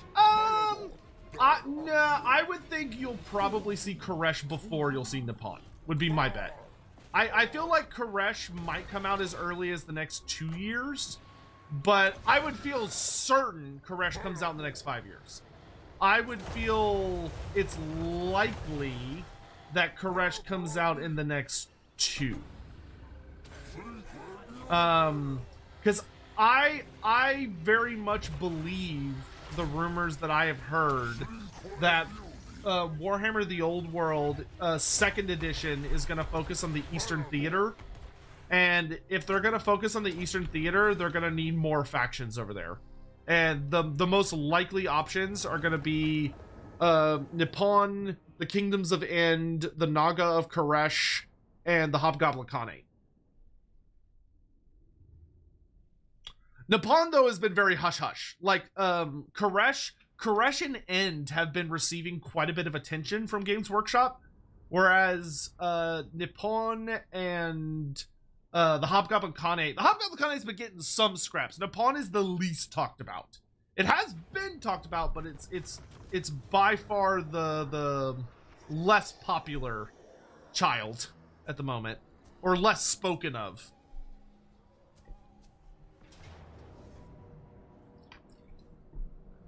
All right, these are the guys that killed me. Can I beat them in a fight? I'm pretty sure I could beat them in a fight. And I think I kind of have to, because if I run away, it will result, I think, in me getting caught in the Oak of Ages fight. I think it's better to do this ridiculously stupid giant fight with a very tiny army and win than risk getting too close to the Oak of Ages. Yeah, dude, I love Andy's version of Nippon. There are a couple of little things that I think I would be like, I don't know if exactly that's how I would do for Nippon, or like I might want to do, like, I think this thing should be handled a little differently. But for the most part, I really dig Andy Law's interpretation of Nippon that he uses for Lawhammer. It's pretty goated. It's pretty goddamn good.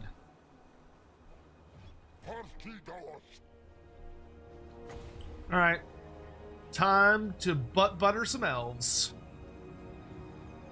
God, he's got so many Glade Guard.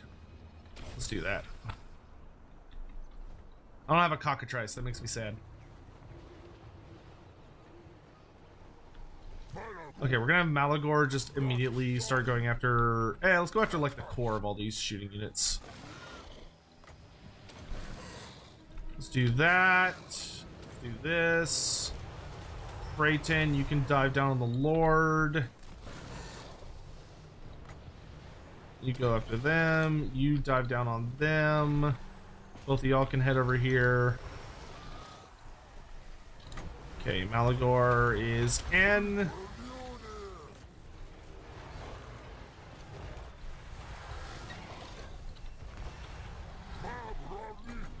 We're just gonna start spamming spells.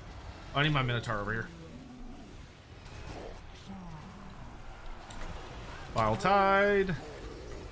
Vile Tide.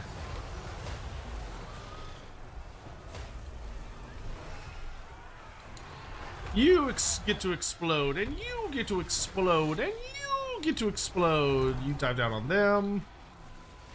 Apocalyptic Visions. We're gonna cast a big ol'. I don't need to overcast it, I don't think. Cast a big ol' Scythe. Good shit, good shit, good shit. want you to tear up their lord. Looking good, lads. Looking good. Why don't you chase off this bird to see if you can make it not come back? That would be delightful. All right, reinforcements are showing up. Not that I care. Gorble, don't bother with that. Come on back here. We're gonna do this over there. I want you to come over here and harass this eagle. Nope, that's not a good fight. Oh god, run away. Shoot this down here. Dive down here. All right, we got reinforcements coming in.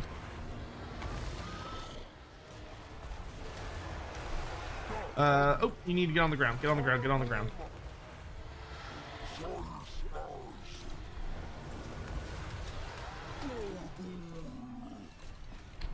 You need to make sure we're killing all the like character squads. Debuff the Wild Riders. Alright, he's got a lot of shooting coming on.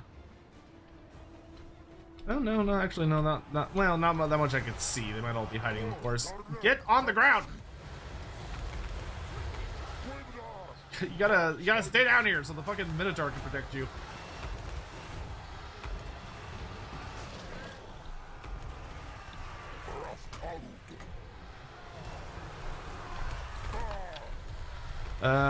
Let's see. Let's get you up in the air. Do I have any other flyers around? Nope, this is everybody. Okay.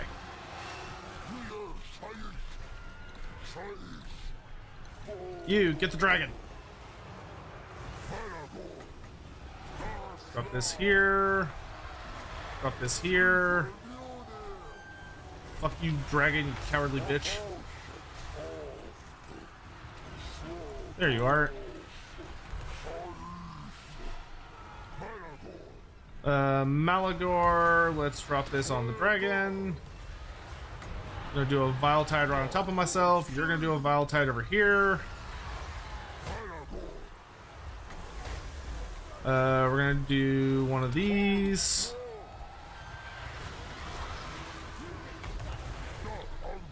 Apocalyptic Visions. I think this is most all of his shooting, so we'll throw this down like here-ish. Malagor's getting really low.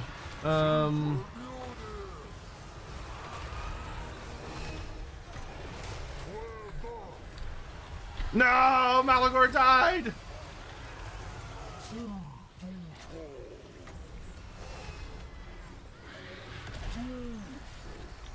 Did he get regen on him somehow? The accursed armor wasn't worth it.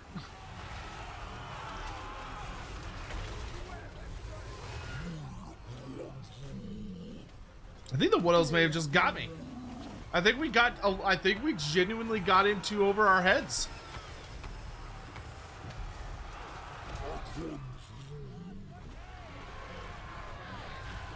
Yeah, because this guy is regen. That's what makes him so fucking gross. Like, he can endure a lot, but this is a lot of dudes. That dragon is the real problem. And the tree man.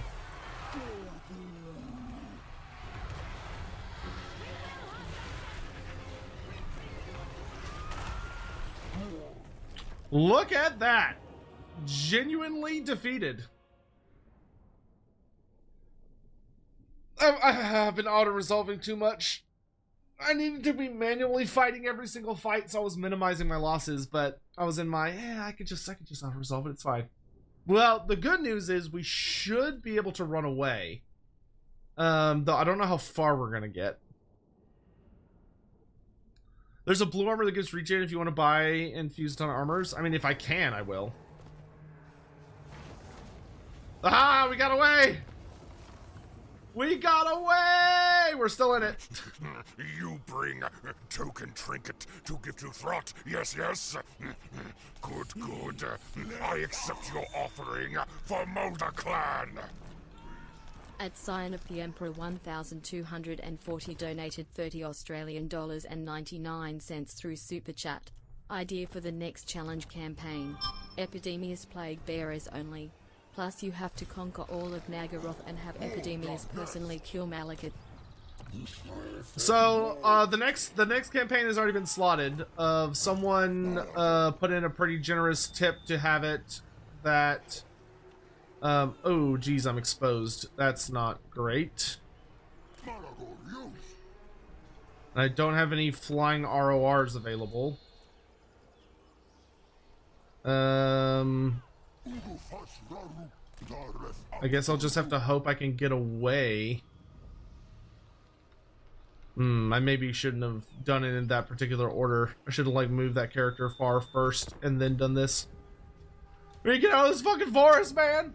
Lore fact, you know how giant river troll hags are probably trolls that spend a lot of time to play saturated with deathmatch? What do you think a life troll hag would look like? Maybe not the Lore troll is part tree. So, yeah, that would be a very, very likely option. Is that you would have a troll that, like, has slumbered perhaps beneath a part of the forest. What the fuck? Khalida took over the Oak of Ages? That is hilarious.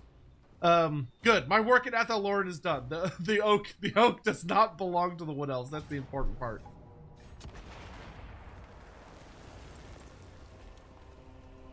But anyway,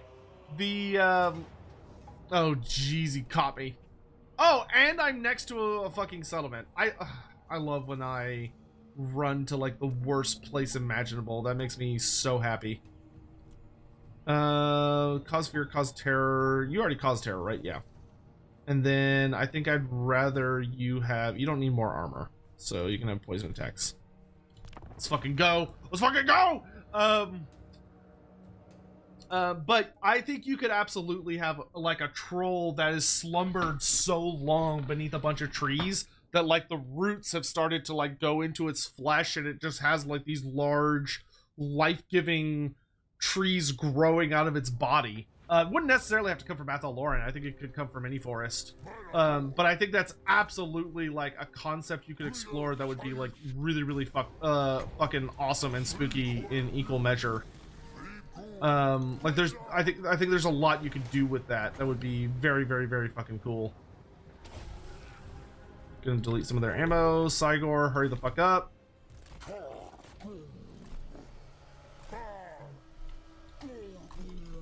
Okay, we can't afford to just sit around. We gotta like get up in there. Wow, great shot from the Cygor. Holy shit. Fly down to the ground. So I can charge in here. Gonna pop that there.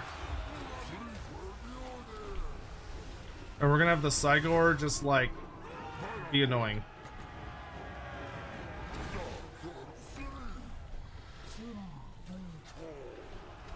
More birds, more birds. Drop a Vile Tide here.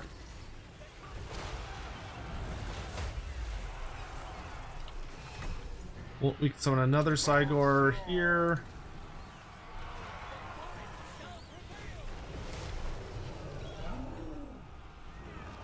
Yeah, a life troll would just be Trug from AOS. I mean, that is certainly a interpretation. Yeah, that would work really, really well.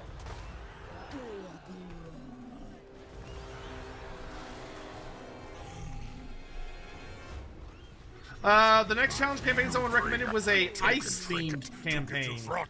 So we would be using Yetis. So it'd be an Ogre Kingdoms campaign with a focus on Yetis and Thunder Tusks, with also being able to get Frost-themed units from other factions, so we could get like a Frost Phoenix, for instance. 99 cents through Super Chat.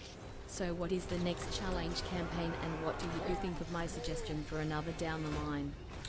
Epidemius, Plague Bears only, conquer all of Nagaroth. Have Epidemius personally kill Magaroth, or Malekith. You have to paint all of Nagaroth and kill everyone in it. Yeah, that could work fine.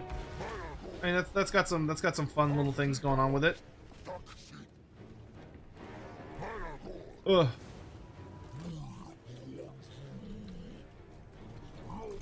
Oh, the archers are so annoying.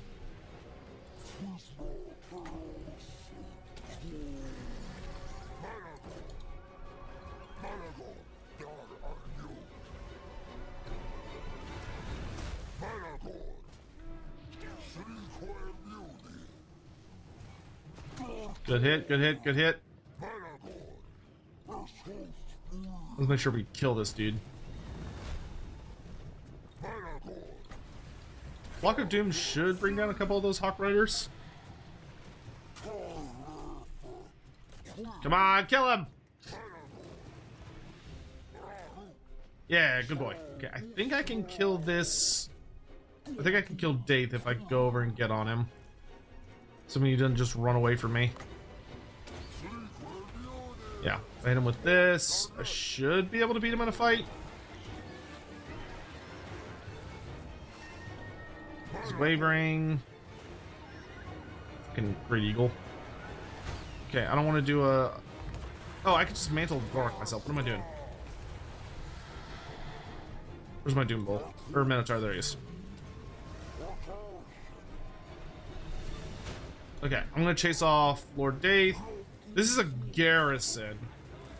So what I actually need to do is I need to pop their boss.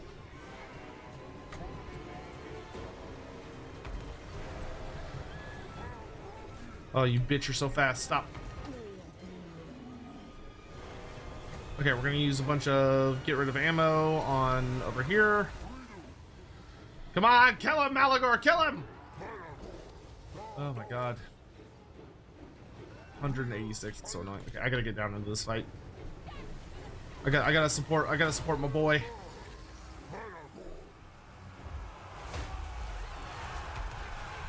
We can summon one more Cygor.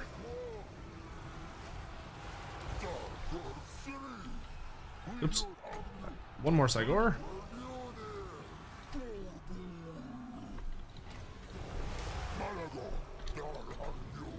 Do a big overcast Flock of Doom, which should kill Daith. Okay, it shattered him. Yeah, okay, I can take that. I can work with that.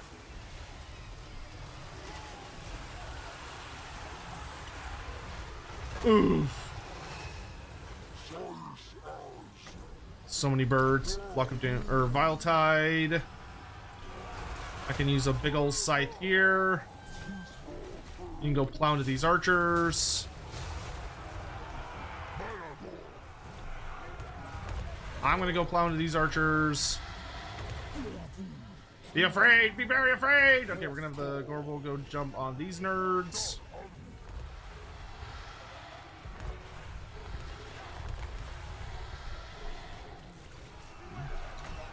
We got another... I think I'll... Yeah, we can go ahead and use that there. That's fine.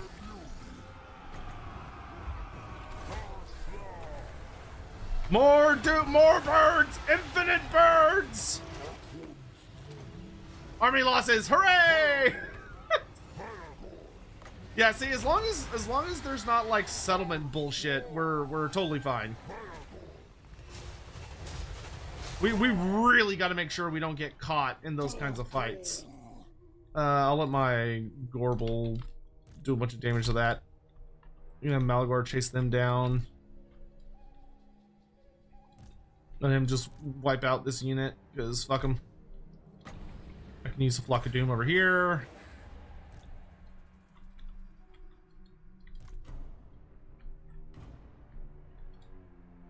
Mess with the Malagor, you get the wings! You bring token trinket to give to Throt. Yes, yes. Good, good. I accept your offering for Mulder Clan.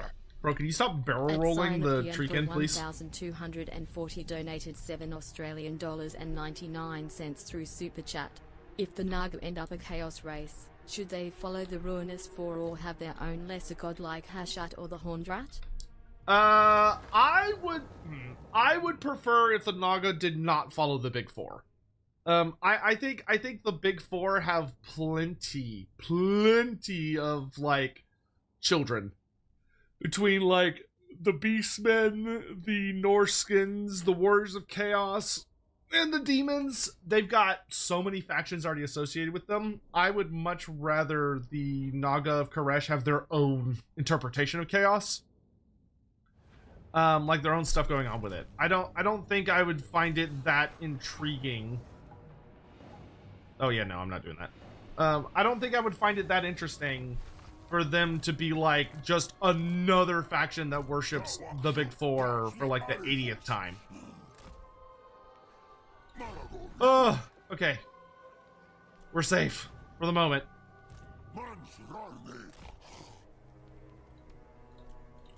Well, that was painful. Give me Chimera and a Cockatrice. Oh, the Cockatrice takes 2 turns. Okay, well in that case, I'll take a Praeton, since they take 2 turns anyway.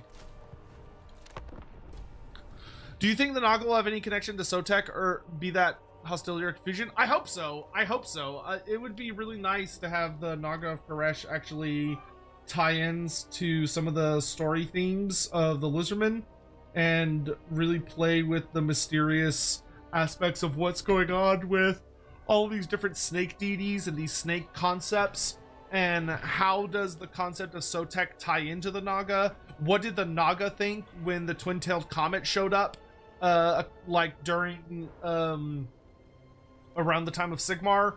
I think there's a lot that could be explored there that would be really interesting.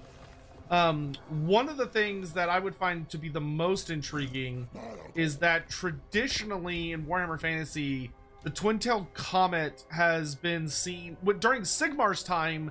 The twin-tailed comet was treated as like an omen of good, like it brought good things to the world.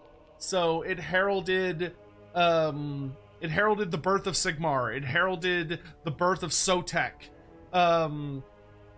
And so it was like really bad for the forces of chaos and disorder, and undead and like all these other factions. For the bad guys, that was a really, really bad time, because basically this like fucking group of gods kicked the door in and was like, hey, what's up? And it caused like a whole bunch of problems. And I think it would be fascinating to explore, like, what did the Naga think of all of that? Like, how did they feel about the arrival of these various entities through a cosmic sign that they likely had their own unique interpretations of? But yeah, there's a lot of different ways you can go with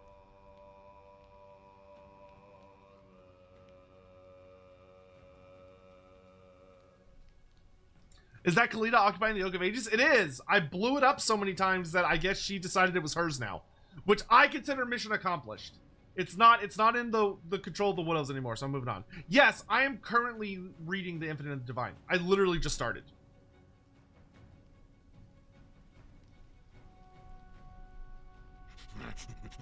You bring token trinket to give to Throt. Yes, yes. Good, good. I accept your offering for Mulder Clan. Thank you, Simon, for the super chat. 1,240 donated $7.99 through super chat. Personally, I want the Naga to be either primordials like the dragon ogres and Fimmer, or proto-lizardmen who went bad, maybe mix of both. Yeah, I definitely want the Naga to be a primordial race. I want there to be a full standalone faction that is pre-Old One primordial folk, that have like interesting focuses on the way the world is, which almost all of the pre-chaos groups that we have, like we have some pre-chaos things, and we have some pre-Old One things, you know, like the Dragon Children stuff. But I would love for like the Naga to be an entire faction that revolves around this fascinating identity of that they were here first, and they had their own complex culture with complex ideas and thoughts and aspects, and then some group of weird alien space gods moved in and like fucked everything up. That being said, like, I do find the proposal that the guys who have been making the Koresh mods for Total War Warhammer, I also really like their interpretation, that even though it's different than mine, where their interpretation is that the Koreshi are basically like evil lizardmen. So the idea being that they were one of the races created by the old ones very early on to serve a specific function, but then they fell either before the arrival of chaos or sometime immediately afterwards, because like the old ones like created them and then disposed of them because they were like, oh, these are a failed project or whatever. But I don't I would prefer if we got something more along the lines of precursors as opposed to old one creation. What's up with all the yawning? So the reason I yawn so much when I stream is because I talk too much. If you've never streamed before, if you talk often and consistently and you don't breathe enough, your body will make you yawn to basically be like, shut the fuck up and take a deep breath. It's basically what it is. So if I'm yawning a bunch, it's not because I'm tired, it's because I'm talking too much and I'm not breathing enough.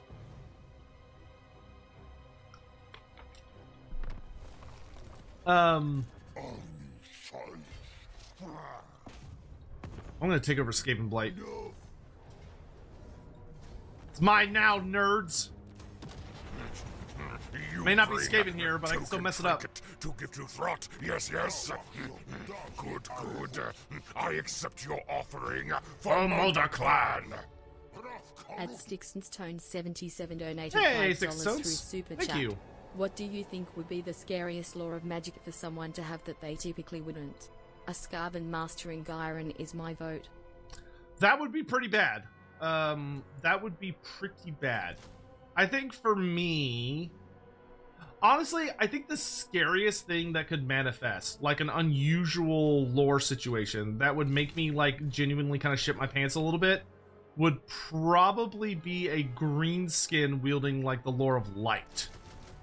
Like, for that, in order for that scenario to manifest, would be such a fucking terrifying series of events leading up to what would probably be one of the most powerful, nightmarish things to have ever graced the Warhammer world. Like, an orc or a goblin wielding the lore of light would be like, holy shit, levels of terrifying. Because they would also represent like an evolution of the intelligence of the greenskins, and they would basically eliminate most of the greenskins' weaknesses. It would be very spooky. DLC. When do I think we'll hear more about the Cathay Mini DLC? I would suspect February. I think CA is going to be fairly quiet this month.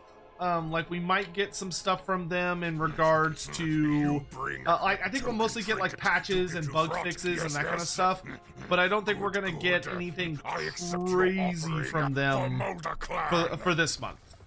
At JJWLA donated 78 Hong Kong dollars through Super Chat.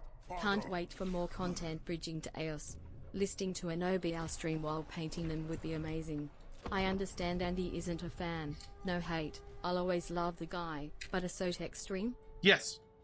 Just yes. And Andy's coming with me because I want Andy to be there for certain aspects of it. Also, we might occasionally have on extra bonus guests. I know a lot of people have been asking, but there's a very, very good chance we might have like 2+ Tough on for an episode, or maybe like other AOS content creators to come on as like kind of a bonus person as well. But I would very much love to do a stream talking about all sorts of AOS stuff. We are, once Andy is back and like we're back in the groove and we're happy and we're chill, either at the end of this month or early next month, we are going to do our first ever AOS stream, which is going to be on Marathi, where we're going to continue and kind of finish Marathi's story. 1,240 donated 79 Australian dollars and thank you, Sion. 99 cents through Super Chat. It'd be really cool and horrifying if the Naga worship Sotek and have chosen twin-tailed characters and units. They also hate Skaven, but it'd be a similar vibe. That would be a very interesting take. If that, like, they see Sotek almost in the exact same light the Lizardmen do, and they worship him just like the lizardmen do, but Sotek just represents both. That would be very spooky. Silent, thank you for the very generous super chat, by the way. I appreciate it.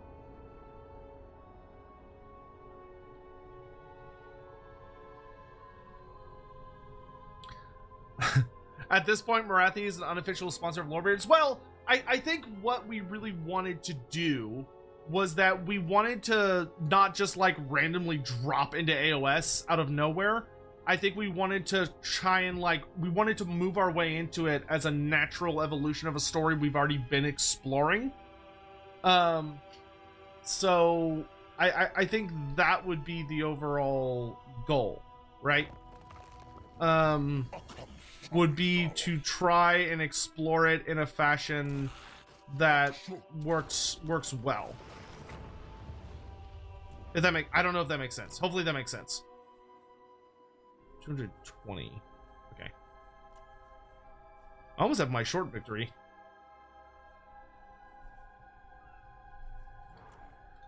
Do we still get the Beastmen storyline? I forget if that's still a thing. Like, do you still get the final quest battle for the Beastmen? Oh, Spartan, would you send me the link to the short for that? Because we could pass that on to the editor if we have like good shorts.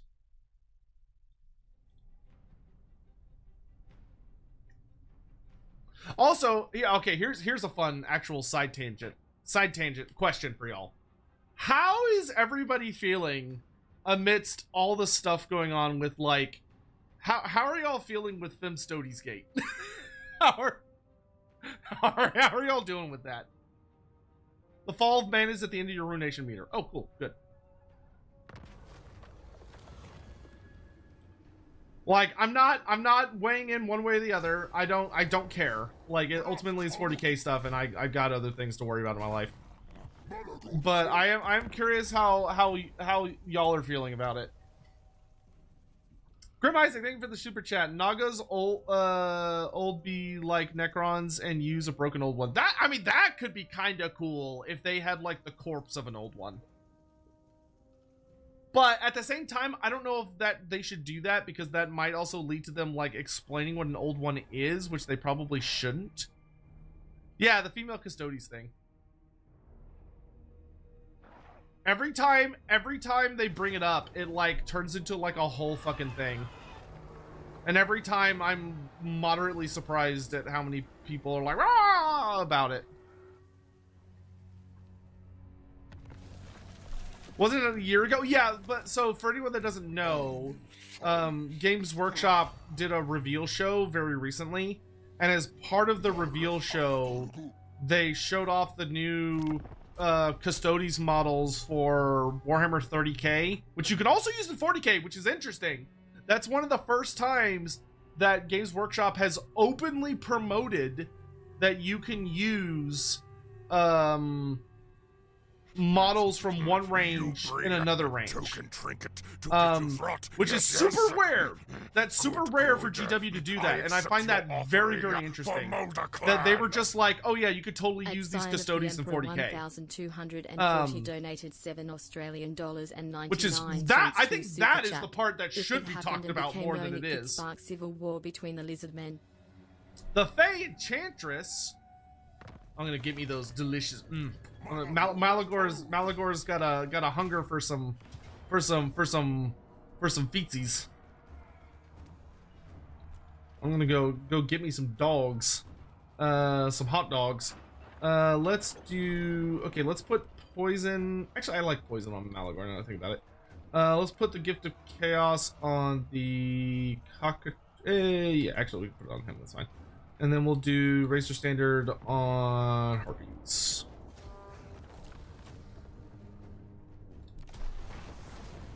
Yeah, casualty replenishment. Hell yeah, we'll take that.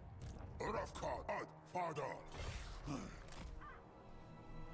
I have to kill all the Empire factions, or no? Just Corone. That's for Bretonnia. That's kind of funny.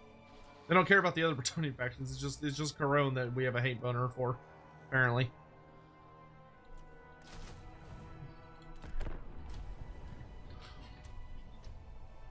Dumb question. How do I access clips I've made previously on Twitch? I know how to do it, so actually don't worry about it. I'm making a mental note to do it myself. But there's a way you can go to, if you go to my channel, so if you go to the Twitch channel, so you go to like twitch.tv/Loremaster of Sotek, and you go, there's like, especially if I'm not live streaming, I think, so if you click on like my actual channel, not on the stream, but on the channel itself, there's like the about page, and like one of them has like videos or VODs, and then there's clips somewhere in that. I always figured he would like hooves. Yeah, but I'm sure feet are so much softer and more gentle in the palate, right? Isn't that how that works? My only thought is that GW should be less lazy about their retcons. GW is always lazy about retcons. I can't even like think of times where they've done a good job with their retcons. Like they just sort of vomit them out. Well, they'll just be like, oh yeah, the Leagues of Votan have always been a thing. Female custodians have always been a thing. Oh yeah, like all of the Warhammer Fantasy technology is actually 200 years old. Oh yeah, the giant river troll hags have their own unique lore of magic. Like they don't, none of it's like, oh, this is how this thing came into being. They're just like, nope, this has always been here. Anyone who says otherwise is lying. And thank you for watching. Goodbye. Get out. You bring token trinket to give to Throt. Yes, yes. Good, good. I accept your offering for Mulder Clan. At sign of the Emperor 1,000. I don't think they could ever be bothered. Donated $30 and 99 cents through Super Chat. Not happy, honestly. Aside from any other lore issues I have with Femstoads, I feel it's just a lazy attempt at pandering with the popular faction instead of giving more attention. So more attention to the woefully neglected Sisters of Silence. Yeah. I mean, I don't know what GW really wants to do with the Sisters of Silence. It feels like they're just kind of there. Not really sure that, like, yeah, it doesn't really feel like GW has much in the way of plans for them. At least not right now. Scrap, scrap, scrap, scrap. Trying to see if I can get like some decent purple items.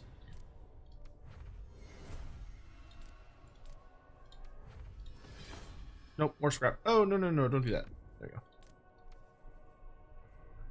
GW tried asking them, but they don't use sign language. Well, there you go, there's your problem.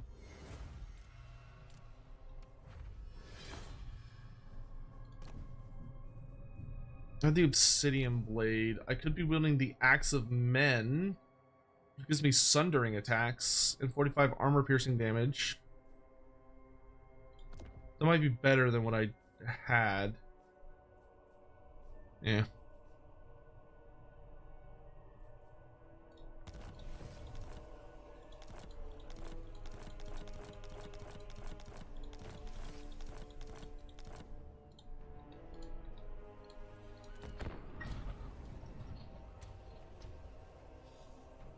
I'd like to see them do more. I just don't know what more they would do. Cause like do the Sisters of Silence have multiple units or is it just one unit?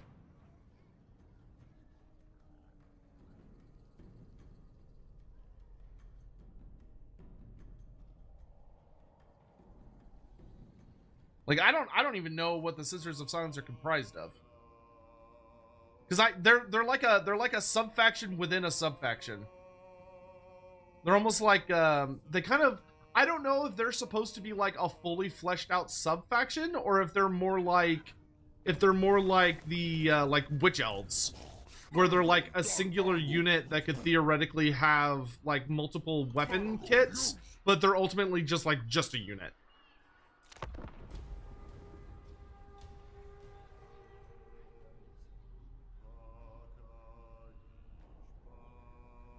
Okay, Spartan, I'll check it out. Thank you.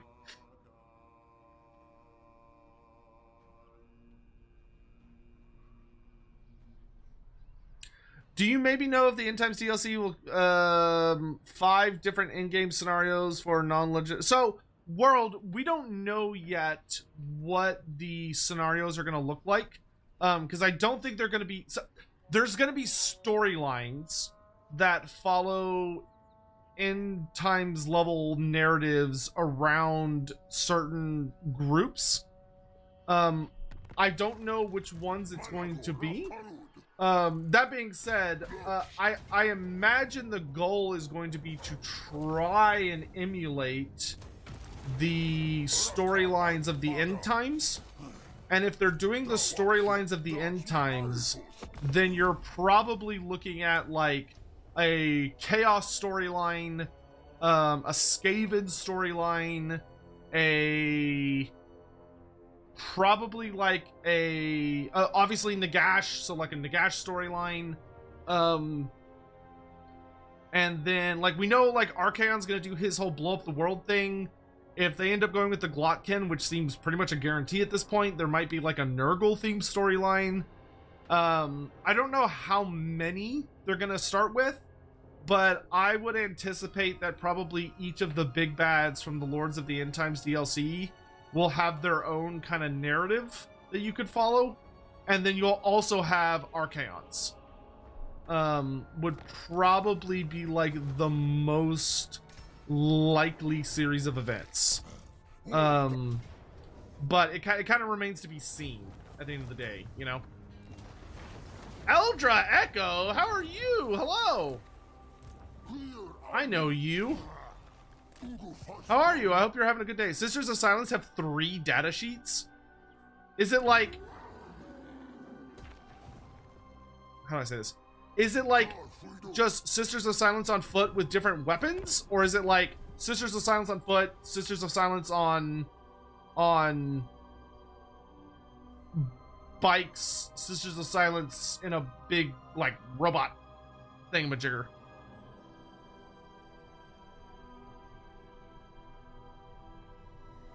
Is the body on Malagor's staff anyone of importance? Not that we know of. That has not been detailed about Malagor. I'd say it's likely... Actually, funny you ask. So, more than likely, it is probably some form of High Priest or Arch-Lector of Sigmar. Would be the most likely option. It would almost certainly be some kind of High Priest of a god. Because those are the kind of individuals that Malagor hates the most. And I think he would be, like, hell-bent on using them as, like, a magical loci through which to, like, use his spells. Which would also be, like, pretty fucking horrifying. To just have, like, this poor, like, dead dude up on a stick. Being, like, used as a magic battery.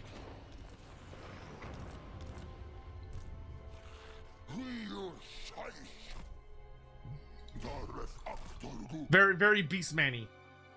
You want me to appear on a podcast? Well, that sounds like fun. Yeah, I'm down.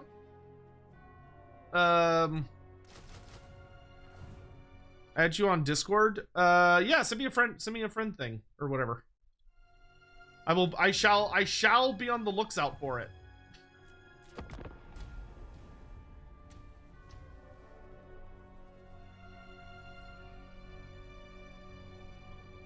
I also want to know if I need to know Warhammer to play Blood Bowl. No. Knowing Warhammer lore will make Blood Bowl more hilarious to you because you'll have an easier time. Like, you'll be aware of more of the jokes that are being made, but you do not need to know a goddamn thing about Warhammer Fantasy to play Blood Bowl.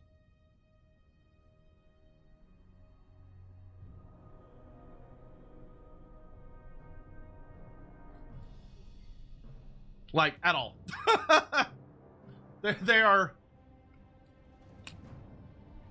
They're technically related.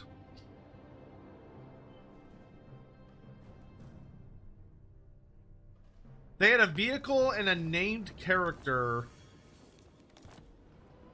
They had a vehicle named character? As in they no longer do? Did they lose part of their range? I'm just burning down as much of Bretonia as I can get my little paws on.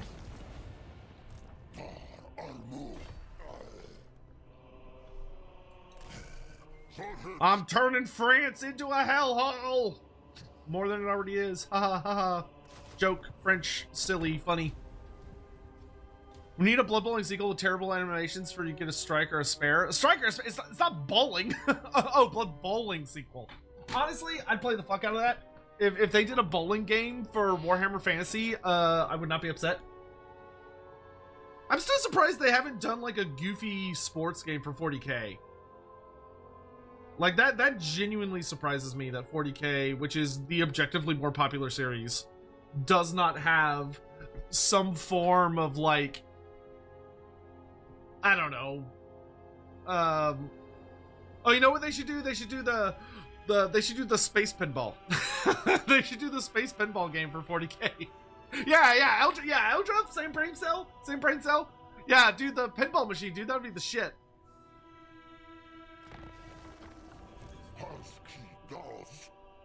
If a Sister of Silence was made to a Dreadnought, would they keep their blankness? That sounds like a great question for the 40K Lorebeards. I wouldn't know the answer to that, because I don't know that much about 40K. That sounds like a perfect question for them. I feel like the Glockhead are going to be worse chaos rather than Nurgle. I disagree. I feel like they're definitely going to be Nurgle. I feel like the separation of powers as it be is getting real wonky. But I would bet they're going to be Nurgle themed to like make them differentiated from Archaon. Because we know Archaon is getting a very big glow up for the end times.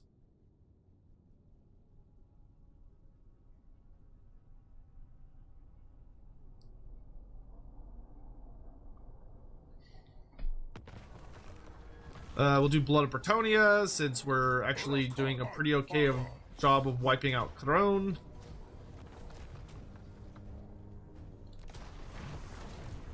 I'm coming for you, Lewin. I'm a-coming.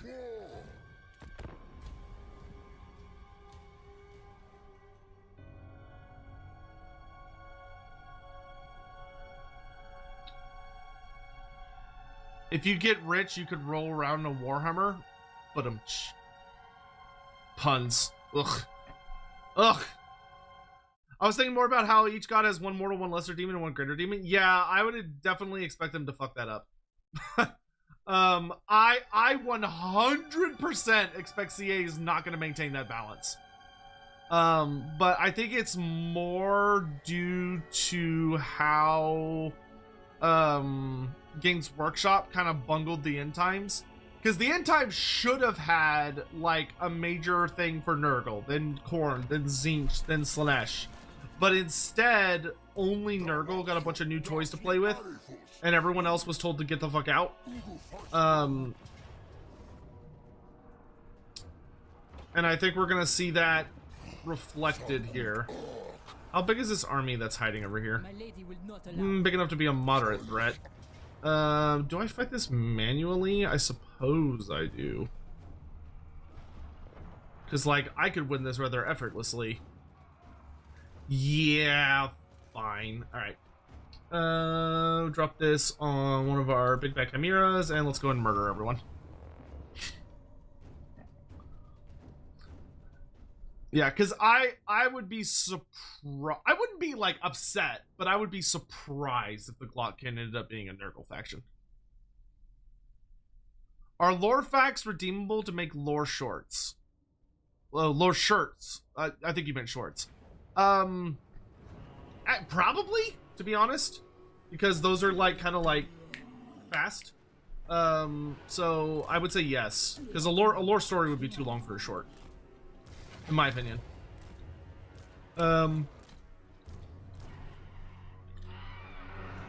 Okay, we're gonna have our Minotaur bust the door down, and then the rest of us are gonna fly inside and rip Lewin's face off.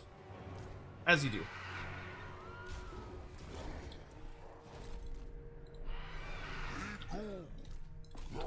There's no escape, Bretonia. Only death. Also here, I'm gonna blow up this wall.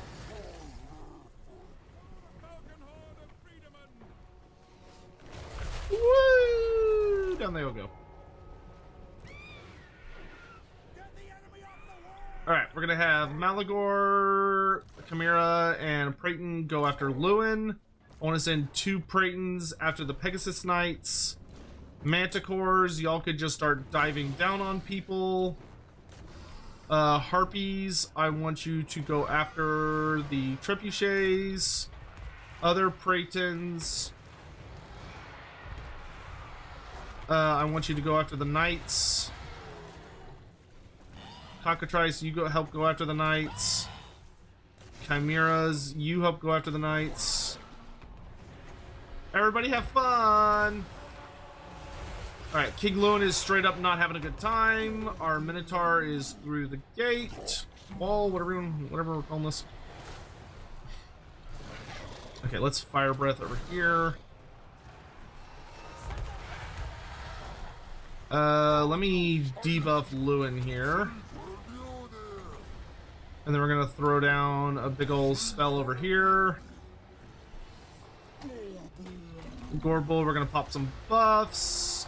This looks like a perfect place for a Vile Tide, especially on all these halberds.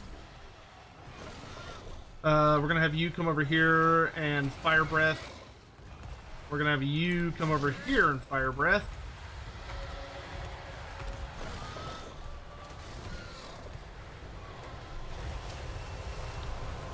Okay, you go kill those archers. You dive down on these lads. I'm gonna see if I can make these harpies immortal before they die. Oh no, they just straight up fucking died. Okay, never mind, my bad. Alright, Lewin is dead. Malagor, let's go join this party over here. I want you to shut off that trebuchet. Monsters are doing a great job. We're plowing through things. We're definitely going to take some casualties, but once Malagor's on the ground, it should be pretty one-sided. More birds! Infinite birds! Vile Tide over here. Let's do an upgraded Penumbral Pendulum. Just scything through Bretonnians left and right.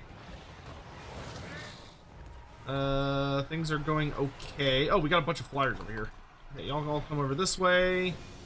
Minotaur. Okay, we're gonna blow up this thing here. Chimera, or you're not a Chimera, whatever the fuck you are. You go over there. I want you to come over here. We're gonna delete more of their ammo from... Let's get these guys. Okay, all of y'all go help over there. You lot, come help down here. Actually, no. You go breathe fire over here. Malagor, we're gonna throw down more of this. You're gonna chase... let's actually fireball these archers. Gorbel is fighting his dandiest over here. You're gonna go kill those archers. Malagor has won this little engagement. I'm gonna run in on these Grill Guardians to keep up the pressure. You bring a token trinket to give to Throt. Yes, yes. Good, let's do a big scythe over here. At Sign of the Emperor 1,240 donated $7 Australian Vile Tide over here. Through super chat. Suggestion for a future Lorebeards stream. There we go. Army losses. You'll love to see it. You'll love to see it. Simon, thank you for the super chat. Suggestion for future Lorebeard stream, building a Naga Prophet Sotek. That's potentially something we could do. I would want to probably... That would be difficult. That's taking a lot of assumptions into very, very big steps. I think it would be easier and more likely to do a stream focusing on how maybe humanity might end up worshipping Sotek, and then use that as a branching point to perhaps watch into to further explore the interesting aspects and potentials of the Naga, as opposed to the other way around. That would be tricky, doable, but definitely tricky. It wouldn't be my first choice. And you know what? We'll just have more chimeras. Fuck it. And then I need more harpies and another manticore because I don't want a ton of harpies in each army. All right, Corone is ours. That's another one off the list. Is there an ideal mechanic you would want for Moonclaw if he gets added? Yes, I would make Moonclaw a legendary hero, and I would make his gimmick that he can reduce the amount of cooldown time between moon events by 1. Maybe for like a certain amount of levels. I would also make it where he can empower your moon events. So like when you successfully get a moon event, he like buffs it some way. And we know one of the things they're introducing with the End Times mod that we know, or DLC, one of the things that we know where it's coming in the free LC for the End Times is the ability to like change terrain on the map and do crazy things. And one of the things that I would love to see Moonclaw get access to is we know there's a gimmick where like shards of Morslib, the moon, can be spit down onto the planet itself and cause like mass destruction and stuff. That could be a really fun mechanic for him. Obviously it would have to be tweaked a little bit because you wouldn't want it to be like too overpowered. It can't like instantly win the campaign or like just annihilate things, but maybe he could like, if he gets to an appropriate level, and like there's like a big enough moon phase, maybe he can like one shot you know, he could like ruin a settlement. Like that could be kind of fun. More destruction, more death, more suffering. Hey Malphon. Well, there's a pretty birdie in chat. My favorite Zinch fanboy. How are you? What are you doing? How are you?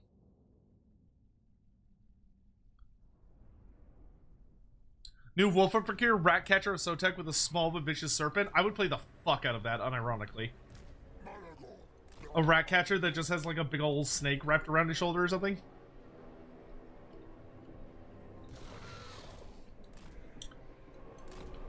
Alright, this should be a pretty straightforward, easy siege. Does help when you can just fly over the walls and murder everyone. Look at all these big boys. We got a proper flock now. You're making a burgie? Nice.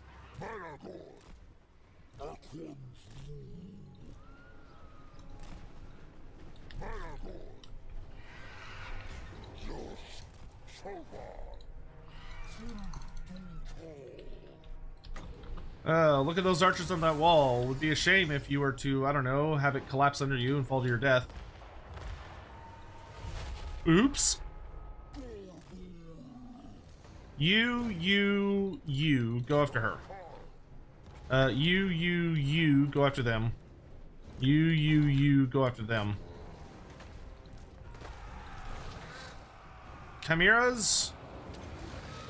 Manticore can dive. Open fire.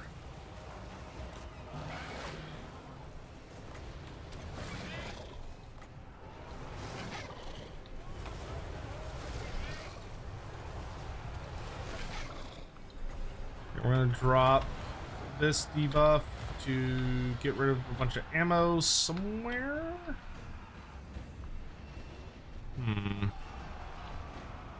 Yeah, here's fine.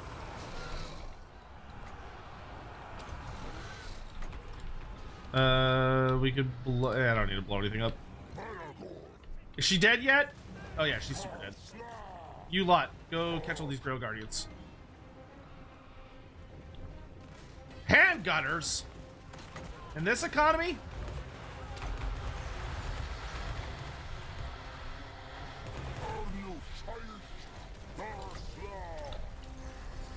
Yeah, I don't fucking think so. Harpies! Eat those men. Eat their nuts off. Make them regret all things. Okay, all the Pegasus Knights are dealt with. I'll send you after the archers. You're gonna fire breath these guys. You're gonna go join this mess. You're gonna go join this mess. You're gonna go join this mess. You go after them. You come after them. Cockatrice, let's freeze some peaks in place. Let's do this.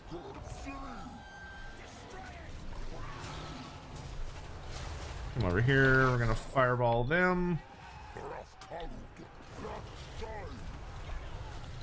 Throw down a big block of doom. Send in the Chimera. Let's make these harpies unbreakable and also buff the fuck out of their stats. Send in the Doom Bull over here. Knights of the Realm, huh? Go fuck them up. Alright, this is all going well. And get a Vile Tide over here.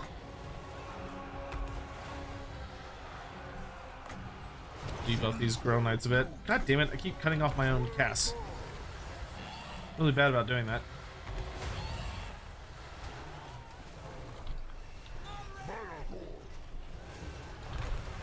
Any more ammo I need to get rid of?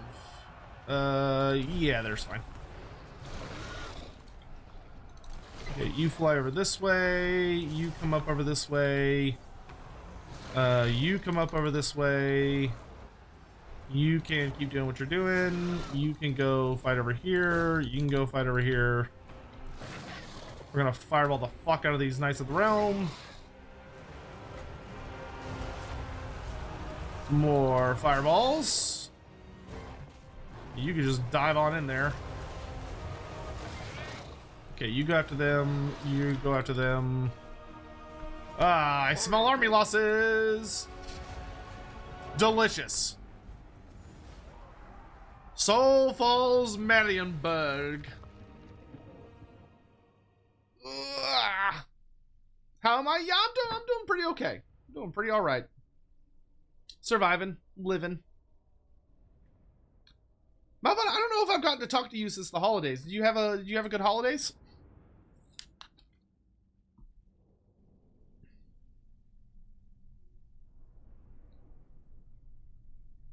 Hey, Jake Woo, how you doing?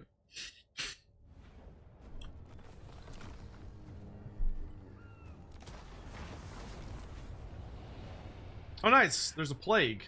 Plague of the Crow. Excellent. Okay, we lost our harpies, which we can replace very easily. I think we also lost one manticore. Okay. Nothing like a good plague. Been busy with work lately. Haven't been around much. How was yours? Mine was good. Mine was pretty good.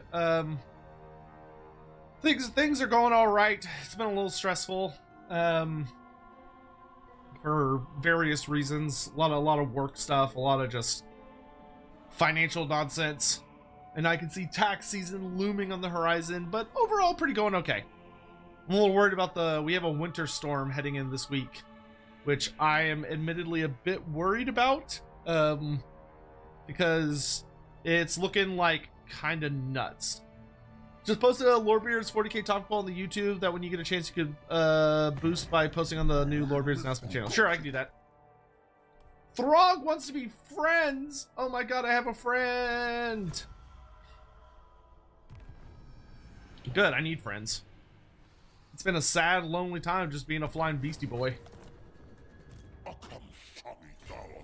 No one to talk to, no one to hang out with, no one to give little kisses to. It's truly been a tragic state of affairs.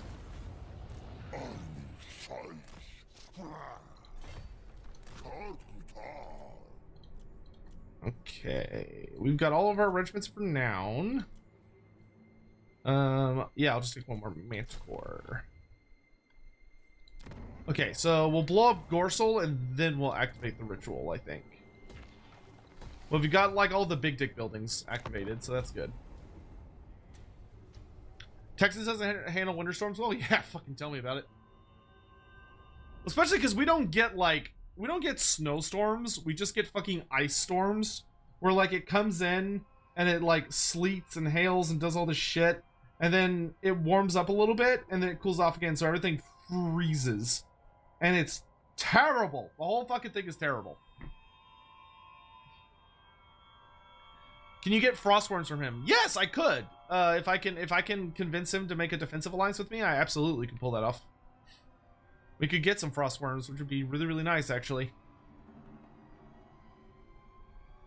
Yeah, because I'm allowed any flying unit. And I was trying to buddy up to Corn for the longest time, but he kept, like, dying. Oh, the Laralorn, huh? Well, I'm not really interested in picking a fight with the Laralorn, because I don't really care. We're gonna blow up the fort. And then we're gonna take out... Oops, nope.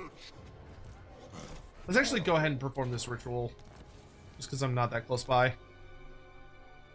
I need to make sure I'm actually performing rituals so I get ritual points. Instead of just, like, not doing them because I'm trying to be overly perfect and then I completely miss out on any ritual whatsoever.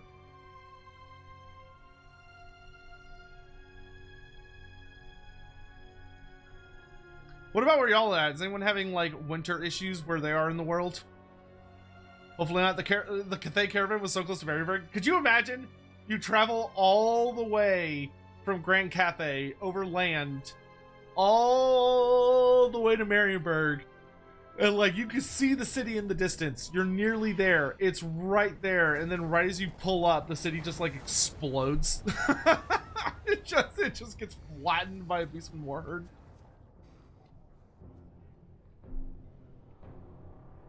You're like, I took all my stuff here. I brought all my shit to sell, and it's all gone. The whole city has just ceased to exist.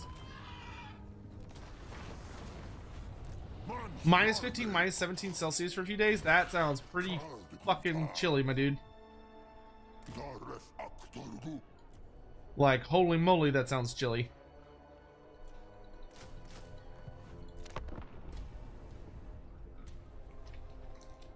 Some of us are playing on how to deal with puppies and oh my gosh, 3 Fahrenheit. No, single digits, absolutely not.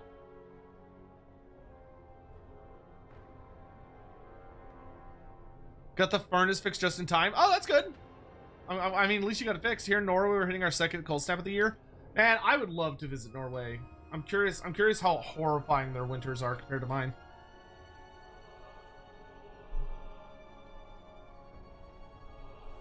Our winter is silly most of the time.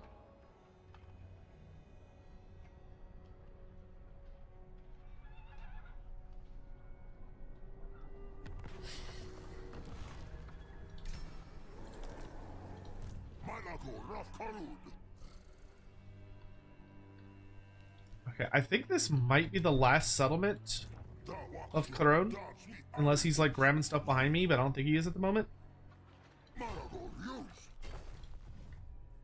Another Bray herd. Let's be friends. Archaon, huh? The big man himself. I'm just gonna buy a defensive alliance with him. Let's fuck it.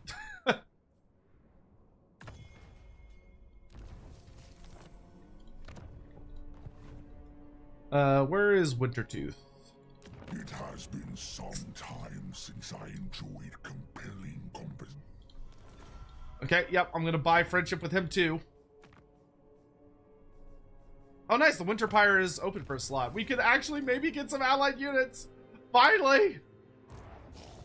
I can have some diversity in my army.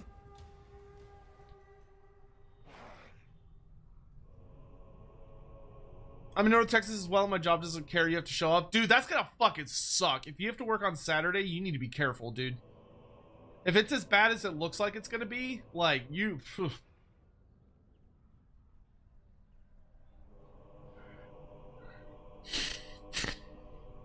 1.4 degree Fahrenheit? Acne? That sounds fucking terrible.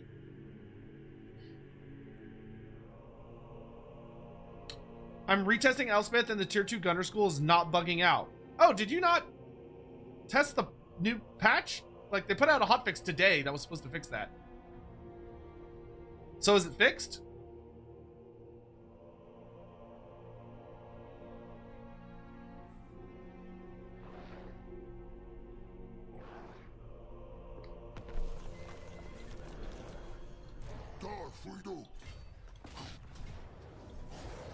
Goodbye, Gorsel. Rest in piss.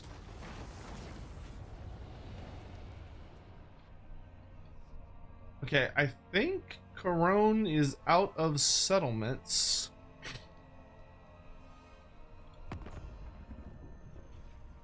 No, he has one more. Oh, of course. Fucking Albion. I shouldn't have to go all the way to Albion for this. Stupid. Okay, I need to catch this army of his on the mainland before I worry too much about trying to kill him.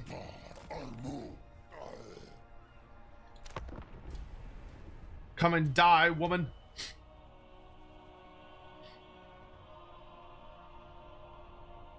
As of right now, yes.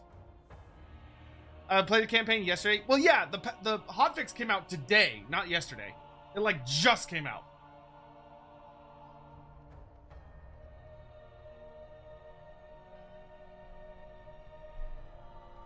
Had your first cherry pie ever earlier. How was it? Good? Bad? Would you do it again? Are you full of joy or regret? Oh, where'd you go? Lewin's favorite tropical retreat, Albion. I wouldn't call Albion a tropical retreat, but sure. I feel like it's the exact opposite of that. Aw, dang. Alright, I guess we're gonna go kick him off this island.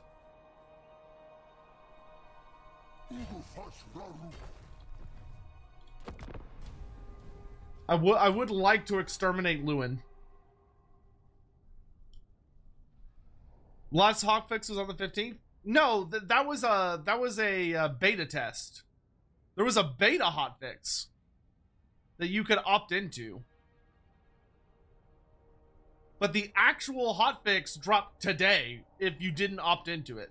And it also had some additional stuff added.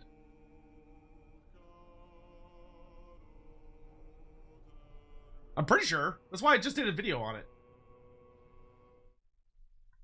Now I'm second guessing myself. Hold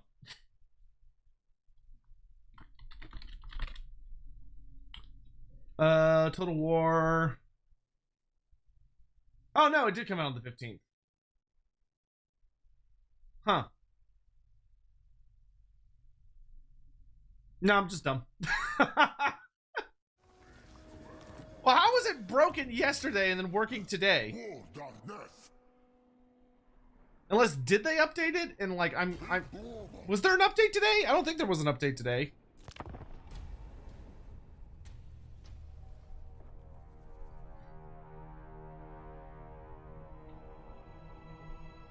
I don't know why I thought there was an update. I think I'm just having like I'm just having a moment. I'm just having a senior moment apparently.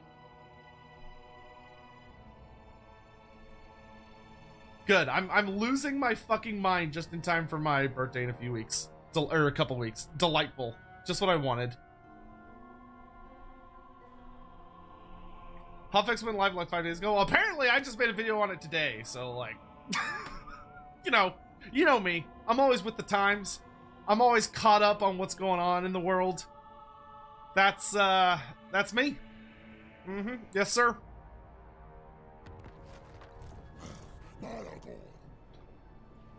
I do be up to date on modern events. All right. Wow, so today's video is gonna look really dumb. Like, it's gonna look extra dumb. Delicious. You bring token trinket to give to Throt. Yes, yes. Good, good. I accept your offering for Mulder Clan. What? At Elemental Exposure donated $5 through Super Thank you, Elemental Chat. Exposure. I appreciate that. If a non-orc or non-ogre kills a war boss or tyrant, then could they take over the leader's warband or group? So that's an interesting hypothetical that's been explored in a couple different places. The general answer is that if you killed the war boss or leader of some kind of destruction coded warband, so Ogre Kingdoms or any of those other guys, I would say it is not impossible to suggest that you would have a potential ability to declare yourself in charge, and they might listen to you for a little bit.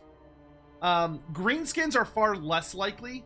Greenskins generally expect to be led by other greenskins, and there's a lot of very important aspects to their species about being able to lead, like being able to tap into the ability of a wah and being able to rile up and control the lads. But it's not impossible. It is very unlikely. I think in the vast majority of scenarios, because here's what would happen. Here's what would happen. If you killed a tyrant or a war boss in single combat, more than likely, what it would result in is someone else would immediately challenge you. So like you would be immediately challenged by the next orc, the next ogre, because they think you're easy pickings. Like the only way that they would realistically respect you enough not to like just instantly start trying to kill you would be if you had defeated the prior challenger so badly. Yay, Corone is dead! Praise be, praise be, praise be. Corone is dead. You love to see it. Perform ritual. You would have to do such an overwhelming oh whoops, I did a ritual too early. My bad. Amount of like death and destruction and proving yourself to be dead-ard and like the best ever, that the greenskins, ogres, etc.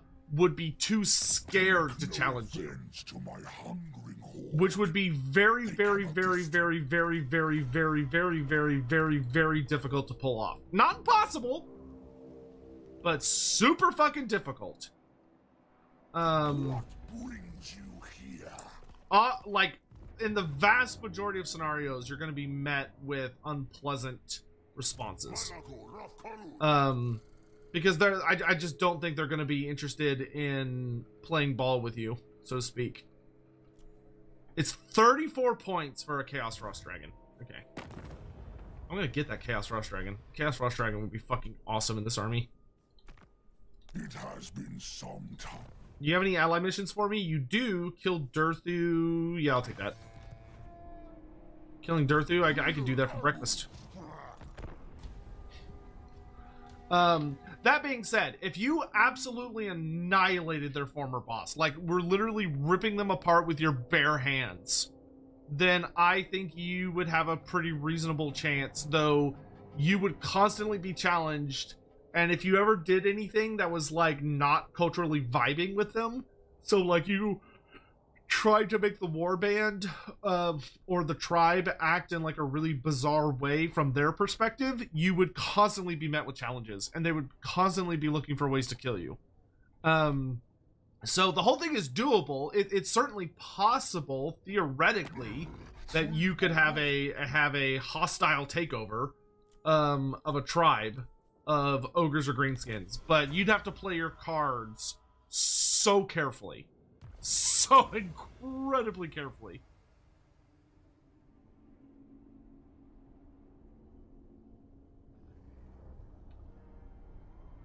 But, like I said, it could be done.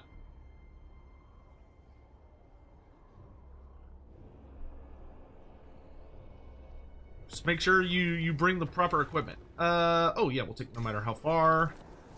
No matter how far. Ba-da-da-da-da. Alright, and that'll let us bounce back to Petonia. Oh, right, I was supposed to kill Durthu. Whatever. Whatever. We'll make Conquata, have a scare if a garrison can't. Oh, I'm out of money. I've actually blown through my billions of dollars. Just checking to make sure it's something I don't need to look at. Okay.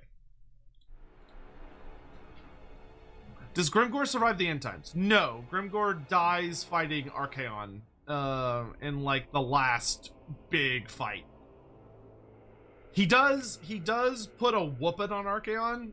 He wounds him quite badly, and he also shatters the Eye of Shirian, which is by far the most important and powerful artifact that Archaon has. Which Grimgor's the damage that Grimgor deals to the damage that Grimgor does to Archaon is the only reason that Sigmar was able to beat him when they had their final duel. Because when Archaon had the Eye of Shirian, he basically was unstoppable. Like nobody could realistically stand a chance against him. Because like he saw the future and he could just do like so much shit that he was an absolute nightmare to deal with. And he was also able to control magic significantly better than most people because of the power it gave him. Grimgor end times teleport makes no sense. I mean, it makes sense. It's dumb, but they explain why he teleports. Why is Grimgor so strong compared to other orcs, just built different? That, and he's also like really fucking old. Grimgor, if Grimgor's accounts, which I don't see a reason why he would lie in the story we're given, but if Grimgor's personal accounts are to be believed, Grimgor is somewhere in the ballpark of like 2,700 years old. Like he is hysterically ancient.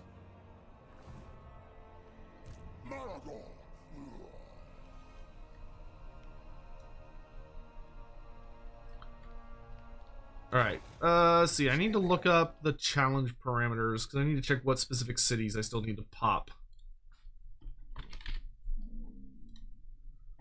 Let's see, I still need to destroy Kislev and Weijin. So those are the only two cities that I like have to track down, blow up, but I also need to achieve the long victory conditions, which means I have to finish off Reichland and Wizardland, which they're almost dead. They're very close to being dead. Because all the human factions are suffering, which is great for me. Does the game not do him justice? The game does him a reasonable amount of justice, I would say. I mean, he's a beat stick. He should probably be like a little bigger. But like, you know, he's pretty nasty in Total War Warhammer.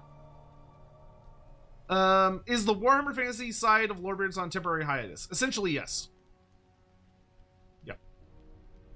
Which is unfortunate. I don't want it to be that way, but sometimes life hits us with really nasty, sad things that require a lot of attention. And there's, you know, you just gotta deal. We just gotta deal with it. That being said, I will probably try to just have some other guests on so that we can maybe at least get back to doing kind of like normalish shows, because I know a lot of people just want me to be doing something. I was hoping to kind of wait it out to like hang in there until Andy's back, but I don't think that's looking to be a realistic possibility anymore.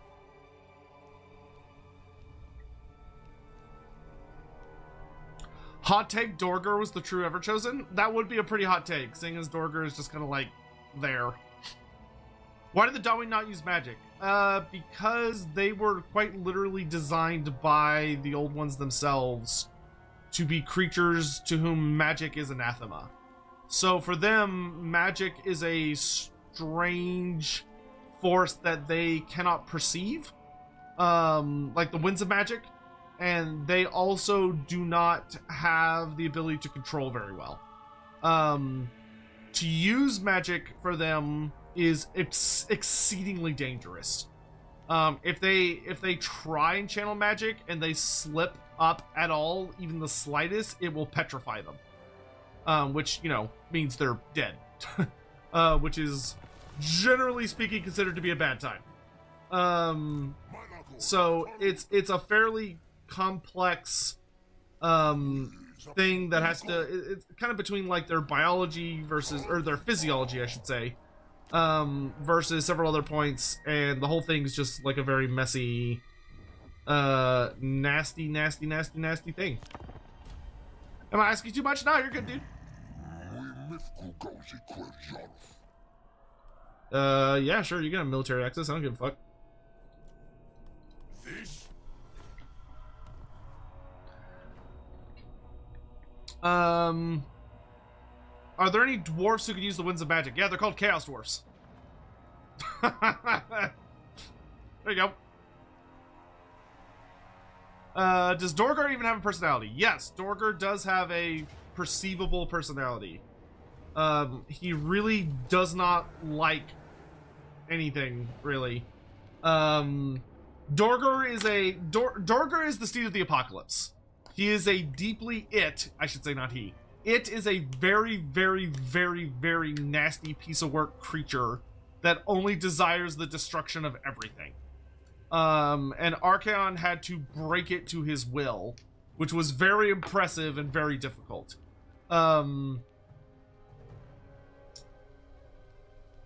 But, like, so it has a personality, but its personality is pretty easily summed up as just universally unpleasant and pissy. Yeah, we're fine. More burning, more death!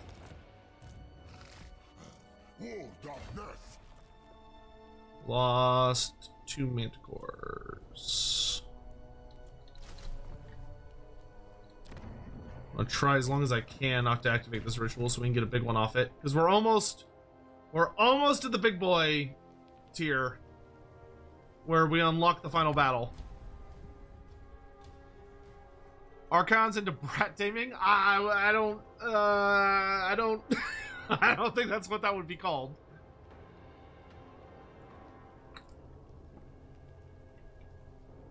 So is Hasha just another name for corn because I thought there was only the 4? No, in Warhammer Fantasy, there are thousands upon thousands upon thousands of gods. There are so many gods. There is a countless number of gods. In 40k, the only gods that are left, pretty much, are the Big Four and the Emperor. But in Fantasy, Chaos is held back by significantly more forces. And generally, there are more legions and armies and factions that are capable of taking Chaos on and keeping them in check in Fantasy than there is in 40k. At least until, you know, the end times and the world blows up.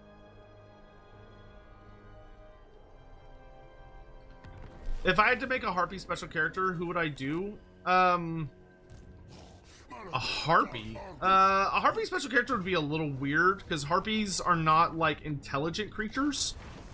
They're beasts, right? So like they're not these clever thinking. So if I had to make one, I would probably want to lean very hard into exploring the concepts of like a uniquely powerful Harpy. So like a Harpy that is notably perhaps larger and more mutated than all the other ones, like a queen of Harpies that's perhaps particularly old. If I had to, I would probably want to lean into making her associated very heavily with the Dark Elves, and like maybe explore why the Dark Elves see the Harpies as being like sacred to Cain. So that could be a way to do it, or you could do like some kind of Harpy breeder or a Harpy, a master of Harpies from the side of the Dark Elves. Yeah, there is the old Harpy Chaos God character, which, I mean, you could just make that character into a Demon Prince, and that would, you know, that would do the job fine enough. I don't know how far I would go with that, or if I'd even bother, but, you know, that would be a option.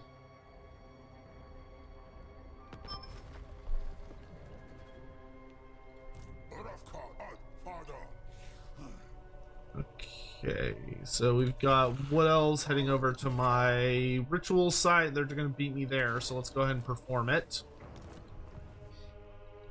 As I continue punching the Empire in the dick over and over and over and over again.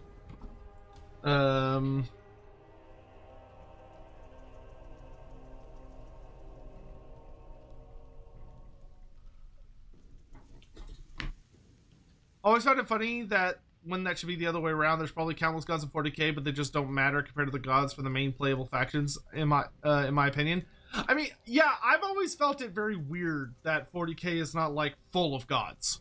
Like, you figure that every Xenos race should have their own gods, like their own pantheons. But they don't seem to. Like, the ether seems pretty fucking empty in 40k. Like, because all the Eldari gods are dead. Or like shattered or missing and all that shit. And it's like a lot of the other factions just seem to be like basically atheists, or if they have a god, they're like, oh, it's basically just the Emperor. Like the Emperor wearing a different hat. Which is, of course, very silly, but just kind of appears to be the case.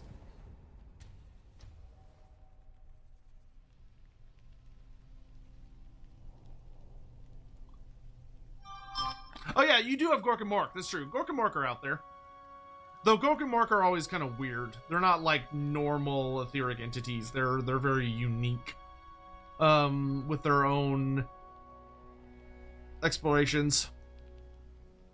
It's more most races are venerating the chaos gods in some form, named differently, and I can imagine that making lots of gods would be a big task.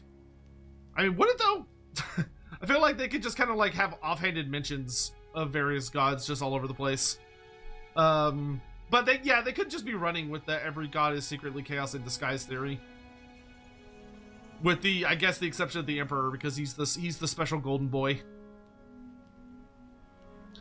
Morghur Crescent, tinfoil hat theory. The Emperor is to blame for the strength of the Chaos Gods by wiping out so many minor Xenos species that destroyed their gods, creating more space for the Forge to expand.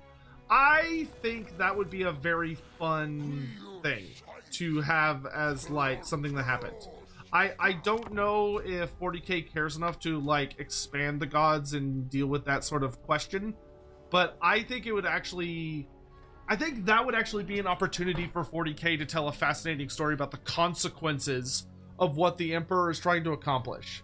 Because ultimately, 40k revolves around the Emperor. Like, the Emperor is, like, the main character. Everything revolves around him. He should be a major focus.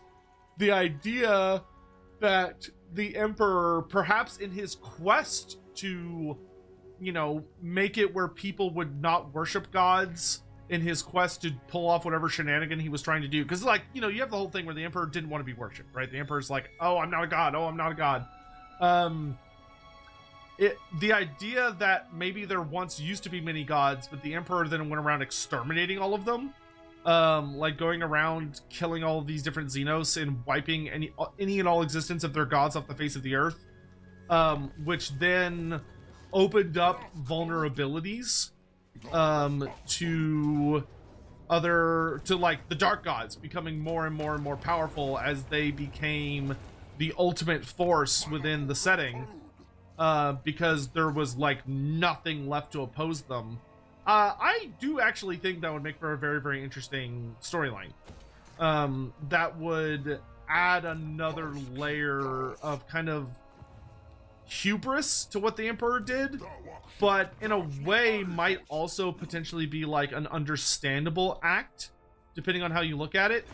Because if the idea is that he knows gods are dangerous, and maybe he knows that, like, perhaps he believes that all gods are bad, like there's no such thing as a good god, all gods are evil, because they change things and they make the world horrible. And even if they have like the best of intentions, they're still making like reality break down or a worse place or whatever. And so that would be one of those things where you could have the idea of he's trying to do the right thing, He's trying to make the universe or the galaxy better by getting rid of all these gods, but it creates a power vacuum, which could lead to chaos becoming significantly more powerful than they used to be back in the day.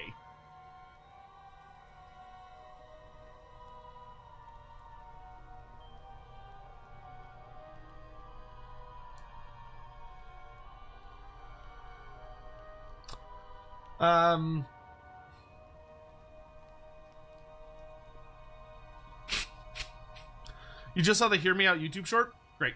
I hope you enjoyed it. Any idea when y'all be playing Vermintide next? I don't know yet. Sometime maybe soonish. I'm probably still going to be focusing pretty heavily on Final Fantasy XIV and Total War for the moment. With like little games with friends on the weekend. But I would like to get back into playing it, genuinely. Alright, let's be friends with Kazrak. And then I'm gonna go attack Krunwald. Valiant defeat! My ass it is. With all those silly ass... Oh.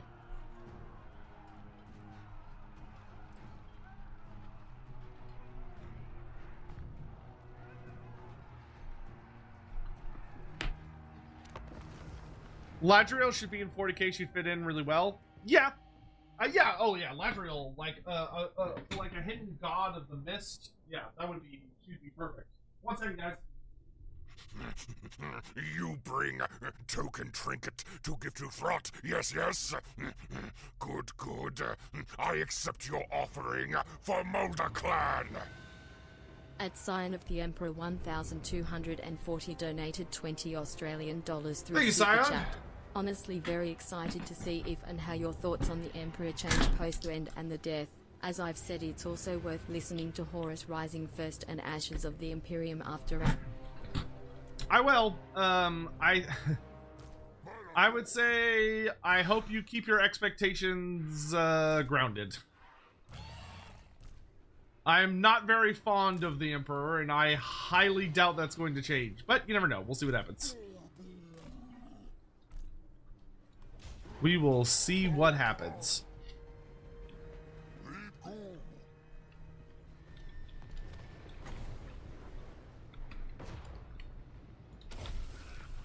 Okay, we're gonna get rid of a bunch of ammo.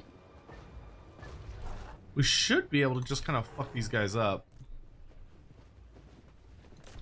Knights, wagons, steam tank. Y'all can go help with the knights. Cockatrice, why don't you go after the wizard? Steam tank, that thing, steam tank, land ship, let's go shoot a bunch of fireballs.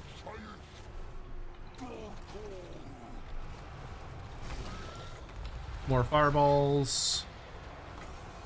More fireballs. More fireballs.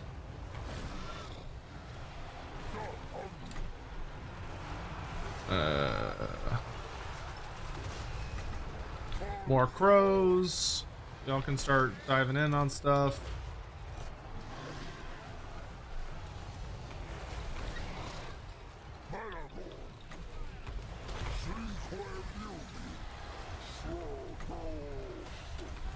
More Volatides.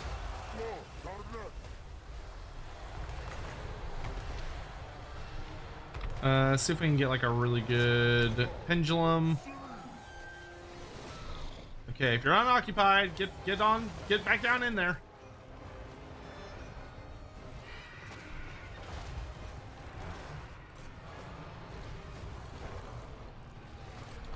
Okay, we've seen off the war wagons, we've seen off the knights. One of our manticores is dead. Rude. Come join the fray over here. I want you to bully that thing. Let's get rid of all their ammo. force them into combat.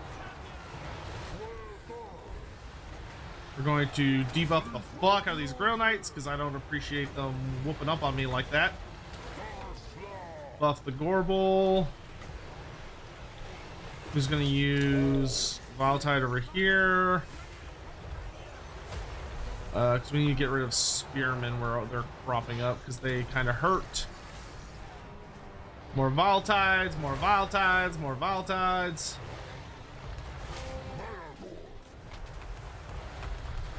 I'll join this fight over here. Have this Praeton start reflecting damage. This Praeton's gonna go after this thing. This Praeton's gonna go after this thing. Actually, no, you should deal with those. Harpies, you're dismissed. You come over on them. Dive in on them. Malagor, we're gonna do a big old flock of doom over here. I say as I get slapped. There we go. Minotaur, shut down this land ship. Manticore, go after these guys. I want you to breathe fire on these spearmen. I want you to breathe fire on these guys. Oh, I don't like that there's an execution sign coming from someone. That's spooky to me. Let's do a... Where's that coming from? Is it coming from the warrior priest? I don't think so. Oh, it might be coming from this dude. There. Shut that thing down. Kill those guys. Shut that thing down. Kill that thing. You land on the ground and go invisible. We're gonna delete all of these guys' ammo. We're gonna start regenerating. Do another big block of doom. Do some buffs. Go Viletide over here. Okay, that's army losses. We just gotta deal with all of the immortal shit. Is that fucking... God, everything's unbreakable in this army, Jesus. Okay, y'all come over here and help finish up all this nonsense.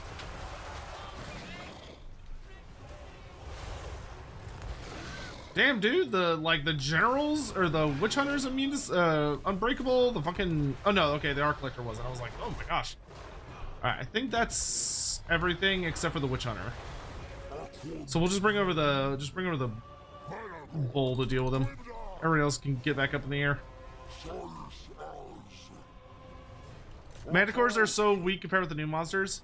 I mean, yeah, but they make for like a really good low tier monster. Like, the problem is if you made them a lot better is that they no longer would be like worth having a super duper cheap one. Like they make for very good throwaway campaigns. Has Malagor died this campaign? Yes, he died once. Or maybe twice. The only time Malagor only died normally one time. The only other time, but we won that battle. The only time we've ever lost battles is due to the stupid capture points. Does execution button only appear on you on bow? No, there's multiple ways to get access to execution. But it's not a button. For you on bow has an item or an ability. I can't remember if it's his sword or something else, where he can like be like, execute that guy, and it goes off and does like a whole big thing. Most characters can get access to execution, but it's a passive ability. And basically the way it works is that it's basically like a it's like a passive that if someone around you is dying, you gain the ability to when you're like passively attacking, if you hit them at the right time and they're missing the correct amount of health, you have the ability to bonk them, and that kills them. So yeah, 1 2 3 4 5 1 2 3 4 5. Okay, and then we'll do another harpies is fine actually. I don't think Good shit, good shit, good shit.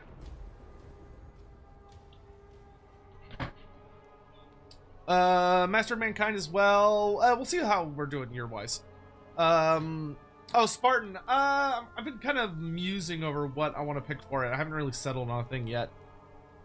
Future games to add to your streaming list should be Final Fantasy 16, Silent Hill F, and Clair Obscur Expedition 33. Clair Obscur I definitely want to play. I don't know if I want to play Final Fantasy 16. I don't know if I'm sold on that.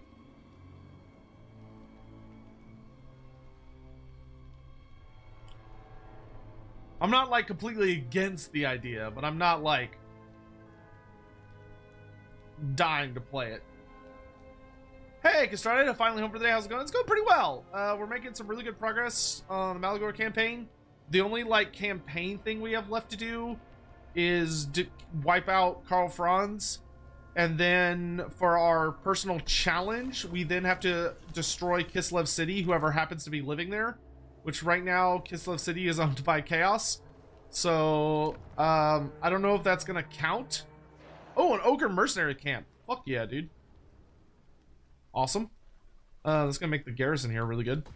Anyway, so we're just like blowing shit up, you know, doing what we do. And, yeah, the Empire is feeling the hammer.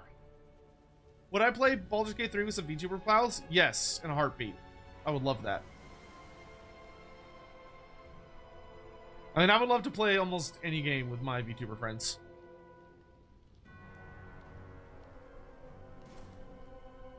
We've also figured out what we're going to do for the next challenge campaign. Which someone suggested and paid for, which I love the idea of, which is doing a frost-themed campaign. So doing like Scrag the Slaughterer leading an army of Yetis. But we're also allowed to get like frost-themed units from other factions. So we're gonna try really, really hard to like be friends with the High Elves, so that we could get access to Frostheart Phoenixes. It's cold enough for that. That do be true. It do be that type of weather.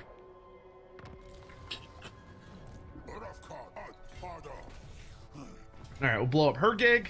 Poor Hergig. Hergig has a really tragic history with Beastmen.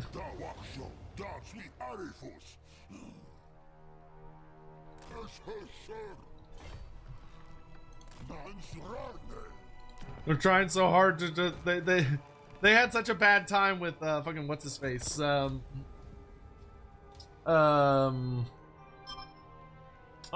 fuck, what was his name? Starts with a G. Gothor the Beast Lord. Gothor the Beast Lord was an absolute goddamn menace to Hergig, and managed to essentially fuck the city over before he died. Though the Elector Count of Hockland at the time was also an absolute rat bastard. It was one of those times where like the Elector Count was so ruthless and horrible that it wasn't really sure like who was actually morally worse. Whether it was that Empire General, the Elector Count, or if it was Gothor. But man, they fucking hated each other. They hated each other. Like, I would even say, like, the modern day...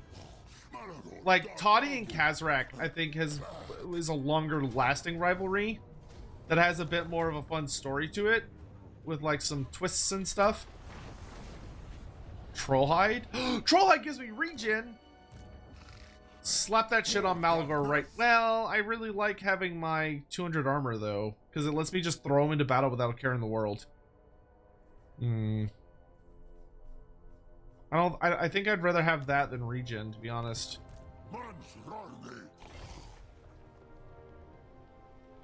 Because, like, regen's cool, but it's not that cool. Okay, we have 42 points on our ritual. Middenheim would technically be within our ritual. And how many points is it? 12 points. That would be pretty hefty. Because I'm at 336, and I have to get to 500. So yeah, I guess we could head back that way.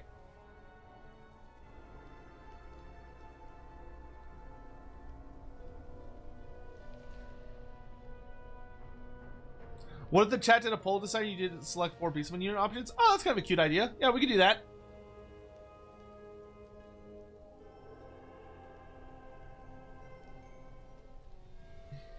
Which, if I was going to narrow it down to 4...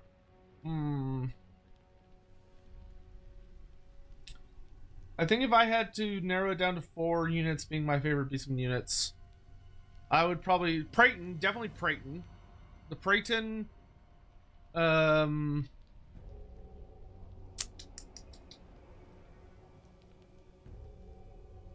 The Chimera, though that's technically a Warriors of Chaos monster and a Beastman monster, so I don't know if that should be disqualified.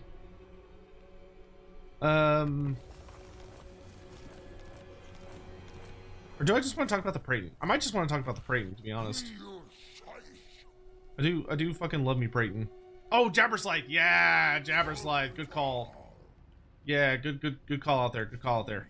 I can't believe I almost forgot about, like, Best Boy. Praeton, Jabberslythe, Cockatrice. Love the Cockatrice. I like monsters. What can I say? I love monsters. And Gorgon. There we go. That's a good 4 list if you wanted to do a Twitch poll. That's a perfectly reasonable gaggle of beasts. Jabberslythe, Praeton, Cockatrice, and Gorgon. It's good shit. Monster lover. I mean, that's why I like the Beastmen. The thing that I love the most about the Beastmen is the fact that they're a big monster army. I like big monsters, and I cannot lie. Gorgon. Why did Games Workshop name it that? Because they're goofballs. Because they were like, oh, like, we don't have a Gorgon in the setting, and someone's like, okay, well, we can put a Gorgon in. They're like, well, what if it wasn't a normal Gorgon? What if it was like you gorge yourself, or like a gore isn't like a Beastman gore, so it's like a gorging gore gorging on gore, therefore Gorgon. And everyone was like, sure, why not, guys? Might as well. And it confused the fuck out of so many people that were coming to Fantasy for the first time, walking in and being like, oh, do you have Gorgons in this setting? And being like, well, yes, but no. But yes, but no. Like, we have something we call a Gorgon, but it's not what you're thinking. Like, it's very different than what you're thinking of. We do have Medusa. Okay, yeah. So there's a poll up over on the Twitch. If anyone wants to vote, and I'll do a little ramble about whatever creature y'all end up voting for the most. We can do that kind of near the end of the stream, which would be a good time.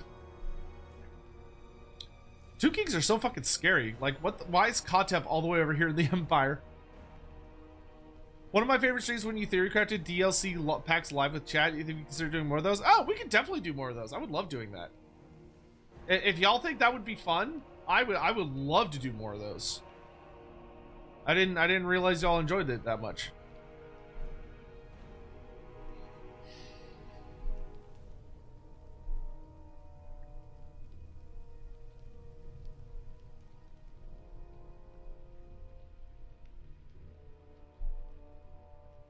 Always here for Tinfoil Attack. Tinfoil Attack is a beloved member of the community, it's true.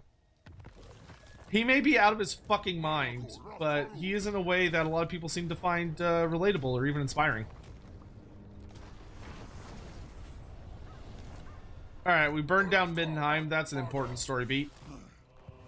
Alright, and that's everything that's within range of this particular herdstone. So let's go ahead and perform it. Nice.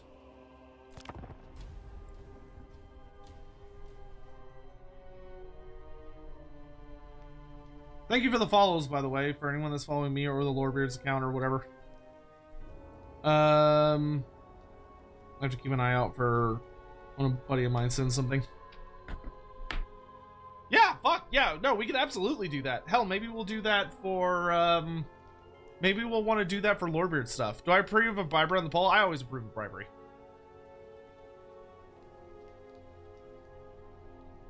People just want to hear you say cockatrice a lot.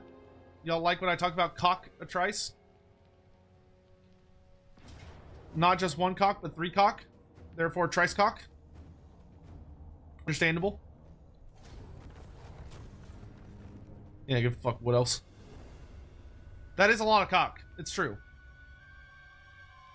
And if there's one thing Warhammer fans love, it is unnecessary amounts of cock. A trice.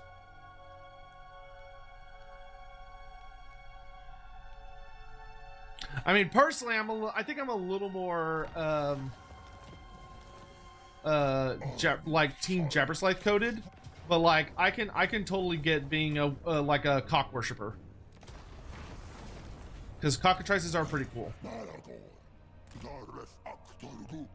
They do be pretty neat. They do fall proudly under the "oh neat" banner. You're the one that got us watching Stim. You're partially to blame for this. I regret nothing. I regret nothing. I adore Stim. She's wonderful. What would be a flock of cockatrice be called?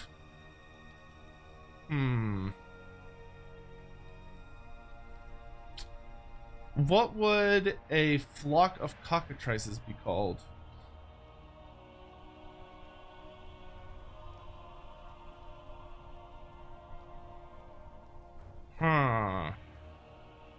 A handful?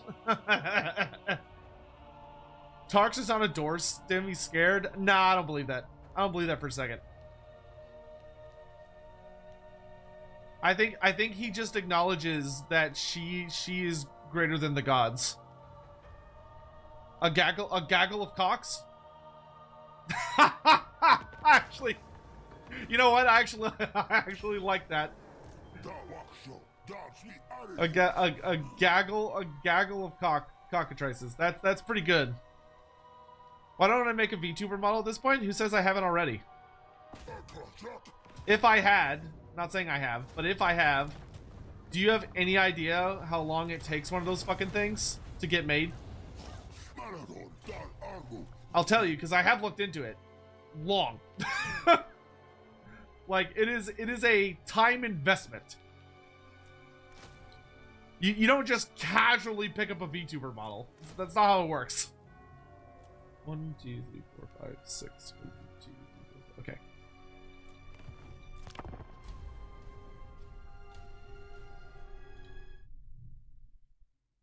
Oh, is the thing not working? Oh, god damn it. I forgot. I opened the right thing and then I had StreamerBot closed. Hold on. Here, don't worry. I'll give you your time. I'll give you your time. Also, I have this. Like, technically, I am a VTuber. Because this is a VTuber model. I don't use it that often. I forgot, when I did the judge exam, they let me keep the VTuber model of little guy open, but I had to close the program that lets him work.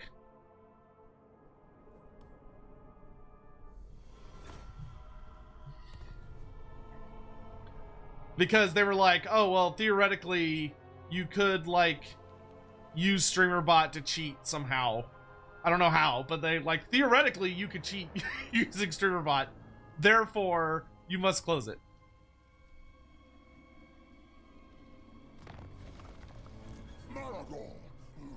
Okay, so we need to blow up Grumberg, Averheim. Okay, he's got some stuff over by the vampire count, so let's go. Looks like Archaon's got the north finally handled, so I need to deal with, like, I think I need to go south.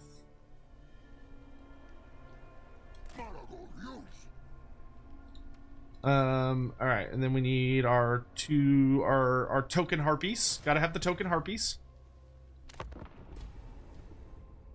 What, one does not simply make a VTuber model. Did Archaman just demand 6,200,000 gold? Yes, he did, and I gave it to him because he is the Everchosen. And also, I would rather him focus on killing the Empire and not me. And I'm not doing anything with that money.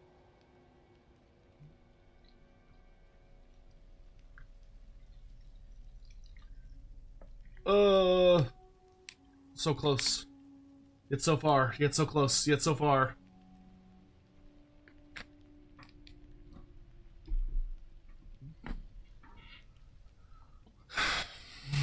Really? Y'all made it a tie? I mean, there's still time, but what the fuck, guys? How's Kazrak not dead on turn 10? See, that's his trick, Captain. He was dead. He just came back.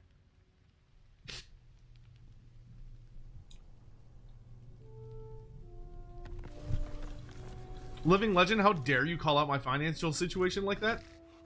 Listen, just because I like to travel internationally to Scotland so I can see Andy and Lindsay and like all my European buddies, and I also like going to VTuber cons. How that does not give you the right to call out that I'm bad at spending money. How dare you? Do I consider Scottish people exotic? From an American standpoint, yeah. Like, I think it's an exotic accent. And they live in a place that I consider exotic. It's not typically how the term is used. Over here anyway, but I would, yes.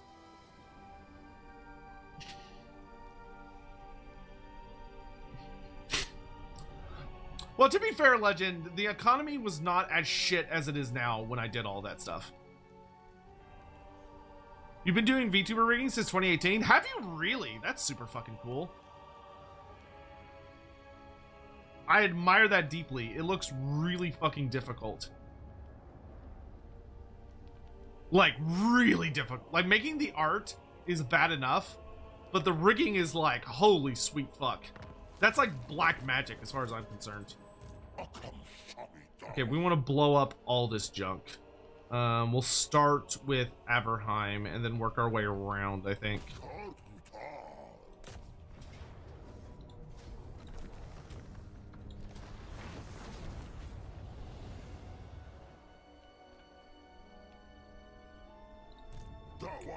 Hawk! Hawk, what the hell, dude? Why did you do that? That was such... He was right! Why... What? Why are we booing him? He was right! Nothing he said was false! That was funny. For those on YouTube that missed it, Hawk was trying to deal with a little like thing on Twitch and just like sniped fucking sniped Living Legend in the head by timing him out. That was brilliant. Jabberslythe won? Alright, cool beans. I will do that after once we get to the end of today's stream, which is coming up pretty soon.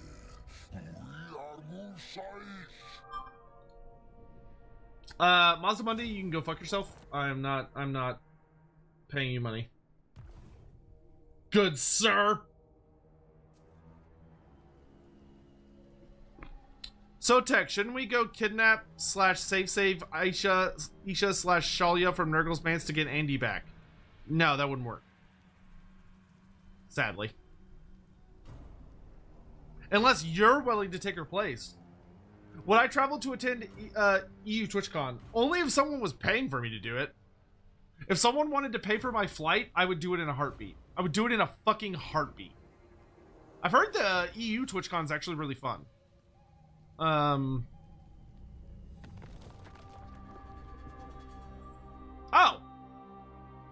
We won! That doesn't technically count. Hooray! We won the campaign! We did absolutely nothing! And we won! Woo! Oh, that was funny. That doesn't count. That doesn't count. Just like my one loss, or just like my bullshit loss earlier technically didn't count. We're not gonna count that either. There, we're 1-1. We're 1-1. We're even now. Fucking, we did absolutely nothing. We're fucking what's a tuxedo mask. My work here is done, but you didn't do anything. Just wave of cloak. We did absolutely nothing to help with the wall that rampaged across the world. We did nothing to help.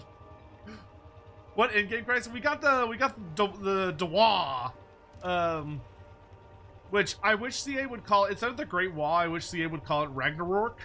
Because Ragnarok is an actual thing established in the setting, which is like the Greenskins version of the end times, and I love that. Yeah, that.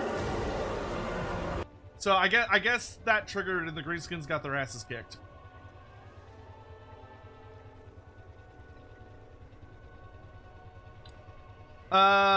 Cannon rocks, one of those. Sorry, I'm not quite sure how to pronounce it. Hey, Sotek, I want to say you're single-handedly the reason I love the lore of the setting. Your reading of Thorgrim's pivotal battle is the reason I fell in love with the dwarves. Oh, well, that's super sweet. Thank you. I really appreciate that. I really need to get back to doing that kind of stuff. Really and truly. Who knows? Maybe this will be the year. Maybe this will be the year I put my soul back together. And do the stuff that brought me genuine joy. Can you do multiple lore redeems and chat polls to pile up a pank of them? Yeah, I don't care. I don't give a fuck. You can do that. That's fine. Though, what I would appreciate is if you also go on to, like, the requests and you clear them out from time to time. So they don't just, like, pile up.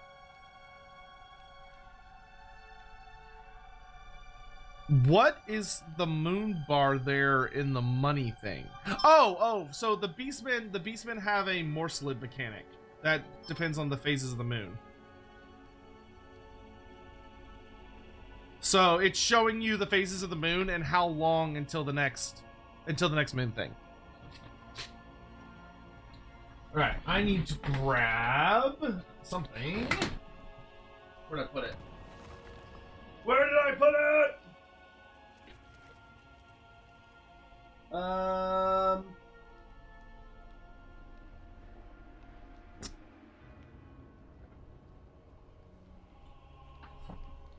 God, I'm good sometimes. God, I'm good sometimes. All right. Can I reach Krugenheim? I can reach Krugenheim. Fuck yeah. Trying to get this stupid Beastman ritual to go off. Because we need... How many more points do we need? We need... 378. So we need 100 and... Ooh, like 122 more points. So if we can get this one up to 50, that'd be pretty good.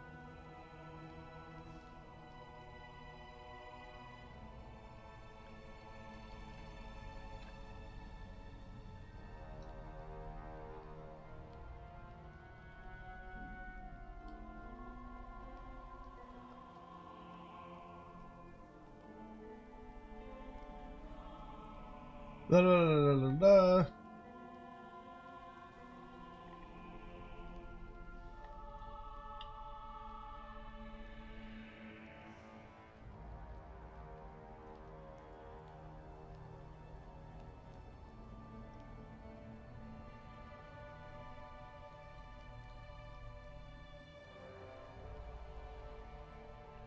Hold on, I'm reading something very, very quickly.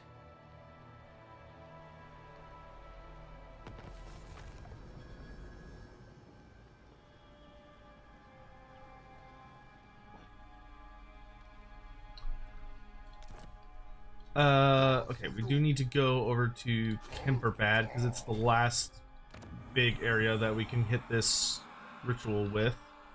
Oh, I'm a little worried the Wood Elves are in Averheim, because if they're in Averheim, they might be able to reach Wurtbad. So let's... better safe than sorry. Let's go ahead and perform the ritual. Alright, so, y'all decide that we're going to have a little discussion about the Jabberslythe. The Changeling is still alive? Well, good for him. Yeah, sure, we can be friends. I don't forget. That's great with me. You got lots of cool flying units if I could get access to those.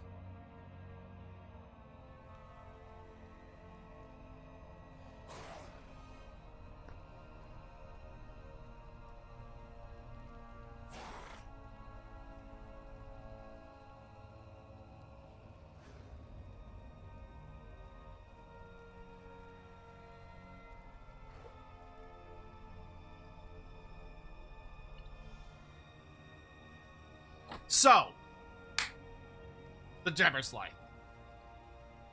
The Jabberslice, so the reason they're my favorite Beastmen monster is, to be very, very frank, they're just fucking weird. Like, they're just weird, nasty creatures that, for those that don't know, the Jabberslice is very much based on the Jabberwocky from the Alice in Wonderland mythos. Originally, it was actually called a Jabberwock in Warhammer Fantasy, but it ended up becoming a different creature later on, which was the Jabberslice, which was invented in 7th edition Warhammer Fantasy. But the thing that they did for the Jabberslice to make it super fascinating is that these guys, their biggest thing is that they are ugly. They are so ugly. They are, it kind of sounds like a your mama joke almost, but a Jabberslice is so ugly, it's so hideous, that clear water and natural reflective surfaces will not reflect a Jabberslice appearance. So like if you had a clear still pool of clean water, it wouldn't show the reflection of the Jabberslice. The reflection would be distorted or wouldn't even appear. But the main reason for that is anyone who looks upon a Jabberslice, they are so unnaturally, hideously ugly. They're such a magical taint to all of the horrid mutation that they've gone through that they radiate an aura of insanity. Genuinely. Like, they make people that look at them go insane. And you may think, oh, well, they're in a Beastman army, so the Beastmen are immune. No, they're not. The Beastmen just know not to look at them. The Beastmen just try and look the other way and not pay attention to them. Because even the Beastmen, even other creatures of chaos, if they look at a Jabberslice, it will drive them insane. Which actually kind of leads to like some other fun little tidbits. Like, they have these little wings, but they can't fly because they mutate. It's implied that once they used to be able to fly, or perhaps the wings are a more recent mutation, but Jabberslice are hyper mutators, so they mutate much more aggressively than most creatures, even though they are stated to be one of the most ancient species in the Beastmen roster. So like, they are ancient primordial monsters, but we don't even know what they were originally were because they've mutated so heavily. They're described as being something between a many-limbed insect, some sort of large toad, and a sludge drake.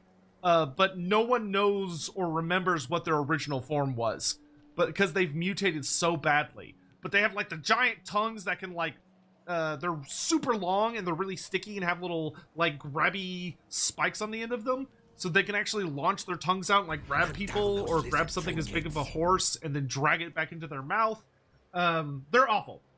And of course they have bile blood. They have boiling black bile blood. So if you cut one open, if you stab one, it just spurts black ooze on you. That it's basically Alien. It's like the movie Alien, but a Jabberslice is far more mutated, has a lot more limbs, and is a lot bigger. A lot bigger. They're awful. They're horrible, ugly, terrible things, and I adore them. Just the idea that they are so nasty that they just cause people to commit seppuku, Sudoku, by just looking in their direction. Delicious. Excellent. Amazing.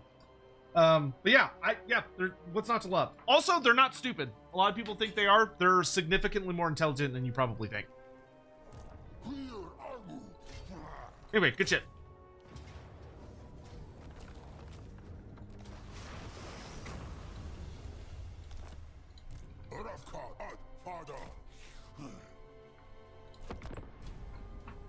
All right, and with that, my dudes, I'm gonna blow up this last settlement, but unfortunately, I think it's about time for me to go. So we'll blow up this last little Grunberg settlement, but we should definitely finish this campaign next stream. Because all we have to do for next stream is we have to finish off the Empire and Wizenland, which will be super easy because they're both very, very, very weak. So we'll finish off the humans, and then once the humans are dead, we'll do the final battle. So we'll do the final battle. And then after that, we will, the only place we have left to sack is we have to blow up Kislev as part of the challenge, and we also have to blow up Wei Jin. So basically, we'll go north, pop Kislev, and then we'll go on a long little run over to good old Grand Cathay to wrap up matters. Yeah, because I think these 3 settlements are all that Wizenland has. Because I don't care about any of this shit. Oh, the Empire does have some stuff over these mountains, but I could save that for last, I suppose. Because I do want to make sure that we finish off good old Elspeth sooner rather than later. Alright, but I think that's a good stopping point for tonight. Things are happening, things are going. Killing the Empire is going to take a bit of time. It's not going to be, we're not going to be able to like do it in our sleep. It'll take some time. But anywho, I just want to say I really appreciate you all taking the time to come hang out and join me for today. I think we've been having a pretty good time with this, and we did technically win. We won the campaign technically by the ultimate victory, since we did absolutely nothing and the orcs just killed over and died. But yeah, I'm gonna figure out some places to send you guys off in a raid. Next stream, I should be streaming tomorrow morning, but I don't know exactly what time. It just depends on when I wake up. Yeah, please do take care. Have a lovely morning, afternoon, or evening, wherever you may be in the world. Razor Dragon Tail, good to see you, dude. Always appreciate seeing your beautiful self. And yeah, take care, guys. Have a good night. I'll probably send y'all over to Aurelia Temperance. I think she's doing some stuff. So catch you guys later.